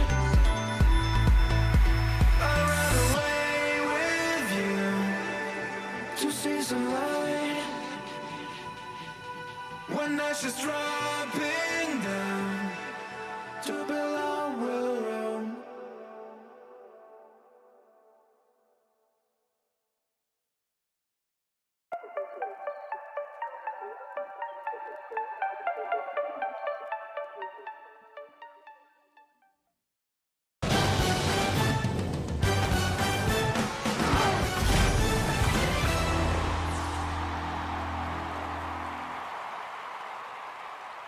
Welcome back to the desk after what was a certain odd kind of walloping there on our last series. TSM does, as expected, go through to the grand final. Well, as expected by everybody except Twitch chat. I'm not sure what you guys were thinking, but you know, you can blame Cocken for steering you wrong, I guess. I'm going to argue that I think that Nagatomo Ninjas did not make that easy for TSM. I did not like the word you used there of like a stomping there. I don't think it was at all. I think that TSM, other than the initial games, had to actually work for that win against Nagatomo Ninjas. I was very impressed. I mean, going to agree with you, Boyo. I think before this weekend, I think if you would put those two teams kind of on paper and asked us how this game would go, I think there's only one way, and I think we all predicted it, which is a 4-0, no real opportunity for any fight back. But Nagatomo Ninjas, they did what they needed to do. They made the cuts in the midfield. They made it difficult for TSM to play the game that they wanted to play.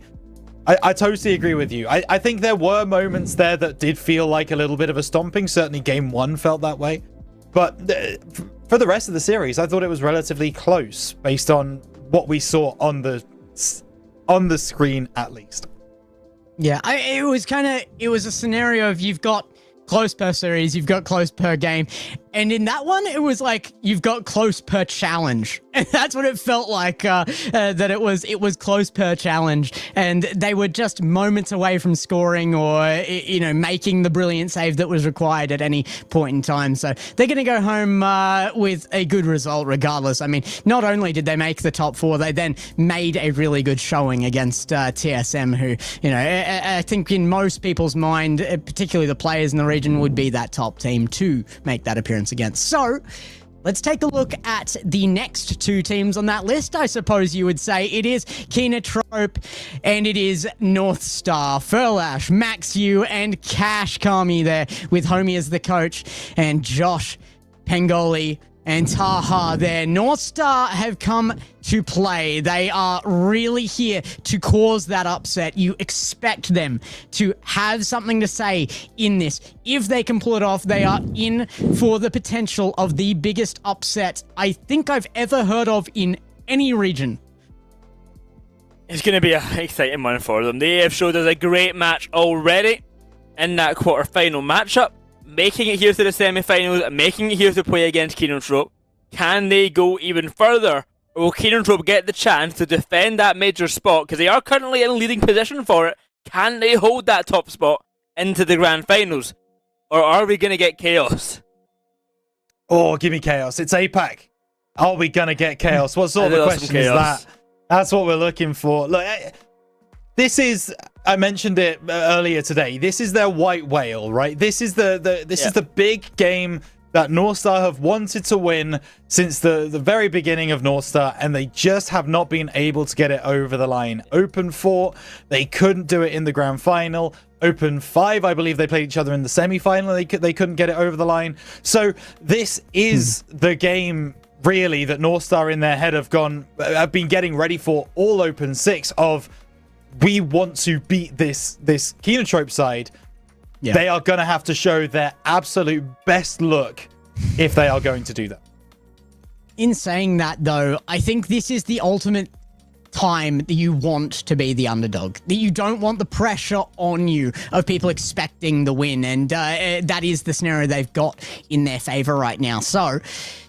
it comes down to whether you're going to put that pressure on them, Twitch chat. Let's see what you think about this series, because Keenatrope, they've come in with the expectations that they were going to be the team to beat, I think, here. And it has not been necessarily that way all season. They have shown plenty of flaws. North Star have beaten the team that was that one to beat. They held TSM out of even making a grand final, and North Star had that game 7 again against this matchup twice before. It's happened before. So hashtag KN if you want to support Keenatrope as really the predominant top dog in this one, or do you back the underdog? It's hashtag star for North Star. And I mean, it might be changing quite rapidly. I feel like the only reason we're calling them an underdog at all is because they made a late appearance. If this had been in from the beginning, I don't know if we'd be calling that. I think we'd just be talking about this as an even matchup, and maybe we still should be. So it's a very, very tough pick for me, and I'll reserve my pick till the end of this segment. I want to leave it with you guys. Let's start with you, Rhino. Oh, okay. I think the problem here is that North Star's run in the previous Open, in Open number 4, it was a run which I just don't see replicating. I don't see the opportunity for them to be able to do it again. I would like to be proven wrong. However, I just think Keenatrope coming into this game are the stronger side. The way they were able to take down Nagatomo Ninjas yesterday was incredibly impressive.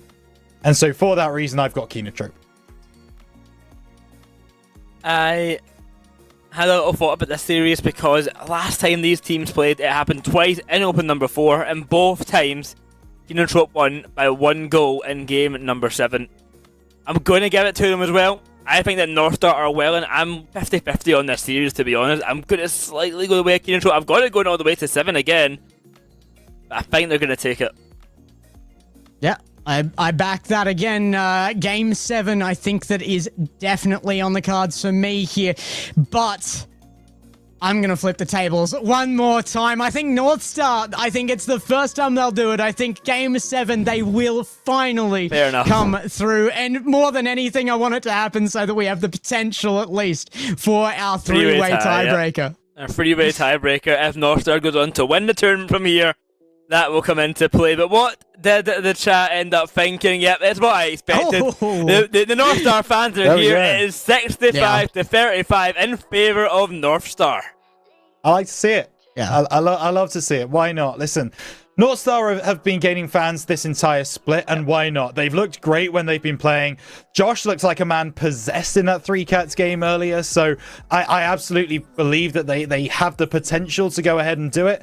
Depends what Kenotrope woke up and whether they were on the right or wrong side of the bed this morning. Yeah.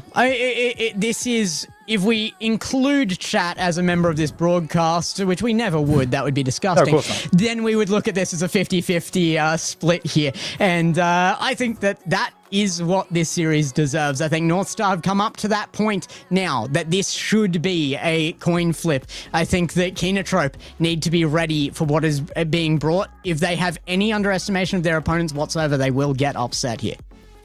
Well, Gex, it is time to say goodbye to you. Our second and our final semi-final match of the day. It is Kenotrope versus North Star. A rematch from Open number 4, where North Star, crushed by an overtime Game 7 loss, they look for redemption to make the grand finals, to make a run to the major. They've got to take down Kenotrope first. The first game today where both teams are still playing for that major spot. A win here would do wonders for both. And in fact, it feels necessary for both squads to make this victory. Who will be able to do it in the end? There is a player who stopped, so we will just go to reset this lobby, I get the feeling. And is it Pangoli again? Has he messed up the intro for the second time today? Yeah, listen, they just don't like your intros, Boyo. I think that's what it is. Not. I think both times that you've done it, they've gone, nah, try again. Need a new one. Both times I've introed them, Pangoli just went AFK right off the start. Obviously some connection issues. But we'll get things back underway eventually here. When that so happens, who knows, but it will happen eventually. It will. It absolutely will. Listen, Rocket League waits for as many people as needed until we can get 6 players playing Rocket League in a game. That's the rule, you know, and we will be able to do that. So we are just restarting, as we say, this lobby, and we'll be getting back into it as soon as we can. But boy, that gives us a little bit more time to give credence and give a bit of merit to what this game means for both teams. It's win or miss out on the major.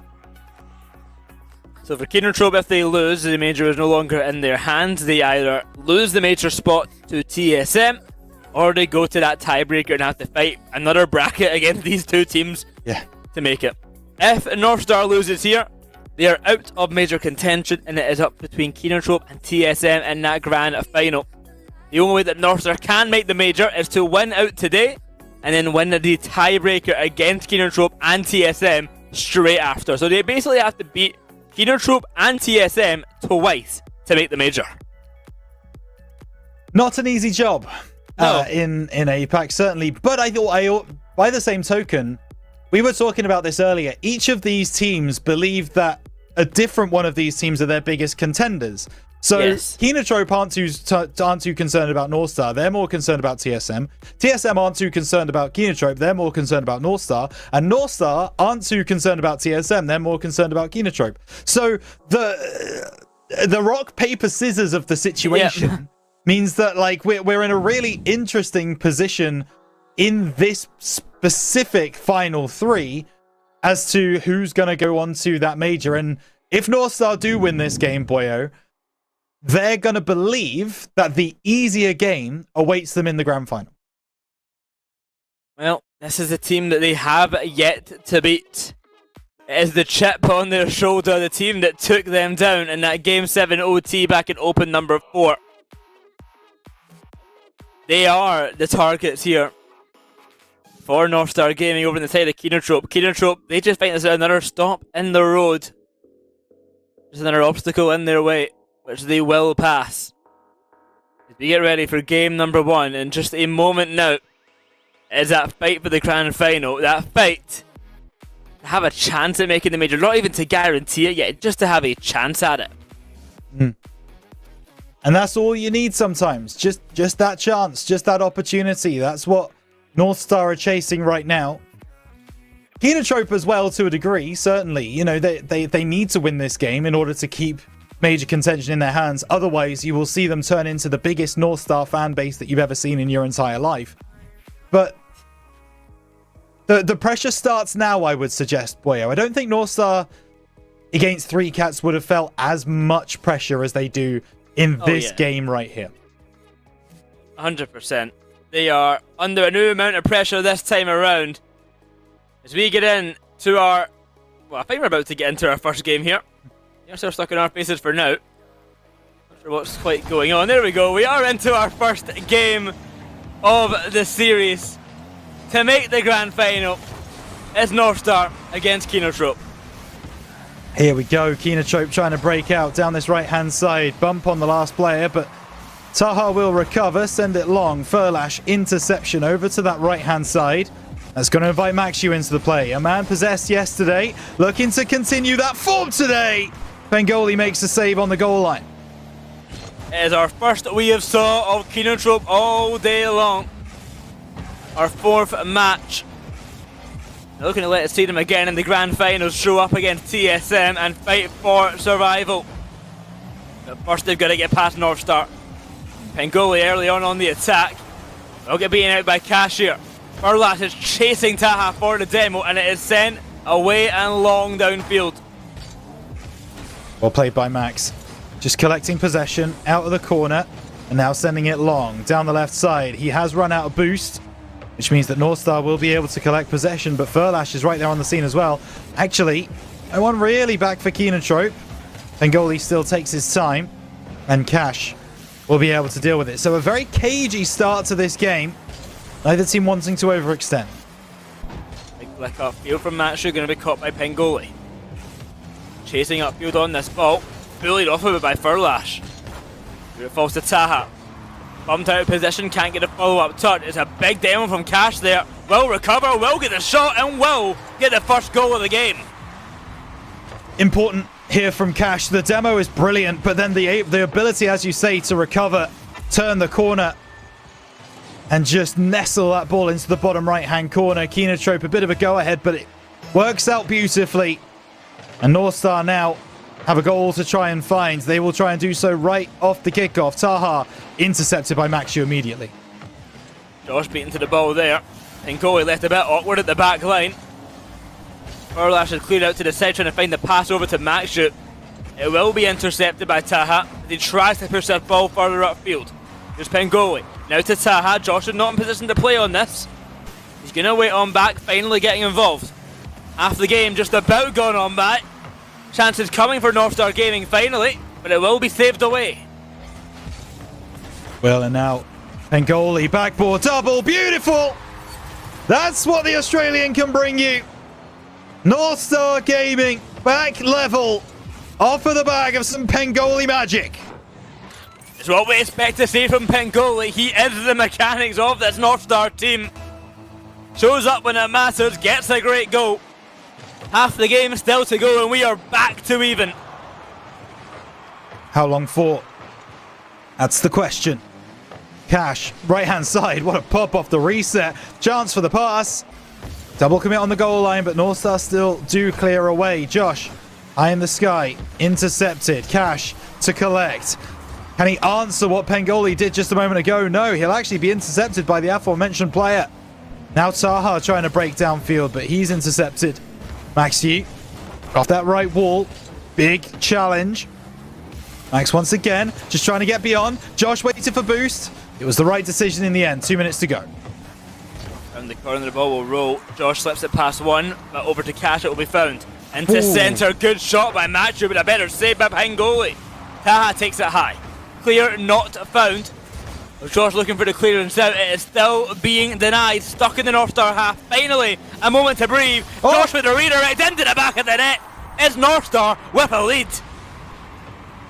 A nonchalant response, but this redirect is anything but. Lovely finish. North Star plays downfield, and we have got class in every aspect of this server right now. 1 minute 40 left to play. Kenotrope led, but have now been pushed back, and they now need to find another goal. Then high, it's Max shoot. The ball waterfalls down in front of net, but Josh is ready for the clear. Cash now. Round the back wall, putting pressure on Pengoli. Gets the demo, and Furlash is there to strike. It's going to feel good for Furlash. Needed to get in this game, and now he has. Cash taking out Pengoli on the opposite side. That was the last man. Furlash had an easy job to get the ball in the back of the net. 2-2. 1:17 left to play. The side, the ball will be cleared away once again. Pengoli gonna dive on in as Max shoot. Here's Cash going solo to the back wall. Pass is perfect. Pass is perfect to Furlash. Oh, I tell you something. This is going to make Cash feel good as well. Could have shot at the angle, but whether he received a communication or he saw the play developing, knew that there was a challenge on that near post, so decided to make the pass back instead.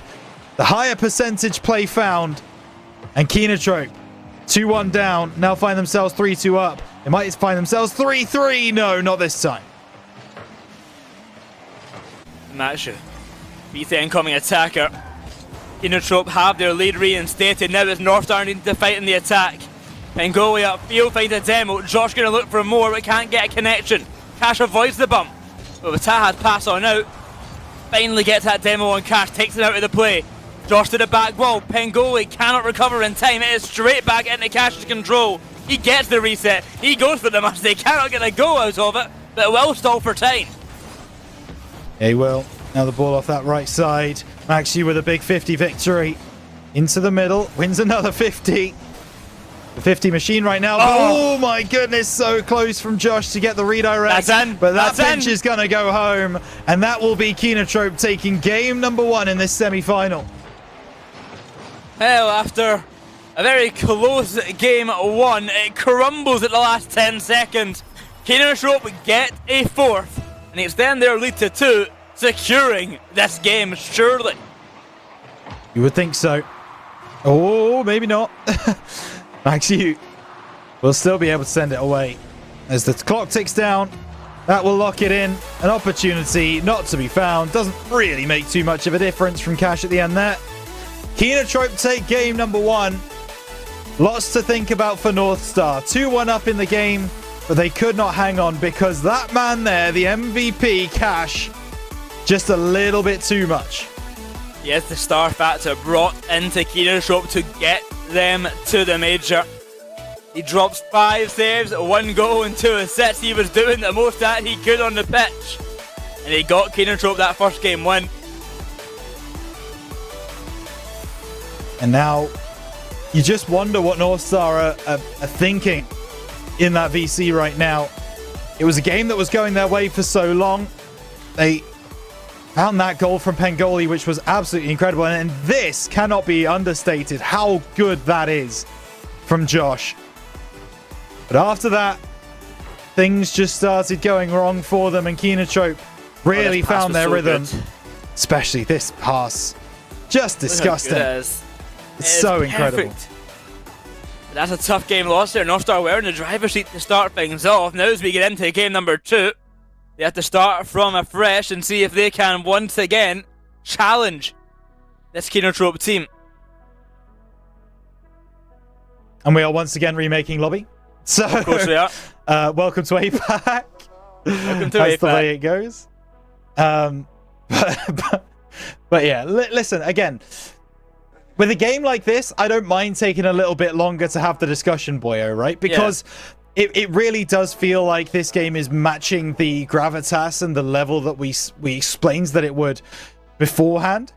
And now we can see in the server, both North Star and Kenotrope are playing well. This series should be an absolute belter. Oh, 100%. It should be. Both teams look to be playing well. It may be a 2-goal difference by the end of it. I'm not really going to take much note of that last goal because it happened with 10 seconds left. It was in a bit of garbage time where you kind of have to go all in as North Star. Regularly though, that's a very close game, and for a while I thought North Star had it, and then out of nowhere, Keenertrope just woke up to a different level. Maybe. Yeah, I think I agree. I think it's one of those things that I didn't see a huge change in the way that Keenertrope were playing from kind of the first minute or two to the latter stages, but I think it was just a little bit more crisp, a little bit cleaner in the touches and fair. the way that they were moving the ball across the field. I think that's really what won it for them in that last game. But now we're going on to Forbidden Temple. I would like to see North Star make that change as well, be a little bit more crisp, keep the ball a little bit closer to the cars, play more possession based rather than the boom ball style that we've been seeing. And if we get that, then this again should be a great series. Oh, 100%. I am looking forward to the remainder of this series. I'm sure North Star are going to keep it close because they already have looked to be doing so. They have done so very much in the past. They have consistently kept this a close matchup. Lobby has been tested. We'll be getting back into things in just a little moment now. Just waiting for everything to ready up and get into that next game. All players, of course, playing in region as well. The whole of North Star. I think playing from Japan, maybe not for Pengoli, I'm not sure. But definitely for Josh and for Taha. Taking stuff for them here. Having them in region, no ping disadvantages here. I'm looking at the scoreboard, they're basically all on the exact same ping. Yeah, it seems to be the case, right? The only difference is Pengoli, really. But everybody else seems to be pretty much a similar ping. So yeah, that makes it interesting, you know? No one's going to be complaining too much about the ping differential, and that makes a nice difference, I guess, here in APAC. Oh, 100%. We're used to quite wide ping differentials. But we are going to get into Forbidden Temple now. The game is just about to get underway. And you feel like if you're North Star, this is such an important game to win. Oh, I mean, you don't want to go 2-0 down. It's so much harder to come back. Of course, it's not the same as reverse sweeping, but already a mountain to climb. You want to tie the series up here one apiece and get this back into a more even ground, a maybe more even advantageous ground when you get it to one apiece. Yeah, for sure. Will North Star be able to stand up and be counted on Forbidden Temple? It's the question that we need to answer in the next 5 minutes. Loads of players go for the ball on the kickoff from both Keenertrope and North Star. And that sets the stage for an absolutely rip-roaring Forbidden Temple. Lash early on with control of the ball, trying to get Keenertrope into that lead once again. That should pass on out, but Cash gets bumped away. Here comes Josh, 1v1 against Cash, will win the 50. Lash is faster. Cash again already up for it. We have seen him already this series be a danger on the pitch, and I don't think that's going to change anytime soon, Rhino. Nope, I don't think so either.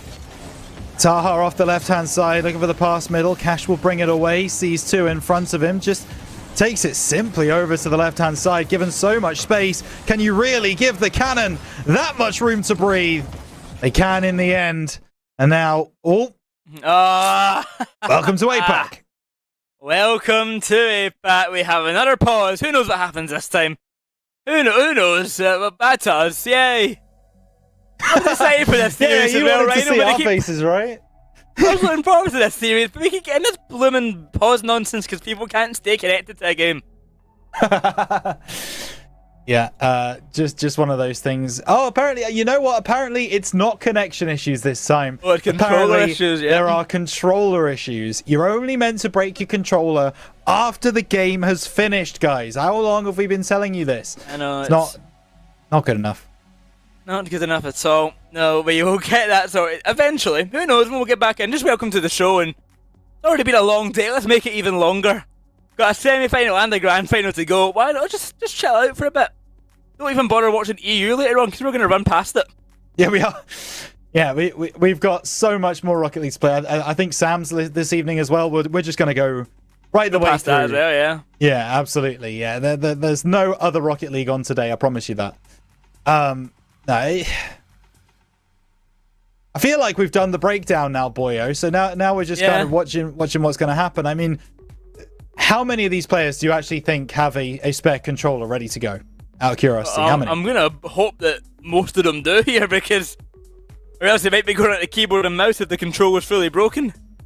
Hey, don't disrespect KBM. It's nah,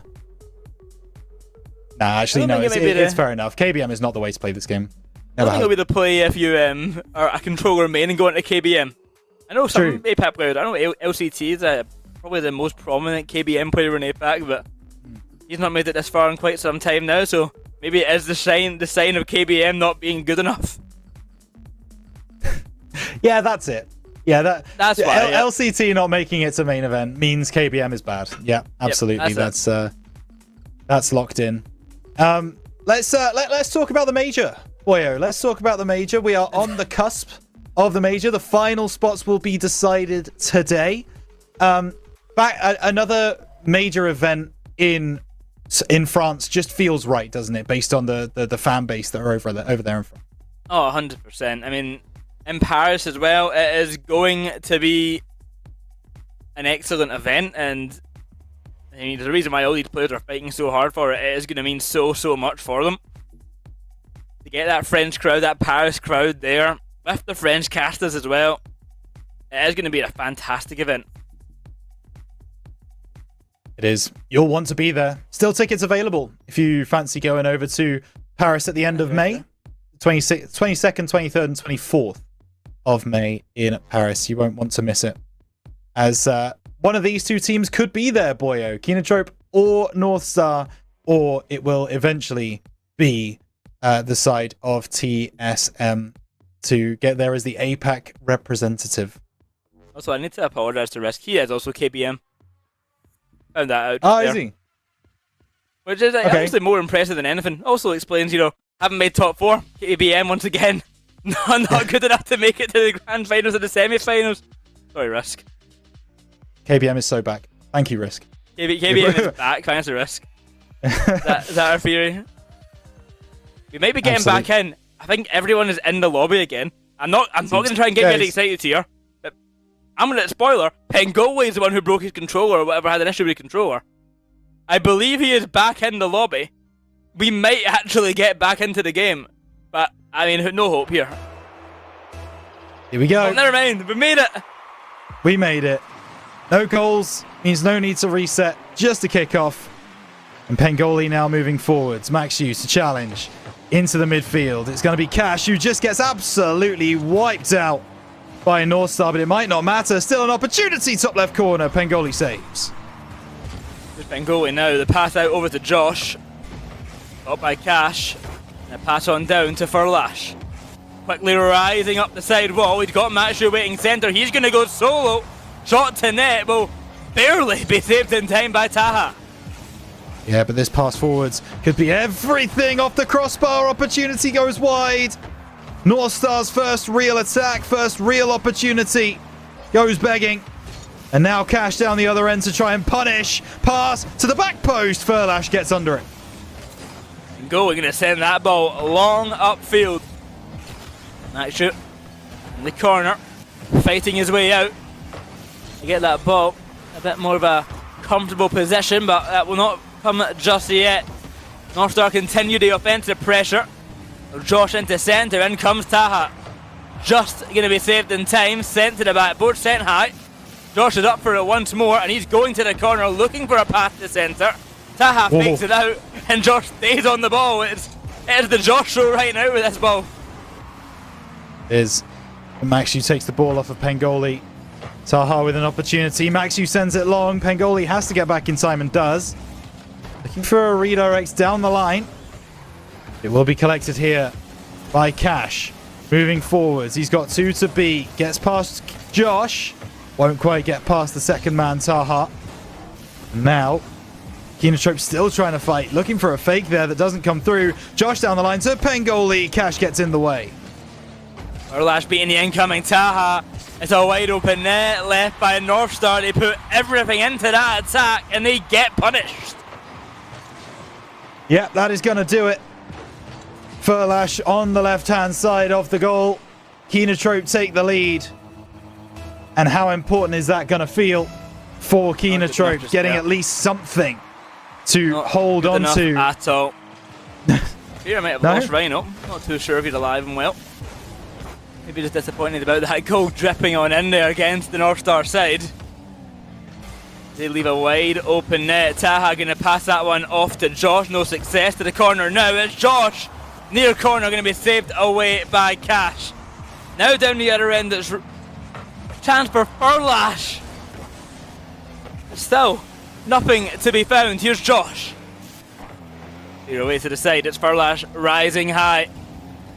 Josh off the sidewall is trying to get a clearance away. To no avail just yet. Here's Pengoli. To no avail. Furlash a chance, but nothing to come of it. Now Josh over to the far side. Furlash intercepting.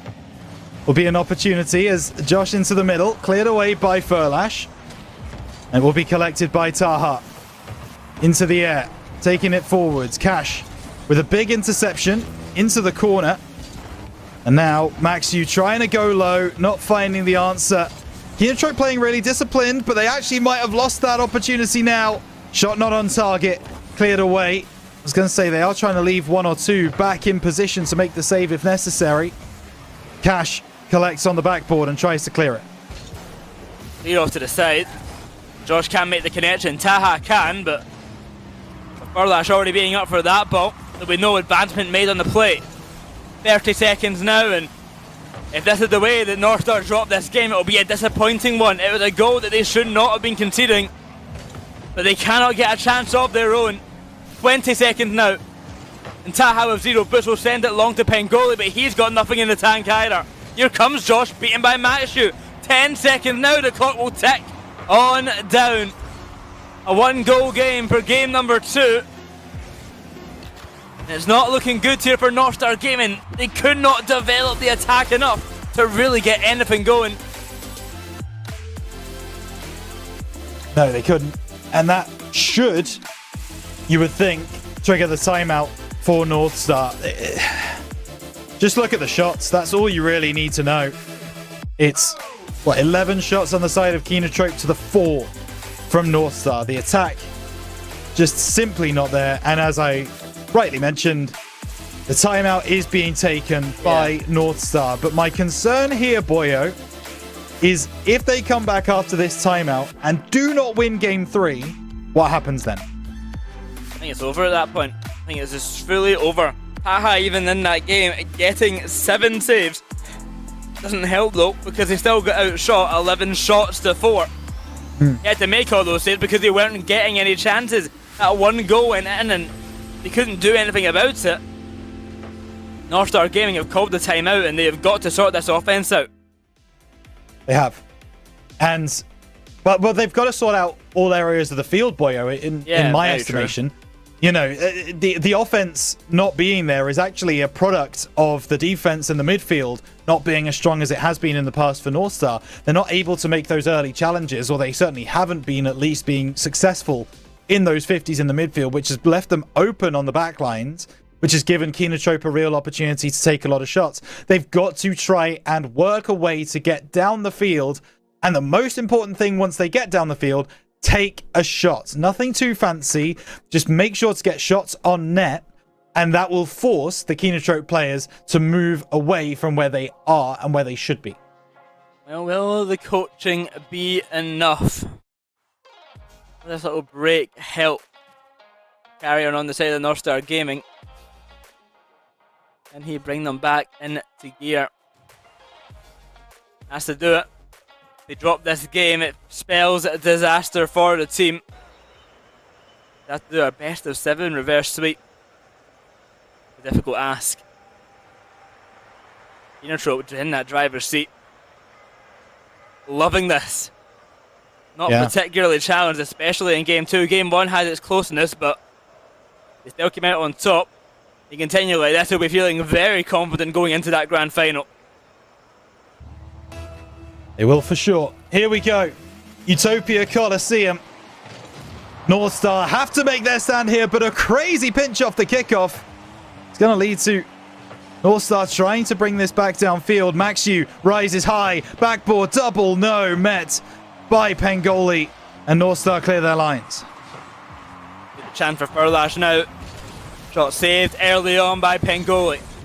Josh to push this ball upfield, going to be caught by Maxu. Off to the corner. Here comes Furlash as it rolls on around the back wall. Maxu can't get the connection, but already Keenertrove are putting in some pressure on the offense. Real opportunity there for Cash that doesn't come through. Miss from Max. It's going to lead to Furlash having to go back towards his own half. Keeps possession past one. Doesn't win the 50 though against Josh. Cleared away by Cash. And now Furlash just trying to make it awkward for Taha. Does a good job of that. Pengoli trying to bring it through. Keeps possession. Cash not interested in all of the messing around going on the sidewall. But in the end, Josh gets past two. Chance here for Pengoli. Backboard double. No. Furlash meets it. Nothing to come of that chance. Josh with the reset. Pass on down to Taha. No connection to be made. As that ball rolls out to the side.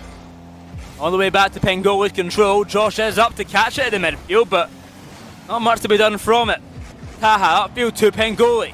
Can't make the catch. It's Maxu now. With Cash in the wing. Shot to net. Denied. Cleared away by North Star. Collected by Max. So far, it doesn't look like the timeout has worked too well for North Star. Keenertrove still very much in the ascendancy. Furlash pass over to Max. No one back if North Star can capitalize, but Furlash respawns at just the right time. That drop down pass is nice. Pengoli goes over the top, off the top, looking for the waterfall. But he can't read it. That's a lovely shot from the angle. Cleared away by Furlash. Keenertrove getting in each other's way to try and clear the ball back downfield. And now North Star have another opportunity. Pengoli won't get there. Cleared by Cash. Off the side wall, it's Cash again. Now pass over to Maxu. Faked out the first challenge. To the backboard it will go. Furlash beaten by Taha. A launch upfield, he'll get past one Pengoli. Past another perhaps, but the shot goes wide. A good chance for North Star, but they're just not shooting on target. Trying to make the space, but it's not been enough just yet, Rhino. Yeah, and I mentioned that Keenertrove would be feeling like they were in the ascendancy. Not anymore. Oh, that's got to go. No way. Somehow No way. Furlash down to his bottom left makes the save. And the pass downfield, the capitalization could be there. It hits the post. But Max keeps it alive. Pengoli clears away. It should be 1-0 to either side. But it's not. It's still 0-0. Both teams should have a goal, but both teams stay 0-0. The ball falls to centre. It's Furlash. Quick to send this ball long. Aha, waits in the back wall now. He's got no boost. Surrounded by players trying to take him out. Pengoli past one, he looks for a bump, can't find it. Furlash from the side will get it past Taha. Trying to slip it past another, but to no avail. Cash now off to the backboard, caught by Taha once again. As it rolls on around 90 seconds to go. And we remain 0-0. We do for the moment, but not for long. Oh, disaster. Furlash finds the gap. And that is, you just saw on Cash's video, just a little nod towards the camera. He knows how important that goal is. He knows how important this game is. North Star 1-0 down. 1 minute 25 to play. Oh no, 1 minute, 20 seconds, and Keenertrove find the lead. It was a disastrous goal to concede there. It's defensive mistakes again that are costing North Star. It's what happens when you're under the attack for so long. Josh trying to get this ball long upfield, but Cash will get in the way of it. Pengoli, he's got no boost, but he'll make the pass centre. Cash, met by Taha. Off the corner it will bounce. Josh will send it into centre. Cash is there once again. Taha now to Josh. Bouncing it around this back wall. Josh going to launch it to the bar. No. But it's still not enough. And North Star, what more do they need to do? That's the question that they'll be asking themselves. They've had so many opportunities, so many shots that have just gone by. Save off the backboard, cleared away.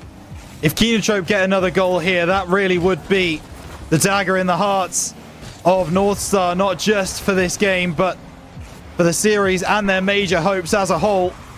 Won by Maxiu, looking for the 50. The demo comes through, but it's a little too aggressive from Cash. And Northstar will have one final attack to try and keep themselves in Utopia Coliseum. It won't last very long. Another game win goes the way of Kenotrope. 3-0. They are looking for a sweep here, and they might just find it. Yeah, well, it looks likely, doesn't it? I'd love at the moment to spin a story, boyo. Spin this tale to make it look like Northstar have been right there and right then. But to be honest, Kenotrope have had most things covered. There were a couple of opportunities for Northstar where if the shot was on target, it would have gone home.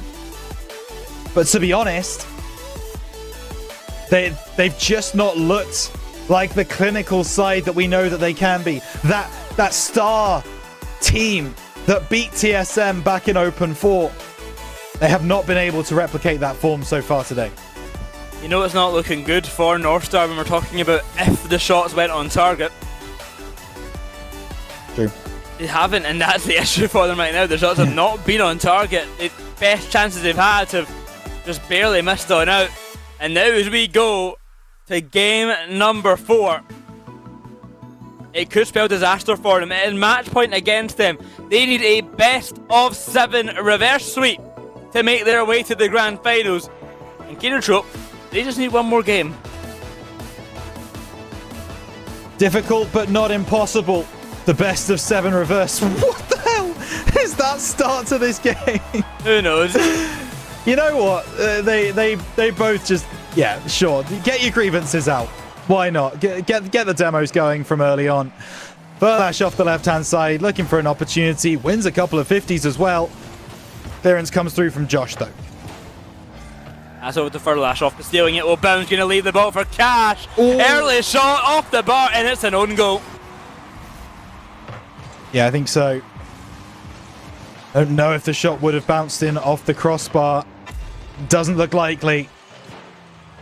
Not a great start for Northstar, and they obviously didn't have their timeout to use in the previous game, so really just had to kind of stew in their thoughts, and unfortunately it doesn't look like it's going to go all too well for them. 1-0.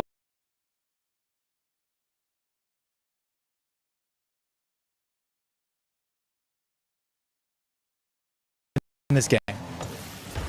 Kenotrope. They are feeling mighty good about this situation they're in. 1-0 up already.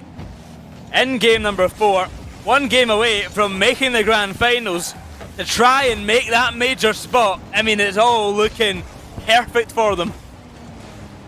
Yeah, here comes Maxi across the middle, but he gets 50'd away. Now Cash just trying to stay with the play, and he does a wonderful job of it. Demo on the goal line, but when there's no follow-up, it doesn't really make too much of a difference. Pengoli off the right-hand side, intercepted by Cash, and another demo on the goal line. Northstar becoming more aggressive, more demo-heavy. But when the ball is in their own half, those demos are relatively ineffective. Pengoli getting a reset, getting a shot, but a double commit between Furlash and Max keeps the ball out of the net. And a save away here. Since game 2, they have not had a goal on the side of Northstar Gaming. It was 1-0 in game 2, and then 1-0 in game number 3. Can they finally get a goal on the board? It's been quite some time since then. Will they find a change?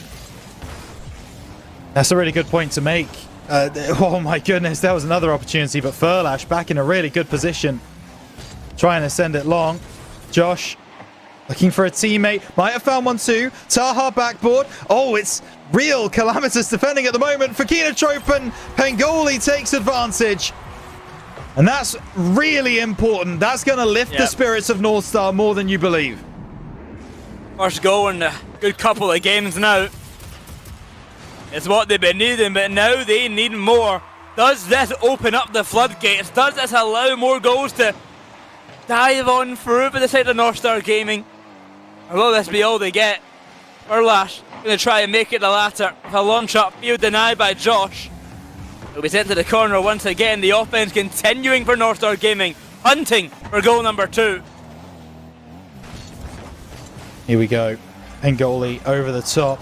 Max Yu rebuffs for the moment. 2.5 minutes still to play. Cleared away by Cash, but he can't really follow it through. He's presented the ball after that. The ball is on target, but it's not powerful enough. Now Cash making another challenge. And Furlash getting in the face of North Star. And Max Yu gonna be there as well. Demo from the side of North Star. Just tidies things up a little bit, but Cash immediately starts moving back towards the North Star goal. Put middle. Cleared away by Josh. Here's Josh. Just in time. Chance on net. Denied by Furlash. Taha. Cleared away all the way to Josh at the back corner, where Taha waits. A push up field. 90 seconds approaching. 1-1 the scoreline remains. It is a must-win game for North Star. They cannot afford to make another mistake. They cannot. Cash, left side, looking for the pass. Cleared away by Josh. Really good reading of the play, and the interception just as solid. So now Max turning on this. Pengoli goes high. Max Yu does too with a reset flick. Taha sending it away, but Max has got a demo, and that could cause problems in the back lines for North Star. It won't yet. Good clearance by Josh. Max Yu keeps the pressure on, but with it, the scoreline still 1-1. One mistake from either of these sides could lead to real problems. It's a launch to the back wall where Taha waits.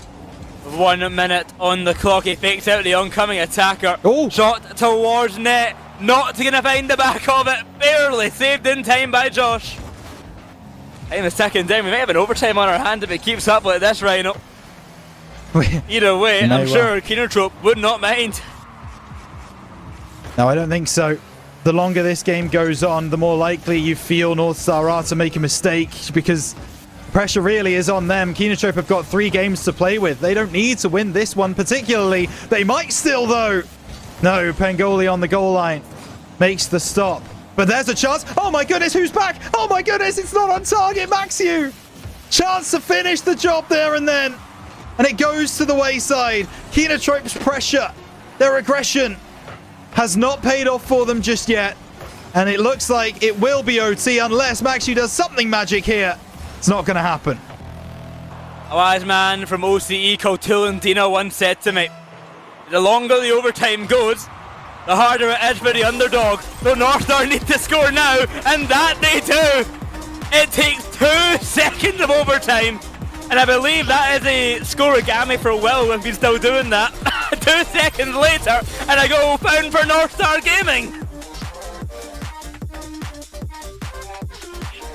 What? 2 questions. Yeah, 2 questions. Well, first is what? Second is why? Keenertrope going for something absolutely bizarre on the kickoff.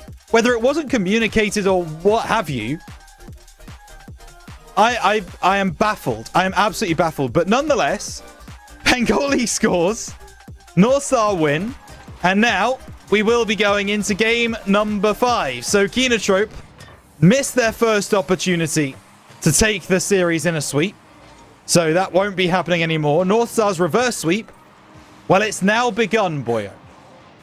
I respect the fake kickoff from Furlash, but he just got read like an absolute book. And yeah, it's a 2-second goal for North Star Gaming.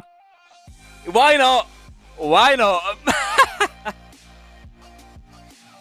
Apac forces me to lose my mind every single time I cast it, boyo. It certainly feels that way. I'm not just never ready for the chaos that the region brings.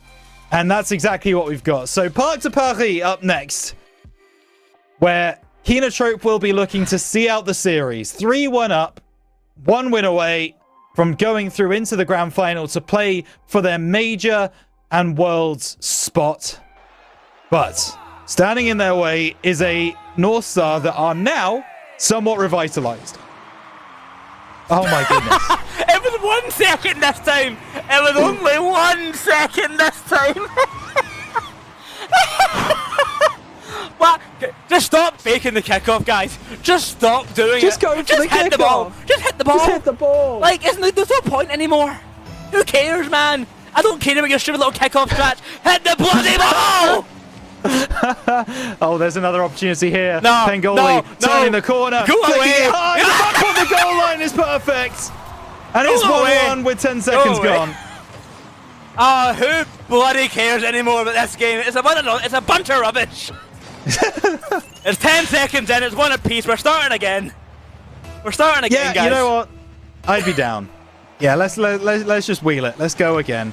Cash goes for the ball. What a wonderful, And refreshing welcome to game surprise. number 5, the start of game number 5. It's 0-0 on the scoreline. Ignore the little bug at the top there. It's just a glitch. Yeah. Don't worry about it. Visual bug.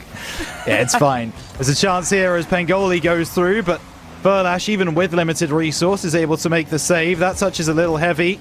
Won't matter. Pengoli still collects. Cash going to be asked to get around the press from North Star, and well, the press is pretty strong at the moment from the North Star side. Taha will not win that 50. Furlash takes it middle. Maxiu wanting to win that 50. He does do so. Now down the left-hand side goes Cash, looking for the finish into the top right corner over the bar. Here comes Pengoli. There goes Pengoli. It's Furlash. Shot to net. Denied by Josh with a massive pinch away alongside Taha. Cash going to send it centre, and he does it again! What is that? Cash, right-hand side, gets the pass off a ground pinch into the middle, and Furlash buries it in the bottom right-hand corner. Wow. These passes from Cash today, normally we're praising his shots and goals. Today, it is all about the passing plays from Cash. Special 2-1. Goalie trying to send that ball upfield. It's Matsu round the back wall. Taha narrowly avoiding the bump. Now North Star Gaming starting on the back foot. The lead found for Kinotrope. Can they have an answer back? That's the question. Furlash in the middle. Off this right-hand side. Furlash pops it high. Off the backboard. Double into the middle. Taha reads it well. Tries to bring it away. Gets the 50 against Cash. We'll leave it for Josh now. Reset. Flying forwards. Furlash reads it really nicely. And now the counter can move forwards for Kinotrope. It can't move forwards very quickly, though. Chance! Oh, Cash! Making a save this time. Getting close here, Rhino. Kinotrope are holding their lead, but how long can they hold on for? North Star Gaming, they certainly have woken up in Game 4 and onwards. Is it too little too late, though? Off the sidewall, here comes Cash. Josh beaten to the ball. But save once again by Pengoli. Round that back corner, he looks for a bump, can't find it. Stalling it out, Pengoli. Past one. He'll keep it moving. Trying to get it past Cash and he'll slot his way through. Half the game to go now. The game remains in Kinotrope's favour. Yeah, it does. Taha to Catch. Moving downfield. Cash leaves it for Maxi. To the middle, cleared away by Pengoli. Furlash won't get the challenge. Pengoli moving forwards. Limited resource. Wants to find a bump instead, but nothing found. And now Cash can deal with it. On the right-hand side. Flicks it high into the sky. Pengoli's the only one up. Maxu goes to meet him. Does win the 50. Plays it over to the side. This should be an easy clearance, but actually collected by Pengoli. Backboard, no. Maxu reads really well. And it's still 2-1. George can't read the touch from Cash, will be caught out by Pengoli instead. 90 seconds to go. Pengoli on the attack, but the follow-up touch not going to be found. The bump's not enough. Kinotrope hold their one goal lead. Might be ending it here in game number 5. Cash, past one. Follow up, no success. 50-50, it will fall on out to Taha as it rolls onto the back wall. Saved away and clear by Furlash. And now, what more? Can North Star find the go-ahead from Pengoli? Looking now to go through the sky. Oh my goodness, the squishy from Cash. He was so confident he was going to be able to save that. It went low instead, but it was wide. And was that the opportunity that North Star are going to look back on as their way back into the game? Verlash to turn. Off the right side, gets bumped, but still finds a connection on the ball. Maxu into the middle! And that might be the goal to send Keenatrope into the grand final and end North Star's hopes of a major. And goalie tries for the save, but the touch just sends it to the back of his own net. With 45 seconds to go, North Star need a miracle, and they have got to act fast. Josh goes for the demo and Cash can't find it. Taha's shot, gonna be saved by him. Sent high. Here comes Taha for some more. To the corner, he'll send it off the back wall. Is anyone there for the shot? No. They're getting too far up the field. They're not ready for the pass. No boost for anyone for a moment on North Star. Josh sends a high. Past one, he'll go. A pass on back to Taha. He cannot find the angle. Ping goalie shot saved by Maxu. They are trying everything for North Star, but it is not enough. And that clearance might be that. Keenatrope down the field. Need to try and maintain possession, keep it in this half. They don't do so. Josh breaks. He looks for the challenge. Oh dear, that's not a good look. Oh, it's an That is not a good look. And Keenatrope will take home the victory in a 4-1 fashion. Oh, it's a sad way for it to end for North Star. But Keenatrope move on to the grand final to face off against their common rivals of TSM. Yeah, we've seen this grand final a few times, haven't we, Boyo? We go again as Keenatrope able to get beyond North Star. Don't show these replays. Yeah, it's going to be a rough one. Look, the fact of the matter is, Keenatrope is the only team for this entire split that North Star have not been able to beat on the field, and it did just continue in that vein. Unfortunately, they didn't have enough on the day. Keenatrope too good. And now, a date with a familiar foe for all the marbles. I mean, it's one team that they have never, ever beat. If they want to make the major, they have to overcome that hurdle. We have got plenty to talk about that matchup after this break, so stick around. We've got one more match to decide who goes to the major. We'll see you then.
She found a way into my heart. Oh, oh, she don't make up, no, she make art. And I need a way to treat it, cause I keep getting high off of her. Off of her. I know that you'd be bad from the minute I saw you. But somehow I keep running, running back to you. Back to you. Back to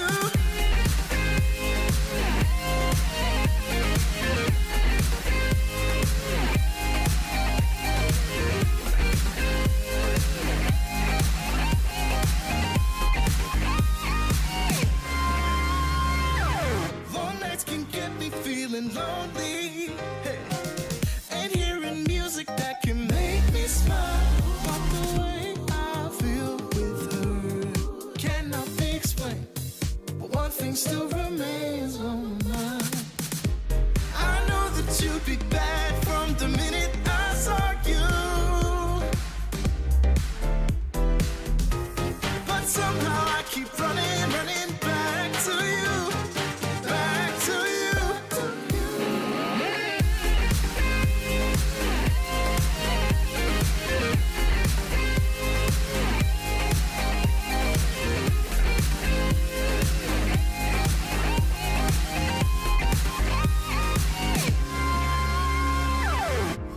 I know that you'd be bad, bad, bad. I know that you'd be bad, bad, bad. I know that you'd be bad, bad, bad. I know that you'd be bad.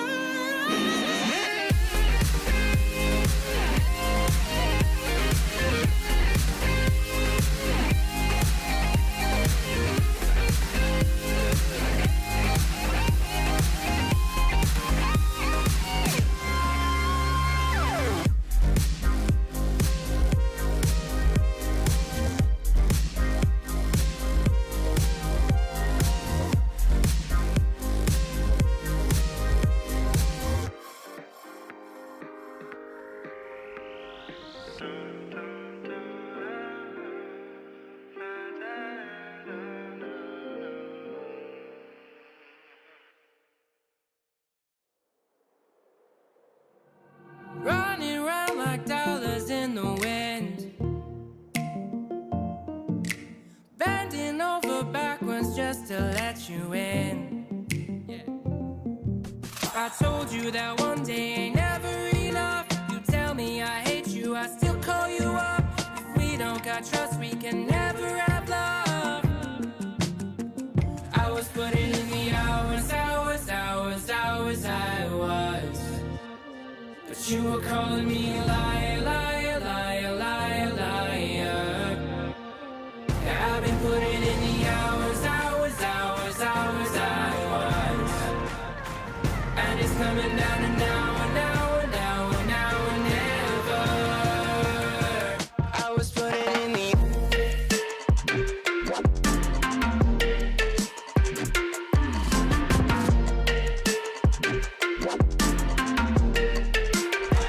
I was putting in the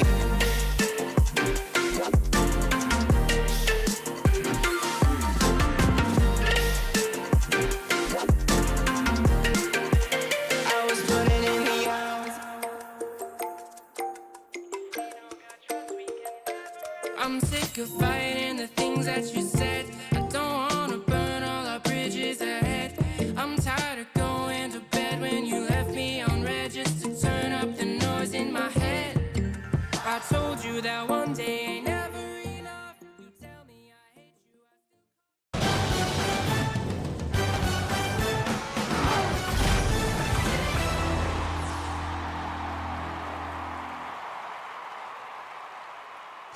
Hello and welcome back, everyone. Well, that's the chances of our three-way tiebreaker dashed, but if you were a little bit downhearted by that, you're going to be very, very happy with what we've got for you. We have probably the number one most impactful person on this region, I would say, that we could have brought onto this desk, outside of maybe Nish, the region manager, but we do have Kokken himself, the Japanese masterclass of Rocket League casting on the main desk for the first time. Man, I haven't seen you since we roomed together for Worlds. It was a great experience, but now we're back at home, and it's the first time we've been on the desk together in all these years. Welcome. Introduce yourself.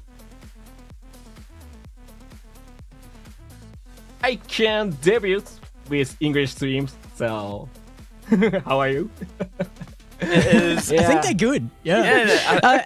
We'll try and make things a little bit easier for you, Kokken. I don't want to overwhelm you with the English, but you do speak it very well. I gotta say, I was surprised when I got to meet you in person for the first time.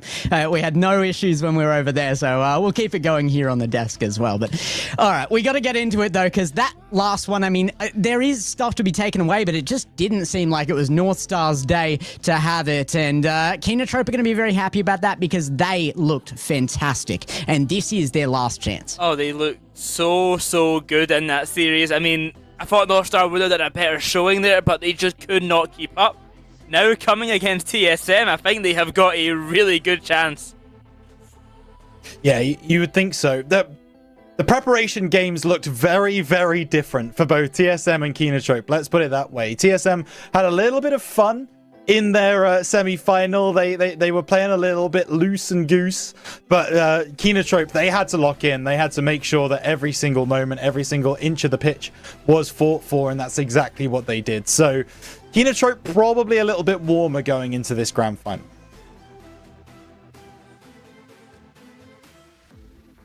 Yeah, Well, in Japanese cast stream, we all of us looking Killtop is it's different from Open 5 because yeah, as you know, Open 4 they become king, but somehow Open 5 they fuse they're not good. But this Open 6 they have aura for king. Yeah, so we think they will do or it. farming. Something, yeah. Do you think it was down to the nerves? Do you think the pressure got to them? Maybe for this time they can not become nervous. Relax. They make it just chill out. their force, their power. So the For whole this Japanese station. stream seems to be cheering on the side of Kinotrope from what we've seen. Yeah. Do you think that And why TSM not? are still the favourites though coming into this after what we saw from them so far today, or do you think that Kinotrope are actually the favourites? Tough to say. It's very tough to say. I'll let Kokken answer in just a moment. From my side, I think TSM are still the favourites. Listen, yeah, you've got Kinotrope at the moment, who are top of the region on points, and so it's their crown to defend in a way. Yeah. But by the same token, the way that TSM have been playing, the way that they won at Open 5, a little bit of recency bias thrown in there as well. TSM look really, really difficult to beat. And Gex has said it on this stream. They look like they are on a mission to get to that major and Worlds. Yeah, I would agree. I think it's going to be hard to take them down, but if Kinotrope have ever been in the form to do it, it is today. I really think that Kinotrope look the best that they have so far all weekend. They have been very, very strong in their showings. I think Kokken's right. They're aura farming, but it's not enough yet. We still need to see it on the field. We need to see them kind of force that scenario where they can take the win. So we have to kind of get the predictions up, though, and get the Twitch chat idea of what they think is going to happen. I think TSM have had a big backing. I think that they continuously have proven themselves to be the team to beat, and even Kinotrope, that has been the case. So maybe if you want to support them, put on that hashtag KN. We'll try and bring that back up on the screen for There we you. go. There it is. Hashtag KN for Kinotrope, or hashtag TSM for TSM. It is the points holder, the leader for the major running versus the leader and point holder for Worlds running. So it could all change after this grand final, though. It's exciting stuff here, and I think the chat might favour TSM, but Cocken, I'm going to give you the space to say, especially in Japanese, get your stream over here to vote for Kinotrope if they're believing in them, because they need all the support they can get. Yeah. OK。日本語で見てる皆さん。キノトロップ、シャープキノトロップ、シャープ KN、今です。Go! Let's go! シャープ KN! No favoritism on the desk. No, never. And you know what? Yeah, that's fair enough, production. That's fair enough. I think we know who Cocken's voting for. I feel like I've already kind of given my 2 cents in this game. I feel like I've already spoken about who the favorite is. So you can go and bring up TSM below my name. I think TSM have enough to be able to lock in themselves a major and a world spot. I think Sphinx especially is going to feel pretty wronged that he's even in this position where it's even a debate going into the final open of the season. So for me, I think he's going to reach his final form in the next few games.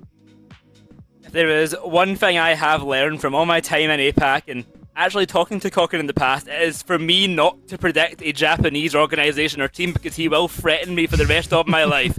So I am going to go the way of TSM to take this series to protect myself more than anything from Cocken. All right, Cocken, I'm gonna make you happy here as well. No cast a curse from us. Yeah. Never. We will never cast a curse them because I'm going TSM as well. It's you get to be the Japanese representative here, Cocken. Your vote is valid, and Twitch chat is about to have theirs come up as well. So I think they're gonna get the support they deserve, Kinotrope. But I could be proven wrong. Let's see where it is. There they are. 40. There it is. There's the Japanese vote in the chat. So. It is going to be the biggest grand final, though, I think we've had in a very, very long time, if not ever. It could have been better again, though. I mean, the meaning, if we had North Star here, to have that three-way tiebreaker possible would have been incredible, but... I mean, this is the closest race I think we've had, genuinely. I think it could be Kinotrope's day. I think 60-40%. I would probably flip it the other way, but I think it's a fair statistic on this one. TSM, though, I mean, they're trying not to lose their world spot, so they're going to be backing that down hard. Well, it is only getting further away for Kinotrope in this vote. I think the Japanese audience had came in far enough. And Cocken, you did actually show us before we started on the desk. You had something that told you who was going to win. If you want to show this to the rest of the chat here. There we go. He's got the script. It's the third edition of it. Nish has been changing it a lot, but he has the script written by Nish himself, our regional manager. And verified by Nish's face on the bottom too. I like that part. Yep. He says it. That's very good. He said that Kinotrope are going to win. It must be true. Has to be. The script is there. Cocken, we do have to get the grand final underway, though. Do you have anything you want to say before we start to move into this series? Because it's not far away, and it is such a big series. It is so meaningful. This is one of the biggest grand finals we've ever had. Yeah. True. Yeah, this 2026 season is very... it's massive turning point for us. I mean, finally, Japanese side and English side of APAC will merge very well. yeah. And this final, even Japanese and English player is both. What I want to say? It's a new play style when the two mesh, isn't it? New era is coming. Yes. Yeah. New era. I agree, and we were talking about earlier the depth that that's creating. The region is opening up. There's more nations competing than ever. There's more play styles than we've ever seen. There's more contest for the top 8 than we have ever seen. But the top of that competition is here, is now. So let's get into it. It is going to be the biggest grand final you guys have seen, I think. This is going to be huge. Kinotrope defend their spot for the major as TSM defend their spot for Worlds. We'll see Cocken again after on the desk, as well as, of course, Rhino. But Boyo, we had to take this one away. The grand final, this is going to be epic. I am so excited for it, Gex. And before we begin, I want to make sure everybody knows, if you want to see more of Cocken for this grand final, for the Japanese casting, go to twitch.tv/Cocken and bring up that Japanese casting as well, because he is going to do amazing, especially if Kinotrope are winning. If Kinotrope start winning, I don't even care, just leave our channel open and go open his if you don't speak Japanese, because it will be a great time nonetheless. With that all said, it is time for the major deciding match. Kinotrope against TSM, a team they could never ever take down. They have one last chance to do so, to make the major, to make it to Paris. 7 games, 1 team to come out on top. Let's take it away. This has been a dominant matchup for TSM in the past, but Kinotrope on a tear right now, and they are off the bat trying to win this with the kickoff. Cash can't get to it. Sphinx tries to put on the early shot, denied by Kinotrope. They want to push out as fast as possible, get dominant early. That might be the key to finally taking down TSM.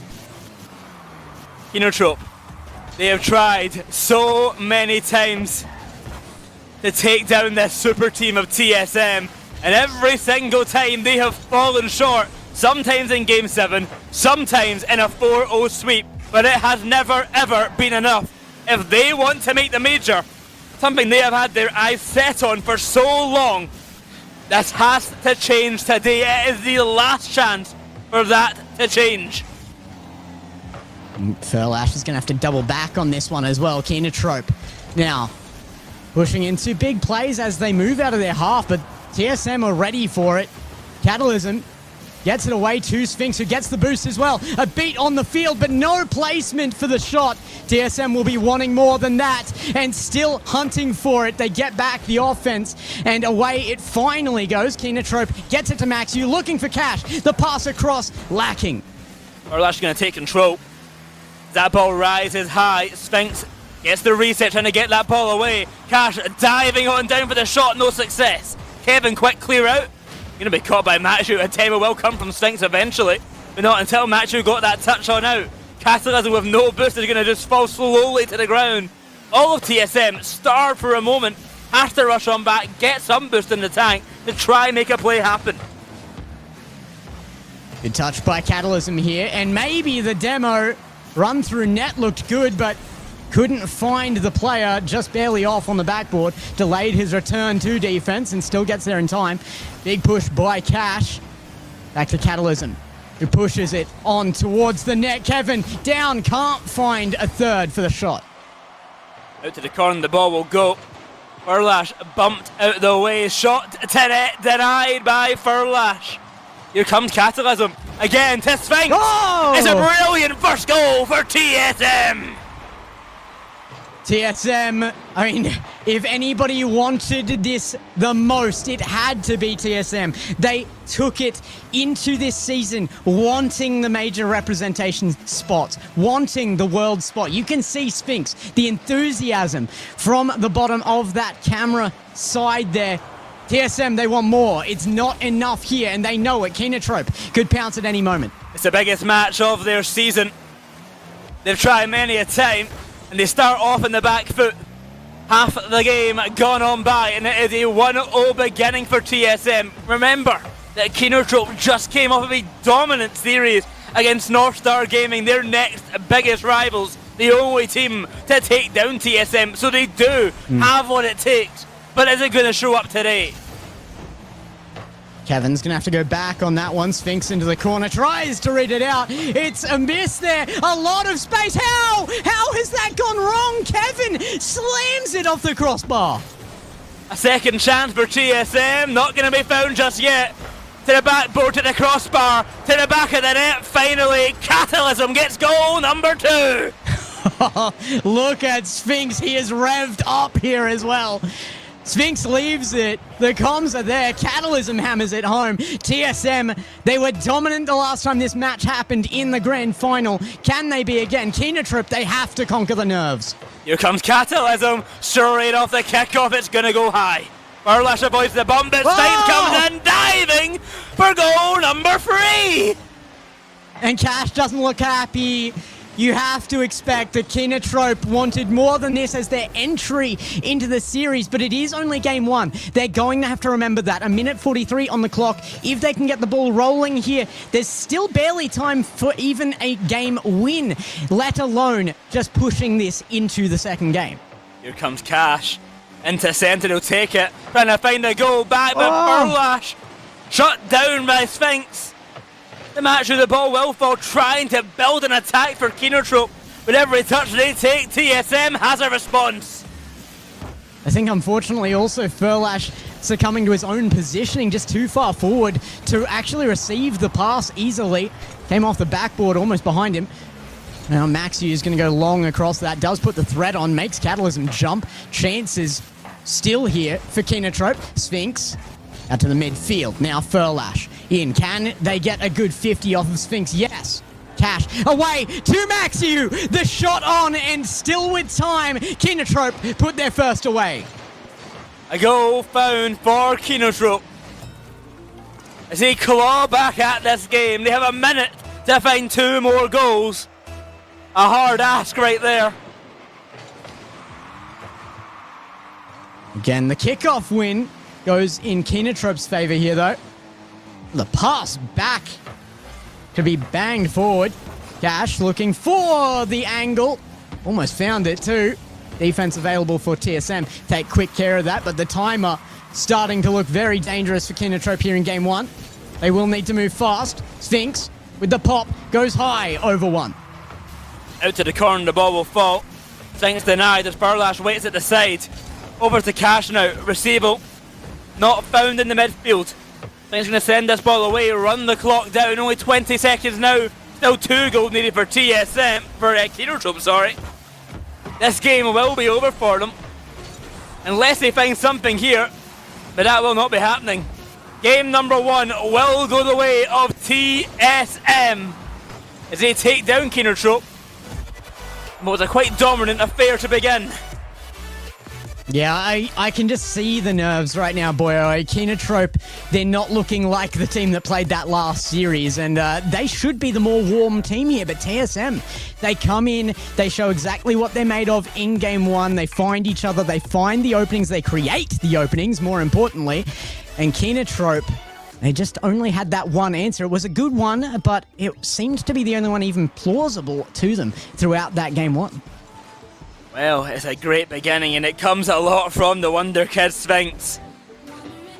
2 goals to his name to start things off for TSM. Statement player. He's the best in the region for a reason. Often called it. Do they have a response? Matthew, the one who wants to challenge that front, the best Apac player. Will he have the opportunity? He's always been in contention for it. But I think gets the issue for Matthew is so often he's always been called the second best Apac player, either to Sphinx or to Realize. Yeah, that's true. I mean, Sphinx has been called over and over again the best homegrown player from Apac. He may be the best player from Apac, full stop. So it is fair there, but it's just going to be so tough to bring back in here the attitude that you can be that top again, that you can overtake the newcomer into that spot, because Sphinx has now held that for a little while. There's been very few times where this TSM team have lost, and they already start this grand final 1 game up. Burlash and to make the changes here. He got his first ever regional win just a month ago, just 2 events ago. Can he replicate that? Can he find his second today?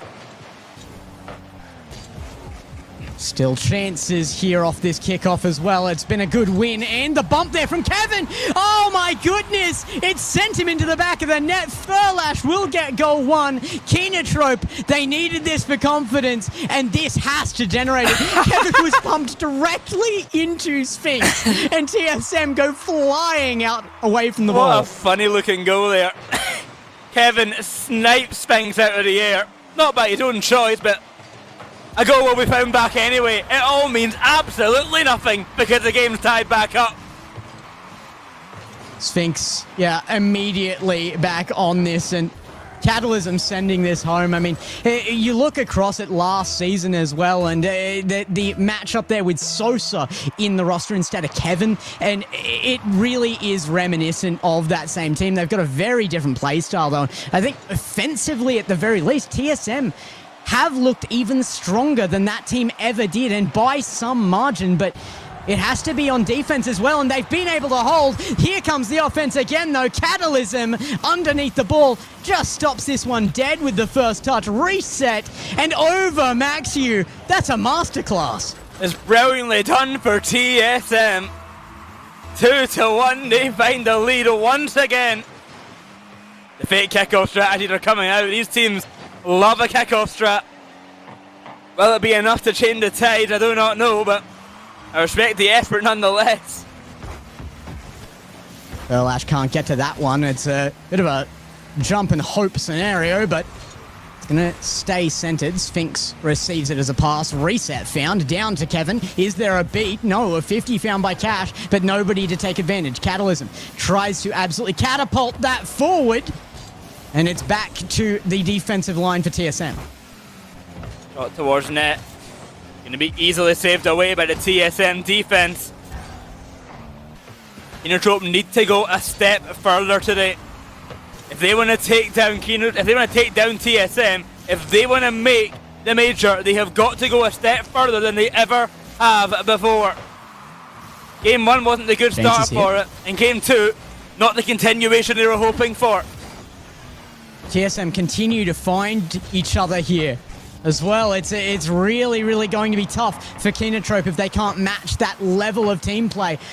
Defense has to hold in that scenario right now as well for Keenatrope. It's going to go high. Catalysm leaves it for Sphinx. Shot into the top bins. And Sphinx, that homegrown talent, once more showing why he is at the top of the region. Catalysm just lets that one sink to the top corner. Sphinx, he's going to score it every day of the week. 3-1. TSM extend their lead now, and that is dangerous pass back by Furlash. I do not like that. Sphinx with chances again. That's a huge dunk. Cash has to dive into the back of net. Wasn't available for a moment, but that moment comes away clear for them. That's going to be, a giveaway chance there for Sphinx, but he does not take the opportunity. I'm not sure he was ready for that to be an opening, and Maxiu now linking up with Cash. They will make the transition downfield. Do they find the center? No. Kevin responds. Here's Furlash. Over to Cash, pass to Maxiu. Denied by Kevin, but the bump on the defender is not enough. Catalysm with a miraculous save. We're still looking at the same scoreline as last game. TSM playing with no answer against them. There it is, though. Maxiu takes the pass from Cash, who lines up the demo perfectly in time as well. Catalysm removed. The opening found, and Maxiu, with 0 boost, gets to the ball in time. There is 1 goal in this game number 2.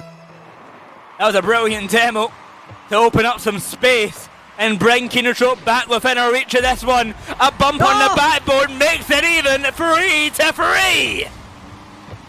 We have talked so much about how much depth has been coming out of this region in the top 8. How about the top 2? Keenatrope even it up. And off the kickoff, they show they can do just as well as TSM. 2 minutes and 5 seconds to hold this steady and keep it going if Keenatrope wants to take a game here from TSM early enough in the series to make the difference. Upfield past the Sphinx. Gonna let that one drop to the controller. Furlash. Catalysm. Then further upfield. An even game. Next goal for whatever team finds it is so important. Furlash rises high, trying to get it past Sphinx. No can do. Here comes Cash, the star import player, picked up by Keenertrope to make them make majors. Can he fulfill what he was asked to do? So far, an even game and down 1. It's not the start he was hoping for. Not sure why they've given Sphinx the opportunity there to get this back under control, and Sphinx will get the goal as well. A 1-goal lead found again by TSM, and Keenertrope, they're going to be kicking themselves for this one. Bad one to concede there.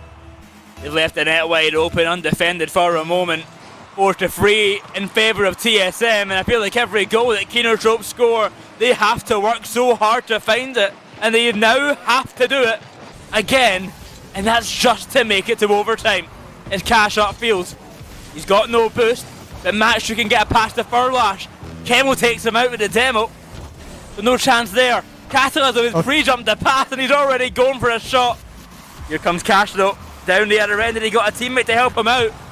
Furlash will find a demo, but no one to receive the ball. It's a wasted effort once again. Oftentimes the pre-jumps are a worrying sign for TSM, but I think this time around it's a worrying sign for Keenertrope. TSM starting to feel comfortable in this series, even with only a single goal lead. They are trying more their own play style now. They're getting the space on field that they need to play the way they want to, not just the way they're being forced to. Sphinx going to hold the ball well at the midfield line, stalling for time. Doesn't need to allow Keenertrope a chance on net. Up the ball will go. Sphinx beats out Cash. Here's Matthew now. He can go to length of the field here. Unchallenged for a moment. Off the ceiling to the backboard it will go. Double commit there. Oh, in from Keenertrope, but it's not enough. Sphinx with a clear away to the ground. He will try to send this ball. Kevin might just get a goal out of it. It will be saved. But TSM take game 2. Yeah, 2-0 now, and very, very scary scenario now for Keenertrope. A 2-game lead at the beginning of this series, not what they wanted to see. It's still plausible to see that 4-0 sweep that TSM were able to pull off in open number 5, and that would be a very, very convincing way to send themselves to the Major and to Worlds. However, it's not done yet. Keenertrope were 1 goal away from that, and even they had a pre-jump play attempt at the end of that. Neither TSM or Keenertrope were able to pull that off. However, TSM far more convincing right now. And that first goal was so funny, the bump there, but it was not enough, unfortunately, for Keenertrope to take the game. Down by 1 by the end of it. TSM send themselves 2-0 up in the series. Well, we've been waiting a long time for a grand final that means this much to come back onto our screens. The region has changed so dramatically since the last time we had a 2-person race in an open or regional final for the year. The season, I should say. But this is the one. And we sit here together again for this. I can't imagine anyone I'd rather do this with than the history of Apac on this desk between us. And I feel like that history has changed for Apac now. They are in new waters, new territory, and what is on field represents that so strongly. So it's so important that Keenertrope use this timeout they've just taken to make the best of this. Will this timeout be enough? They've got Coach Homie in the back there to give them a speech to get them back in gear, tell them what they need to do. So too, the TSM have this opportunity to take a breather, get themselves in gear, continue to do what they're doing so well. So who will it pay off for here? It is a, in my mind, must-win game for Keenertrope. If they drop this game, they're not winning the series. I don't think so, Gix. They've got to do better now from this game and onwards. Thoroughly agree with you there. It is really do or die here. Keenertrope will know it as well. So this timeout, again, even more crucial. Timeouts are so much about the mental, and that is what the struggle is right now, that Keenertrope have to get out of their mind what the importance is here and just play their game. They need to just sit down and play Rocket League. Furlash tries it now. The kickoff win looking good for Kinotrope, and the chase, Cash getting aggressive here. Maxiu centers it up. Chance here, Kinotrope forming great attack, but TSM gets it away. Early chance. Oh, no way. Off the post. Not going to be the first goal that TSM were hoping for, but they'll go for more. Catalysm is already up for that ball. He is so quick on the approach. Here comes Kevin from the side. You've got teammates waiting centre, but no one to receive the pass. Off the backboard, Kevin is waiting, Cash. looking for a bump on Cash, but he can't find it. Narrowly avoided there as well, and it's going to come back center. Clear somewhat found by Furlash. Cash will secure it. That's going to have to be a shot attempt from Furlash because nobody there to support with boost. Oh, and what oh an my air. goodness, Kevin slams it into the crossbar. A risky save, but it works. Don't think it was the intention with that touch, but it does not go into the back of the net either way. A minute gone, and somehow not a goal for Kinotrope. Sphinx now trying to get it over Furlash, but Furlash has been locking in throughout this series, and I feel like he is playing right now at his best. That's a big bump there. Going back to Catalysm in the midfield, and the 50 will go in his favor. Can he get another? No, Furlash will get there. Sphinx does actually make it over the top. I'm not sure how he's done that. Zero boost, though, means it will come back to the midfield. TSM really struggling to get it out of that front left corner. Off to the corner. Furlash to send that ball to centre. Cash rises, but beaten once again by Sphinx. Furlash is back, ready for a pass to be made over to him. Not going to be enough. Furlash off the ceiling. That's a shot down to net. Save on the line. Kinotrope hold on to a 0-0 game, but they've got to find a goal. Back pass from Catalysm here, looking for Sphinx. Really important touch here, and Catalysm can chase it down as well. Looking to beat Furlash, gets it past, but Cash waiting in the wings. Now, the chance to cross back across the field again. Kevin will deny, looking for it. No, can't find the skim, but threatening enough to pull the defense away from the second man. Still, the attack goes on for TSM. Kevin will come in on this, does get the beat. Now, down from ceiling, Maxiu gets it back away to the safety of corner, and these corners have been so well utilized by Kinotrope. Off to the corner, the ball will go. With 2 minutes approaching. There's a chance now for Sphinx to develop for TSM. Kevin to Catalysm, shut out by Furlash. The ball bounces high, here comes Cash. What a pass. Going the length of the pitch, trying to break through, but Kinotrope have done it again. They pushed up too far. Catalysm just waiting for it. Trust in Sphinx is supreme. Nobody else was back there. Kevin was trying to rotate in time just in case. Wasn't needed. Gets back upfield faster than you can imagine and actually takes the goal there from Catalysm, but that was guaranteed regardless. Or bump on Maxi. Oh, Maxi, good recovery. That's wide open. Where is the defense? Absolutely nowhere. I mean, TSM sent everything off the kickoff. I think Catalysm thought he was guaranteed the read on Maxiu. What a drop touch. Back to control.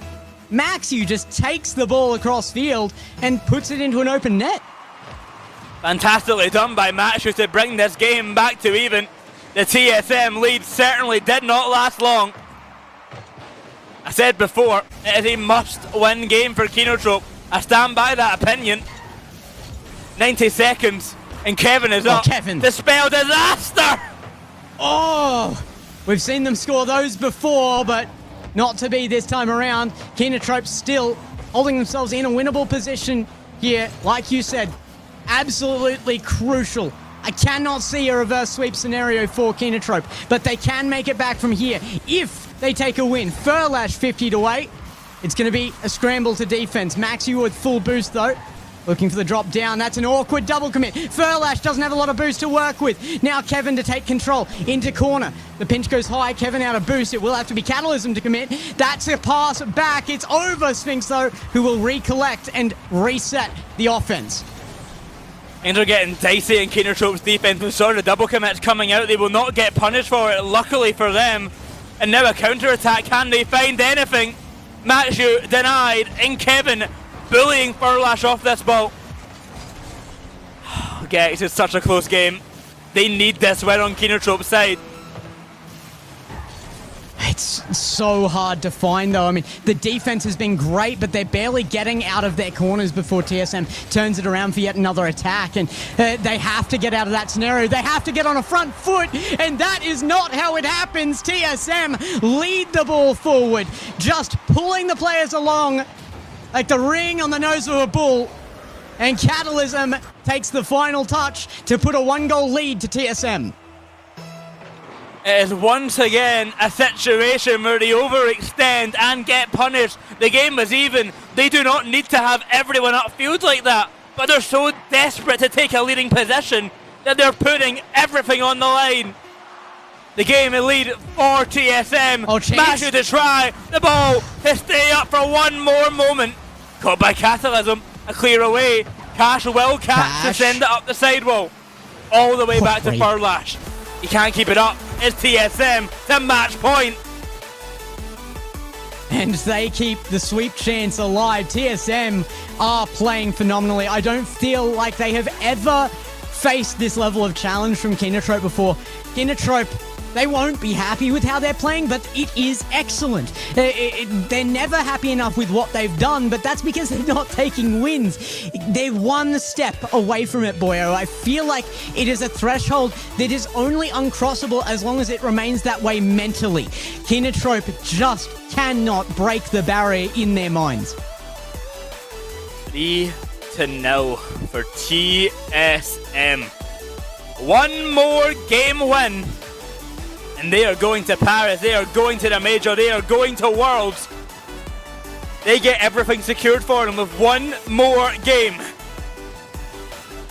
If they do it that way, they leave absolutely nobody in doubt that they are the team to represent us. That they're the team you want to represent APAC at the Major, at Worlds, with our strongest foot forward. But Kinotrope, if they can hold their mental together, if they can get back into this, that will be the answer. That is what you can make happen. But TSM up 3-0, it's making it look impossible. A best of 7 reverse sweep. Needed for this Kinotrope side. If they want to go to the Major, they have got to win 4 games in a row, starting from now. And Max and Cash, well, they'll start the right way. Yeah, the kickoffs have been good, but this has been consistent from Kinotrope as well. They have had these on lock. Sphinx, though, could have had a more dominant clear than that. Gives it away. Cash slams it home on a net that has just been left by the defense. TSM crumble on the first kickoff. Can they get it back as quickly as last time is the question. Furlash upfield. Cash looking for another. Finds no angle to make it happen. Well, we talked about last game being a must-win for Kinotrope. In a literal sense, this game is a must-win for Kinotrope. If they lose now, that's it over. They get second place, they are second best, and they will not make the Major. Even if they are to take that second place, they want to do it in the best fashion they can. This is the end of season. You want to go out looking your best. And right now, I don't know if we're seeing all of it. 1-0 up right this second, though. Kinotrope can still convince me. Sphinx now looking to beat them, though. Great pass away, but Cash snipes it downfield on a no-boost Catalysm. That's the centre from Cash, going to be caught by Sphinx. Sent long upfield, looks for the bump on Furlash, won't find it. He's a player who, although incredibly young in the region, has been here since the very beginning. He's been the pride of Japan for quite some time, probably at this point the best Japanese player in the game. The pride of that country, the pride of that sub-region. Has he got enough to make a major spot? Has he got enough to challenge TSM? Oh. That's the question for him. Speaking of challenges, a big one in the midfield, but it gets answered back to TSM's side. Now back the other end. Cat backboard available. Kevin gets there on low boost and defends that backboard shot. I don't have any doubt Cash was going to sink that. That's over to Kevin. Here comes Sphinx. Denied well by Cash. Catalysm will send the ball high with Furlash making the save. It's Kevin. from the corner will get it past Matthew. Or else we'll try and continue the run, but to no avail. Cash again. Against Catalysm, the ball will fall centre. It's a big demo. Sphinx can't get the goal in time. Good recovery by Cash. Since when does TSM not have a second available? That might be the first time I've heard of that. Kinatrope get a little lucky there that opening can be closed in time. That's a pass away to Maxu. Cash meeting up. Maxu back to Cash again. They're trying out TSM plays, but it's just convincing. Kevin back to the backboard. Sphinx trying to drop it. It's going to go low. Chance for Catalysm. Can't center. That doesn't to try again. The ball rises high. It's over to Furlash now for the clearance out. It's a game on a knife's edge. Kinatrope hold a 1-goal lead, but we've seen TSM get goals out of nothing. Oh, the bump. Kevin, big shot, saved by Cash. Really important save there as well. Going into the last 2 minutes, Cash holds the 1-goal lead. Kinatrope hold the lead in the game, but not the series. In fact, this could be the goal to save them. Maxiu, 50's out, mid. Chance now for TSM off the backboard. Catalysm puts it across, and that might be in. Maxiu booms downfield. It's gotta be a goal. Not. It's off post. Kinatrope are robbed by physics. They cannot even buy a goal. It was a wide open net, but the post says otherwise. They hold a 1-goal lead. They could not make it 2. A pass here by Cash. Takes control in the air. The Furlash now. It's goal number 2.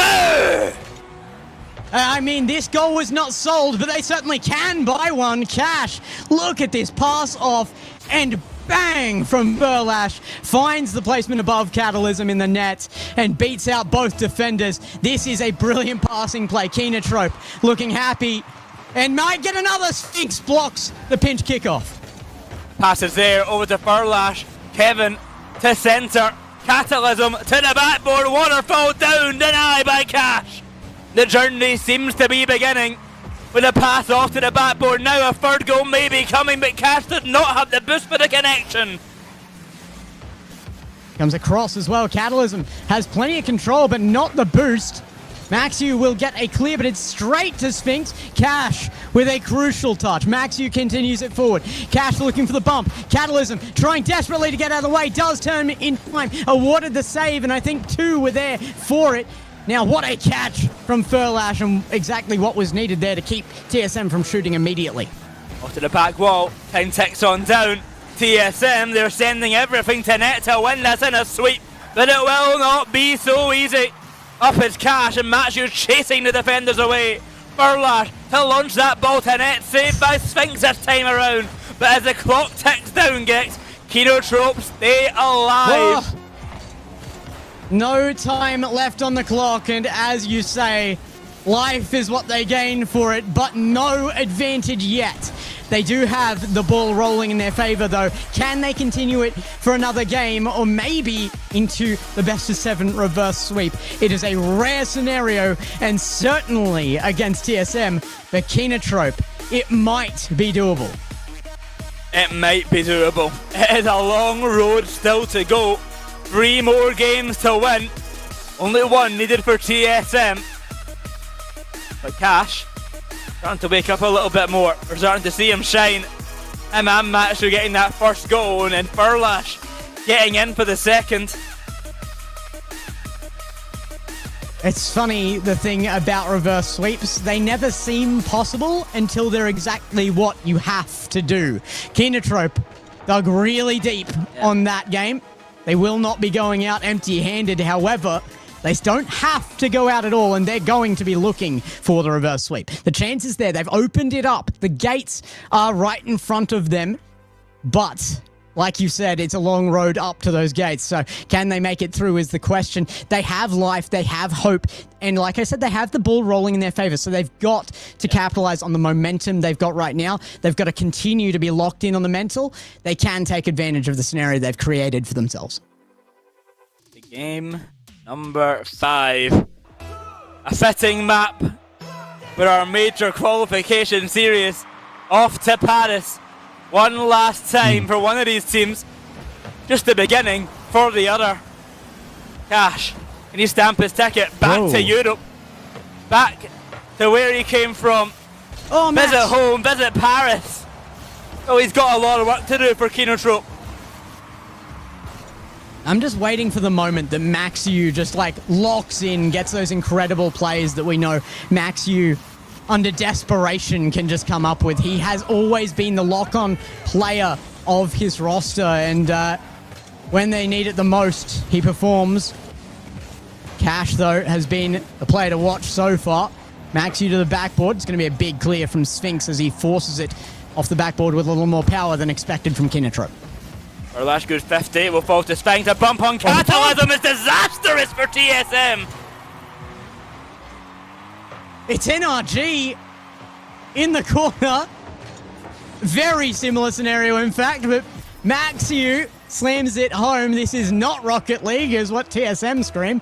But Kinotrope, they hold the lead. It's not a kickoff goal to get them into it like last time, but this time earned off of the mistakes forced from TSM, and that is rare. Here comes Cash.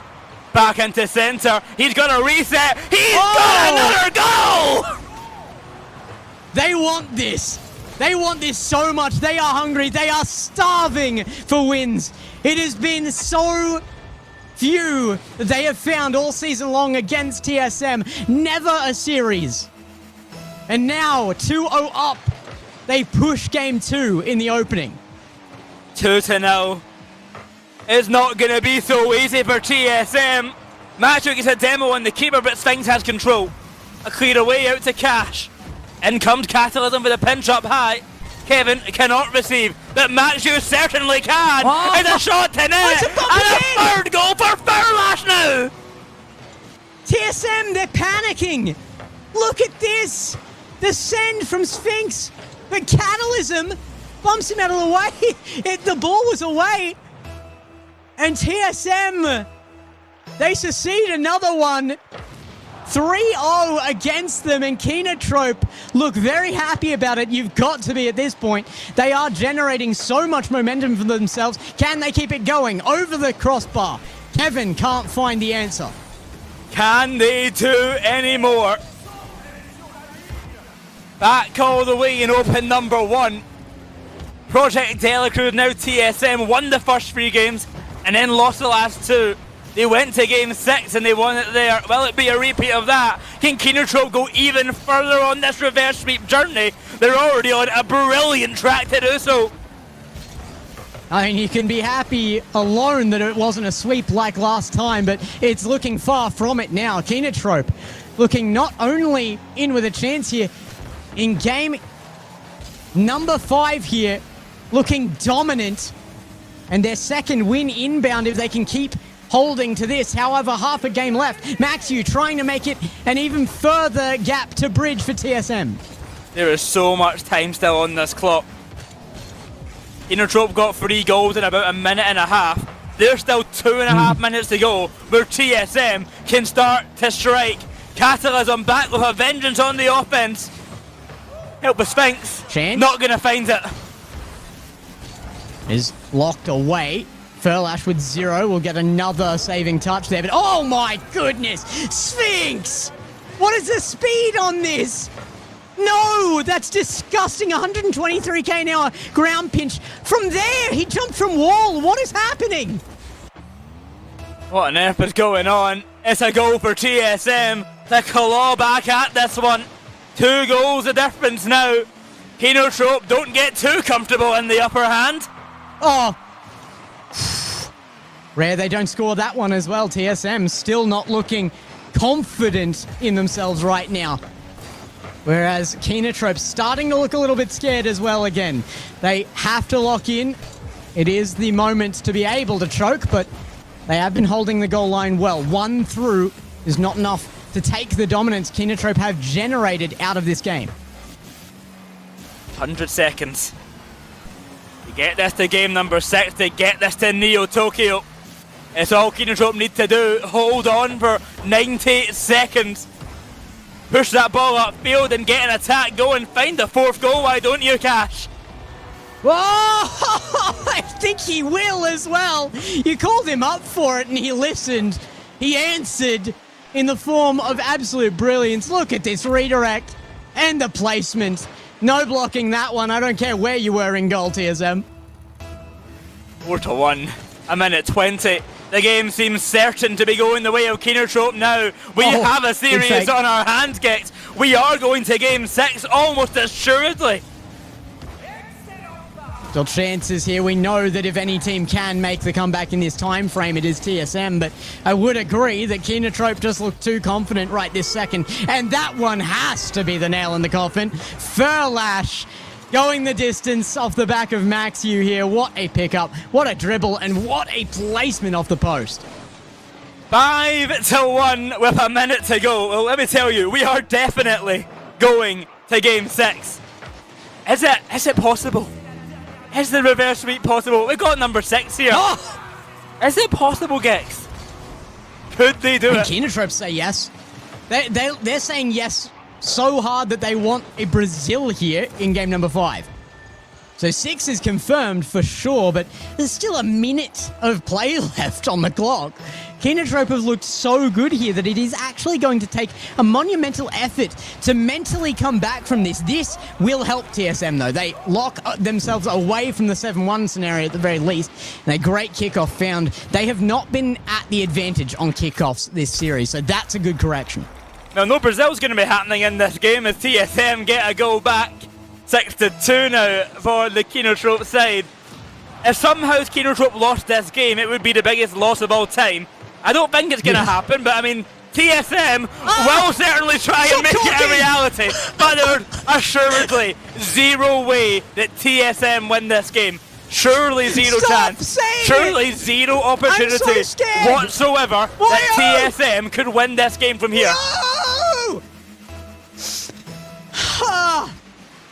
He's done it. Boyo said the curse words on stream. I cannot believe this. No, I have to agree. I still don't think it's possible. No, but, there is. Oh my, there no, is. It's on both of us. It's on both of us. What is happening? No, it's fine. TSM are back within 40 seconds. It's very winnable now. What is this passing play? Kevin just there after Catalysm stalls it up and hammers the pass. It's fine. There's absolutely no way that Keenertrope would throw a 6-1 lead. Absolutely zero way. No one's even hitting the ball on kickoff. It's fine. There's zero chance he would lose a lead like this. The pass upfield to Catalysm. I'm sure it's not concerning. I'm sure it's not concerning. It's in front of me. What is going on anymore? It's the right answer. It's the right answer from Keenertrope. They find the defense. Oh, no, it's still there. There's one goal in it with 20 seconds left. This could be the comeback of all time. Okay, but surely they don't throw a 5-goal lead. 20 seconds to go. Stop saying it. And surely Keenertrope will make it to game 6. Off the kickoff, it's Matsu. He'll win the challenge early on. Catalysm out to Sphinx. Off to the backboard. Oh Kevin, my goodness. Waterfall Oh my down. goodness. And Sphinx missing the shot. Sphinx took it from Catalysm. In fact, it was almost a guaranteed thing. Kevin doesn't get the boost. 2 seconds on the clock, but the ball is on the back of Sphinx. It will be held high. Can they find the 0 second? No! Keenertrope survive the comeback of all comebacks. TSM nearly do the impossible. Oh yeah, see, never worried. No, never. I told you they wouldn't throw. I don't think. I told you they wouldn't throw a 5-goal lead. 6-5 for game number 5. Game.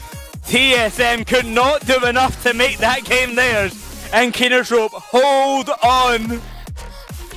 Do you reckon we just start playing some games with chat or something? There's no way that we keep casting these, supremely unentertaining games, boy. It's nothing happened there, really. But what am I watching?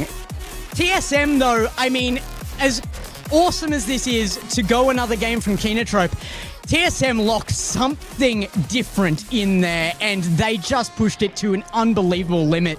They were too far gone to make that comeback, but if they come into the next game looking like that, it's not going to be close. I don't know what to think about this anymore. I don't know if this is good for Keenertrope or awful for them. They were up by 5 goals with 58 seconds left. And they ended 6-5. And I'll be honest, it probably should have been 6-6.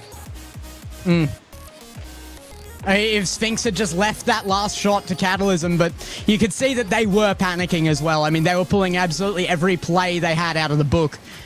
And just barely not enough had Sphinx left that one alone. They would have been to an overtime at least. That's a great defense from TSM off the kickoff, but Keenatrope back to old tricks on kickoff number 1. Upfield it goes, Cash to his own corner, but denied the boost. It might be the wrong choice. Furlash back away to Cash. They're making control out of passing plays and 0 boost.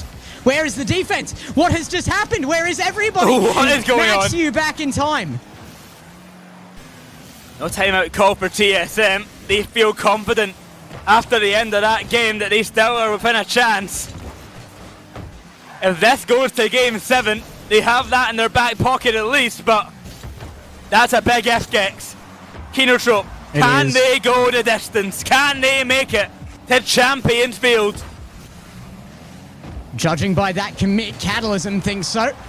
It's not a win though. Back down the other end, Sphinx will essentially back past this one. Catalysm will take the 50 from Cash. Wins it, but only towards Maxu. Cash is there! Oh the passing no! play is right! But the post is righter, I guess.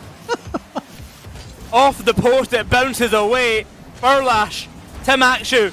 Back to Furlash, he's trying to find Cash in the approach. Sphinx gets a demo. Kevin gets the clear. The game slows down for a moment as the ball falls out to the back wall. Keenatrope looking for a clearance out. Can Maxu find it on the line? Not this time. That's hard to watch. You can absolutely see this, the panic. Maxu has to do everything he can to get behind that, and he is a pixel off it.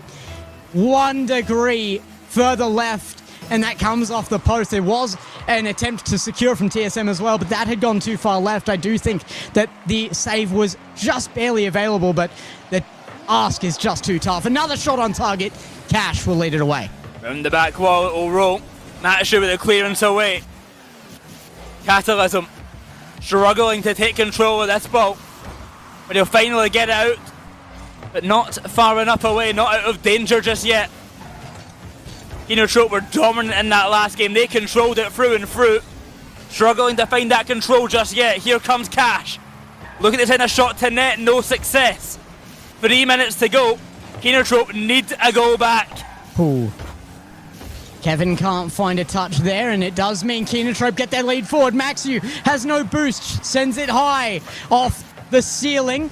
Catalysm and Sphinx double commit here again. And from the duo, nobody would expect to have issues on teamwork. It's definitely TSM still under pressure. 1 up. They know that it is nothing right now. And that Keenatrope, they've proven they can beat that scoreline. They need more. Looking for it still. Chance here from Catalysm goes high. Off. 1. Chance again. Shot blocked. Saves from both Cash and Maxu lead them out of their half once down more. the other end now. Gonna beat out Catalysm, cannot do it with the ball fall centre there. Oh! For Cash! He sends the bottom corner. The game tied up. And here is Keenatrope. They're here for the length of this.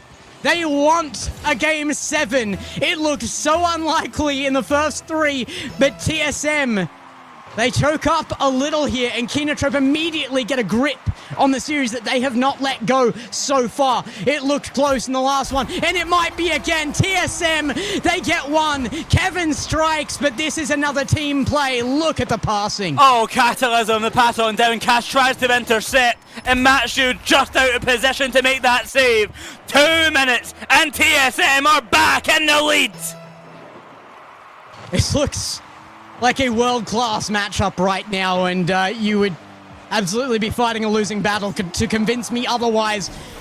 There's another save on the line from Maxu. Furlash with full boost there.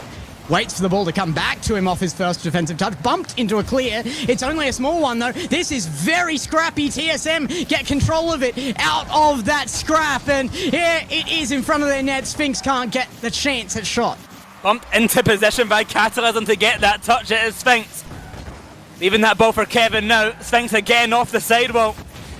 Catalysm dives on through. It'll be a demo, but not enough to deter him. Off to the backboard. Maxu. For a minute to go now. Just approaching. Kinotrope once again trail by 1 and a must-win game on the reverse sweep journey. Kinotrope playing on the back foot right now as well. They're continuously in defense, but it is the counter-attack that frequently catches TSM out, so I'm not worried about the defense as long as it holds. Kinotrope, though, unable to capitalize here on their counter-attack again, and with the last minute, they don't have that many more they can form. Off to the back wall, it's going to be caught by Kevin. Matthew steals the corner boost, but it's not enough to get the ball. Cash, challenged well by Sphinx. Here comes Furlash, looking for a pass at Matthew centre, but Catalysm is faster. The ball falls back to Cash. He cuts in, gets demoed. Oh, big Kevin demo. rushing that ball away. 30 seconds now, the clock counts down, Gex. Kevin will dive back on that 1-0 boost, but does take the win. It's going to be a beat on Maxu here with that 50 as well. Catalysm, the pre-jump, the shot, blocked by Furlash, and back to TSM control again, but back down the other end, there's a chance, over the net, it's put by Catalysm, and they hold Furlash. with 3 seconds left. Do we have our major representatives? TSM say yes as it's center ground, and the grand final of Apac history comes to an end. What an affair it was. There is nothing you can say about that could convince me it was not in contest. Kinotrope pushed back, but TSM answer in kind. TSM, they hold on. 4-2 for TSM, and Kinotrope, they gave it a good effort, but it was not enough to take down the Kings of Apac. Well, the Kings reign, and that secures them not only the major spot, but Worlds as well. We will be seeing at least 2 more performances from them now. And those events, the biggest you can ask for of the year, they have told us they have answers after the poor performance of their last reception there in Boston. They are going to want to bare their teeth as they dig into that. And I think that series, they were pushed to a point that they could do that. I mean, particularly that 5-goal comeback they nearly made. Oh my. Unbelievable effort there. So let's bring back Rhino, and we will wait on the return as well from Cocken from his own stream too, because we cannot send off this season of content, of depth, of TSM dominance without Cocken. But we have to remember, welcome you back, Rhino. I mean, what a series. I mean, that's all you can ask for. Yeah. Seeing players off to the major, the end of the split, everything on the line. Both teams gave absolutely everything in that final series of the day, of the season as a whole. And what more can you ask for? That was a showcase. That was Apac putting itself in the shop window. We are here and we have quality continuously. It was incredible to watch. It was such a good series, and now with that win, TSM have not only made the major, but they have made the World Championships as well.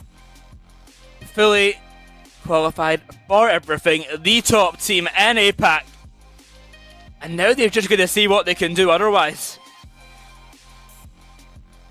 Well, I mean, it is going to be the test now in the future at the LAN events to test exactly what you just said. The future still holds more. So we're waiting to see if we've got an interview, because I don't think there's ever been more important questions to be asked either. I mean, it comes out of the most important grand final. So certainly we want to see that happen. Yep. We've got to get the answers in here, but I really couldn't have asked for more. I thought we were going to get a little bit of a boring grand final. I thought we were going to have the repeat performance of the 4-0, but Kinotrope, they stepped up. I mean, I said that if you have to go out second, which Kinotrope have, then you want to look your best. They played excellent Rocket League year-round, but TSM was their kryptonite, and it remained that way right to the end. I am very excited to see what comes from our interview, and I believe it is going to be with Sphinx, but we'll get that sorted in a little moment.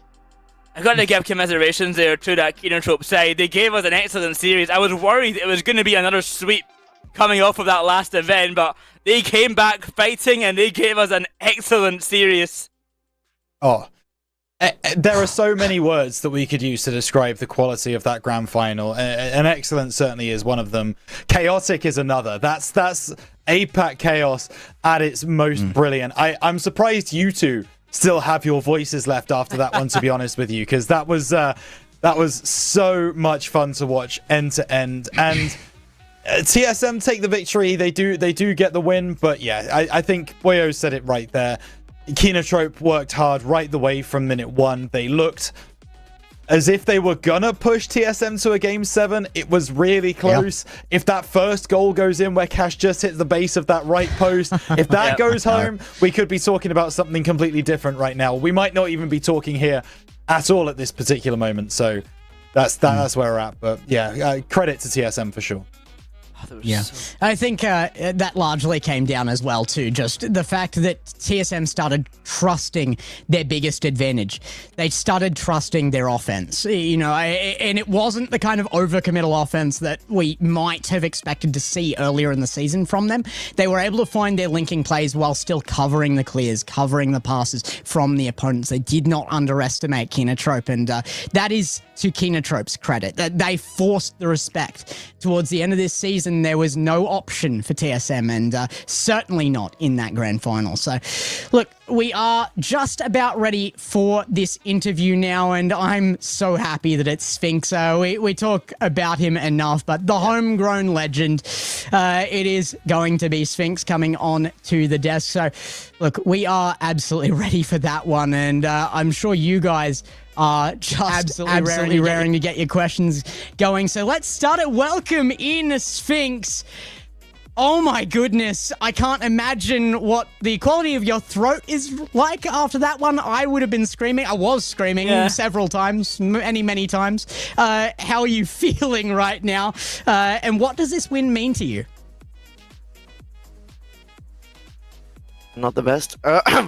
Give me this win. I mean, we were so bad in the open forest, so like we generally thought we were like completely doomed for it because we tried to change our playstyle. But then after a few weeks, we just realized that we just had to change up. We just had to go back to our old ways and just refine it, not change it entirely. So like knowing that it has paid off like so well. I mean, we almost threw at the end, but that was just us being stupid. But the playstyle working gives us a lot of hope. And I mean, just winning against Kenotrope, like sometimes we get completely cooked by them in scrims, so it's really good to beat them to make Paris at least. Well, you have made it to the major, you have made it to the Worlds now. The most important question for me after that series, what on earth happened in that 5th game? When you ended up losing 6-5, what happened? No. Okay, when it was 6-1, when it was 6-1. Cat had that shot, Sphinx. Shut up.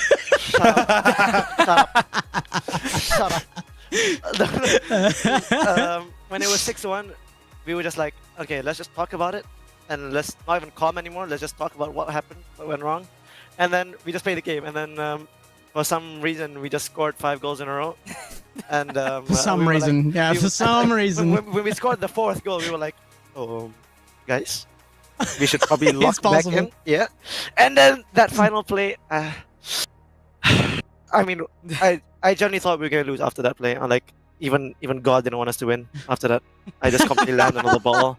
I don't even know how that happened. Like, all of us, like, there were like 5 people in the call, our manager and our coach, all of us at the same time said, no. We all just screamed out, no. And then, yeah, it was completely cooked.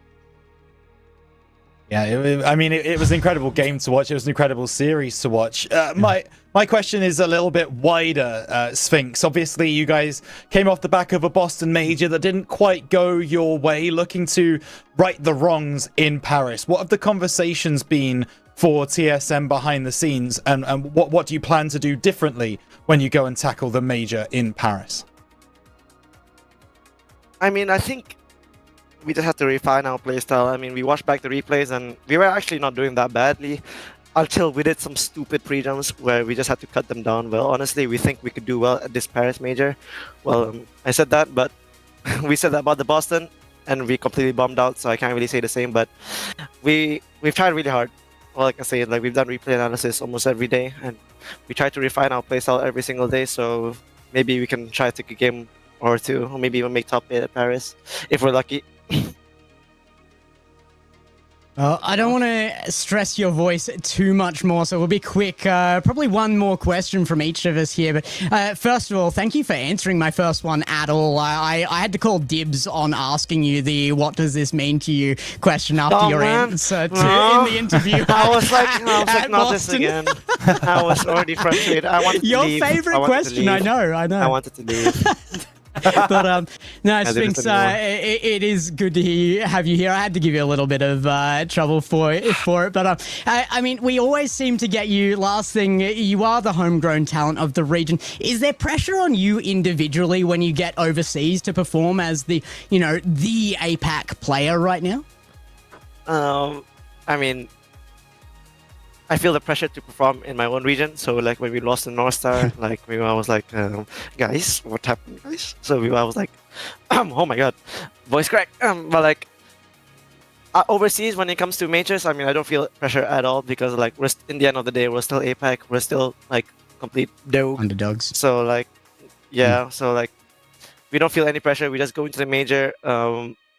We just go into the major and like fully like having fun. But now that I think about it, we do better under pressure. Like when we lost to North South, it was like we just swept the whole region. We took a dilly dally. Like we didn't take it that seriously, so we didn't have any pressure on us to win against North South, and then we instantly lost. But then as soon as we put pressure on ourselves to actually win, we start cooking everybody. So maybe I should put pressure on myself to perform at the LAN. Now, also alongside that, we've got quite a few national tournaments coming up where, of course, you'll be playing for Malaysia. How are you feeling confidence-wise about those kind of chances now? You've made the major, getting more international experience, and now you've got even more players to kind of bring that experience with for the Malaysian kind of teams. How does that make you feel in terms of building that community up?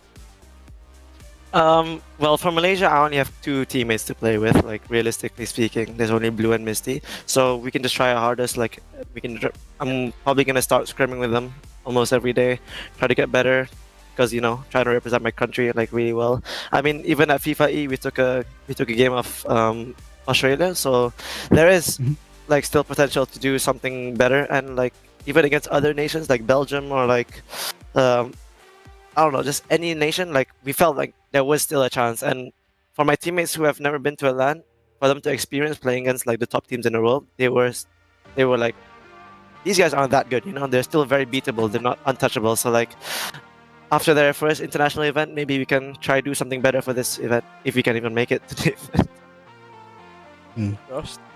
Very nice. Well, my last question, Sphinx, I've already spoken to you obviously about the major, but you've also now locked in the world's position as well for TSM. Guarantee that TSM will be representing APAC at Worlds as well.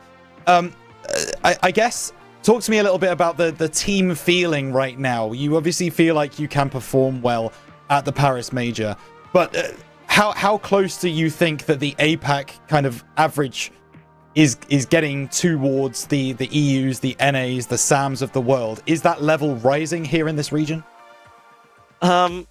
Well, before every single game, we try to like beat ourselves down. Like before every single series, you were like, we will never beat them. Like we always try to like demotivate ourselves so that it somehow makes us play better. But realistically speaking, I think there is always a chance, especially with our playstyle, that we could do an upset. Like we just need one lucky game where all the passes are somehow connected together, all the plays, all the minds are linked. So I don't think it's about the level rising. I think it's just about us like being on the same page at the exact same time. So like, I think it all comes down to us and how we play, not the other regions how they play. Thoroughly agree, and I think we are rising to that. It's been slow, but I think it's probably faster than most other regions as well, so I'm very happy with what we've seen from APAC this season. Of course, there's a lot of people in APAC that includes, so as we send you off, Sphinx, do you have any shout-outs? Do you want to make anybody very, very happy that Sphinx loves them in the chat? I mean, I'd like to shout out North Star. They low-key,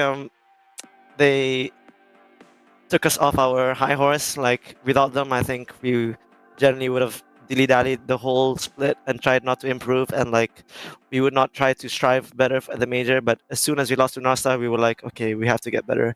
So I like to shout them out, and then I like to shout out my who do I even want to shout out actually? I think KMA. I think KMA, like in scrims, he might not be the best, but as soon as he gets into tournament, there's something about my GOAT KMA that he just suddenly becomes 2 times better. So always shout him out. Awesome to have you here, Sphinx. Thank you very much for joining us, even with your throat declining there. The voice is going to have to get a rest. I'm sure you're going to do plenty of yelling at the Major and Worlds, so we'll let you get to it, I suppose. Thank you again. All right, thank you very much, guys. I'm going to go sleep, man. I can't do this anymore. Catch you, Sphinx. Thank you again. Bye-bye. All right. Apologies for the stream getting a little choppy there. We had so many people ready for cameras that it started to impact the stream. So we will be getting in Cocken again very, very shortly. We actually had to cut his camera just for a moment so that we could get the stream feed clean, but it's important we get Cocken in here again because like we said before that last segment, that it is the most important we've seen Apac in a very, very long time, and I don't think there's anybody that I would rather celebrate that with and enjoy that with than our Japanese representative here. Cocken deserves every bit of that, so let's bring him back. Here he is, and I was going to ask you to tear that up if you didn't, so there we go. Nish disappointed you there, didn't he? Yeah. Did you dirty? Not like this. Sorry. But yeah, TSM show us very well play. That game 5 was, in my opinion, that game 5 is turning point because even they have a big difference, maybe 6-1, but in that game, TSM will be recover their momentum and make them, they got make the them good. back. Very fun to come back. I think we It will had be the same changed thought over here. game 6,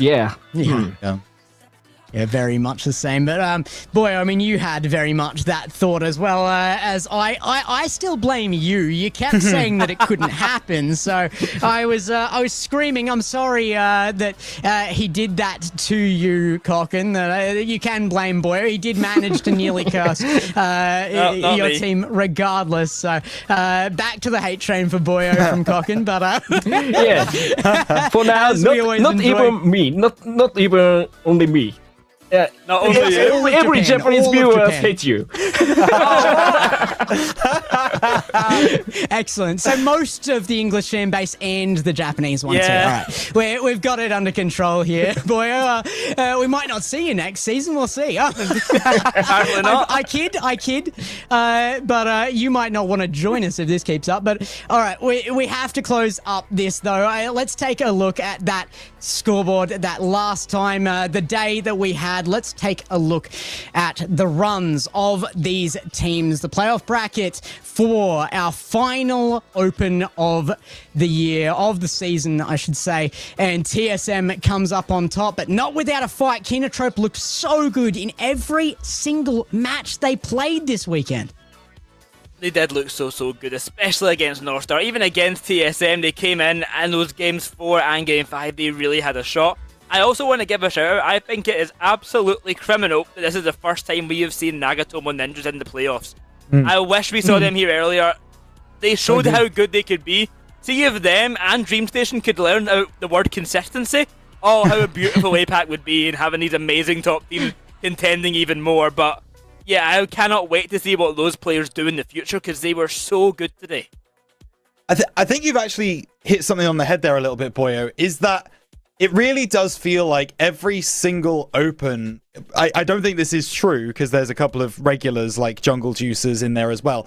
But the lower bracket 4 teams that come into the main stream, it always feels like they're different. It always feels like it's a different a different person or a different group of people we've not heard of for a while, brand new people who we've not seen in the region before. It's so much fun to see, and that is a testament to the way that the region is developing. Because if it was just the regular APAC of old, we'd have the same 8 teams coming into Saturday, Sunday every single time, and it would get boring. So thank you everybody for making sure that you up your level and you try to keep up with these 2 top teams that we've got, because that has really bred a lot of competitiveness in the APAC region this season. Yeah. I mean, I think that's really been the focus for me across this season, is just how deep it's grown. We've looked at the storyline of growth throughout this developing region many seasons before, but I don't think it has ever shown up like this before. It has been so clear that these teams are developing. They are getting so much better time and time again. Kokken, you've had the privilege of watching this from the Japanese side of things. Has it been the same there? Yeah, not same. Completely not same as before season.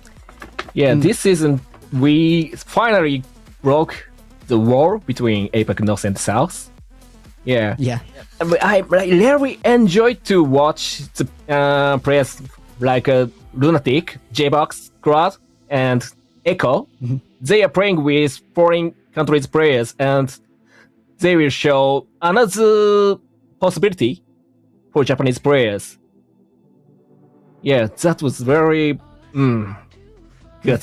It was good to see them finally bridge that gap. I mean, we had Jungle Juicers and Godspeed, both of this maybe weirdest combo we could have imagined, of one Finnish player, one Japanese player, and one Middle Eastern player all coming together to make a pretty good team, and that happened for 2 different rosters. As you mentioned, we had players like Lunatic and J-Box, of course, like just absolutely showing up big times, like Echo as well, and then I mean, yeah, so many of these Japanese players finally branching out has been so good for the region and has allowed them to really shine even more. Yeah. I mean, the one obviously that I want to talk about, who has been the person who has been branching out more often than not from the Japanese side, is Furlash. We saw Furlash really step into his shoes this season, being part of the second best team in the region. No one can dispute that in the slightest. Had an argument for first for a little while there, unfortunately couldn't get it over the line, but the proof is in the pudding. Furlash has been the one who's been kind of welcoming to the outside area from Japan, and he is the one who is flying the flag for Japan in Championship Sundays. So that proves that the system works, and if you want to improve, you have to go outside of that box. Look, I've had a lot of pudding, and that's one of the best I've had, I think, as well. So it's definitely very satisfying to see exactly what you're talking about, Kokken, that breakdown of the wall between North and South APAC. I mean, the region split in the first season for RLCS. It has been 5 years coming. But finally, we have a merged region, and I think it couldn't have come at a better time for Japan either. I think the Japanese playstyle had to start to adapt and incorporate other regions' playstyles in, and that included the rest of its own region. So I think one of the biggest shout-outs there for me is Burn. Burn changed as a player so much this season, and really came from the depths back to a high, and then has settled somewhere in between, but that's only because there's so much competition in the region right now. So let's get this thing sent off then. Another huge shout out to TSM from all of us on the desk. Kokken, thank you so much for joining us. It's been way too long coming to have you on as well. Our Japanese representative, not just bridging the gap between the players of North and South APAC, but now the desk between Japanese and English as well. So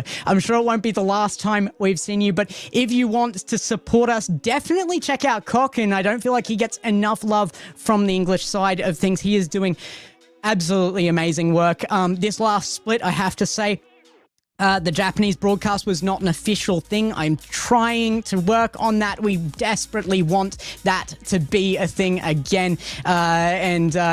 We will not stop shouting out Kokken's stream regardless. But again, a big thank you for all of your efforts, Kokken. You've been doing this thankless job for a very long time. And yeah, we will get you back on officially as that coverage. So, but from all of us here on the desk, please go and follow us. Give give us your support. Give One and Esports your support as well. But it's at GexCast, at BoyRL, at RhinoCast11, and at Kokken, KOKKEN there. And support him on Twitch as well. So we'll catch you in the next event. I'm not sure if we'll be covering the 1v1s and the 2v2s yet. That is yet to be confirmed. We don't even have dates for it yet, as far as I know. So maybe you will see us on your screens again before the end of this season. But if it's not to be, then this is us saying sayonara. See you later. We will catch you on the other side. Looking forward to 2027. Bye-bye. Bye bye. Sayonara.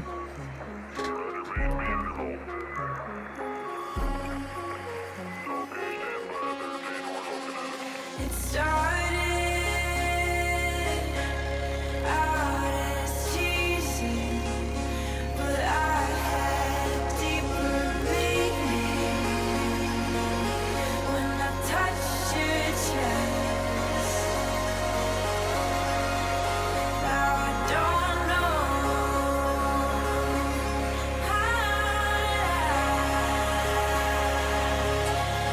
but if I did.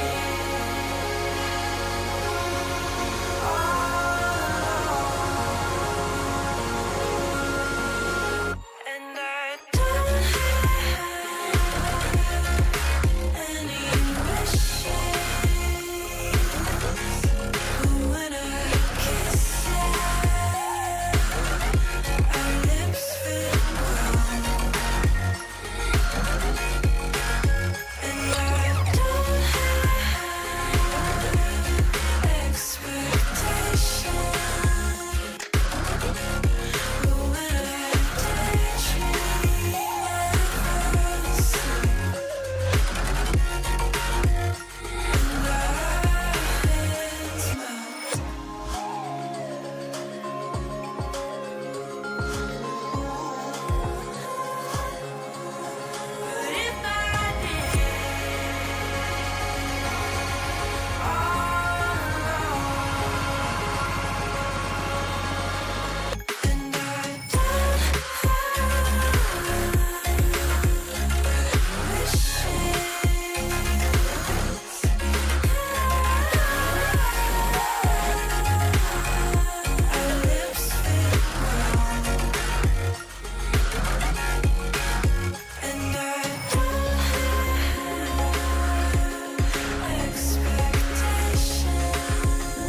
And our hands melt.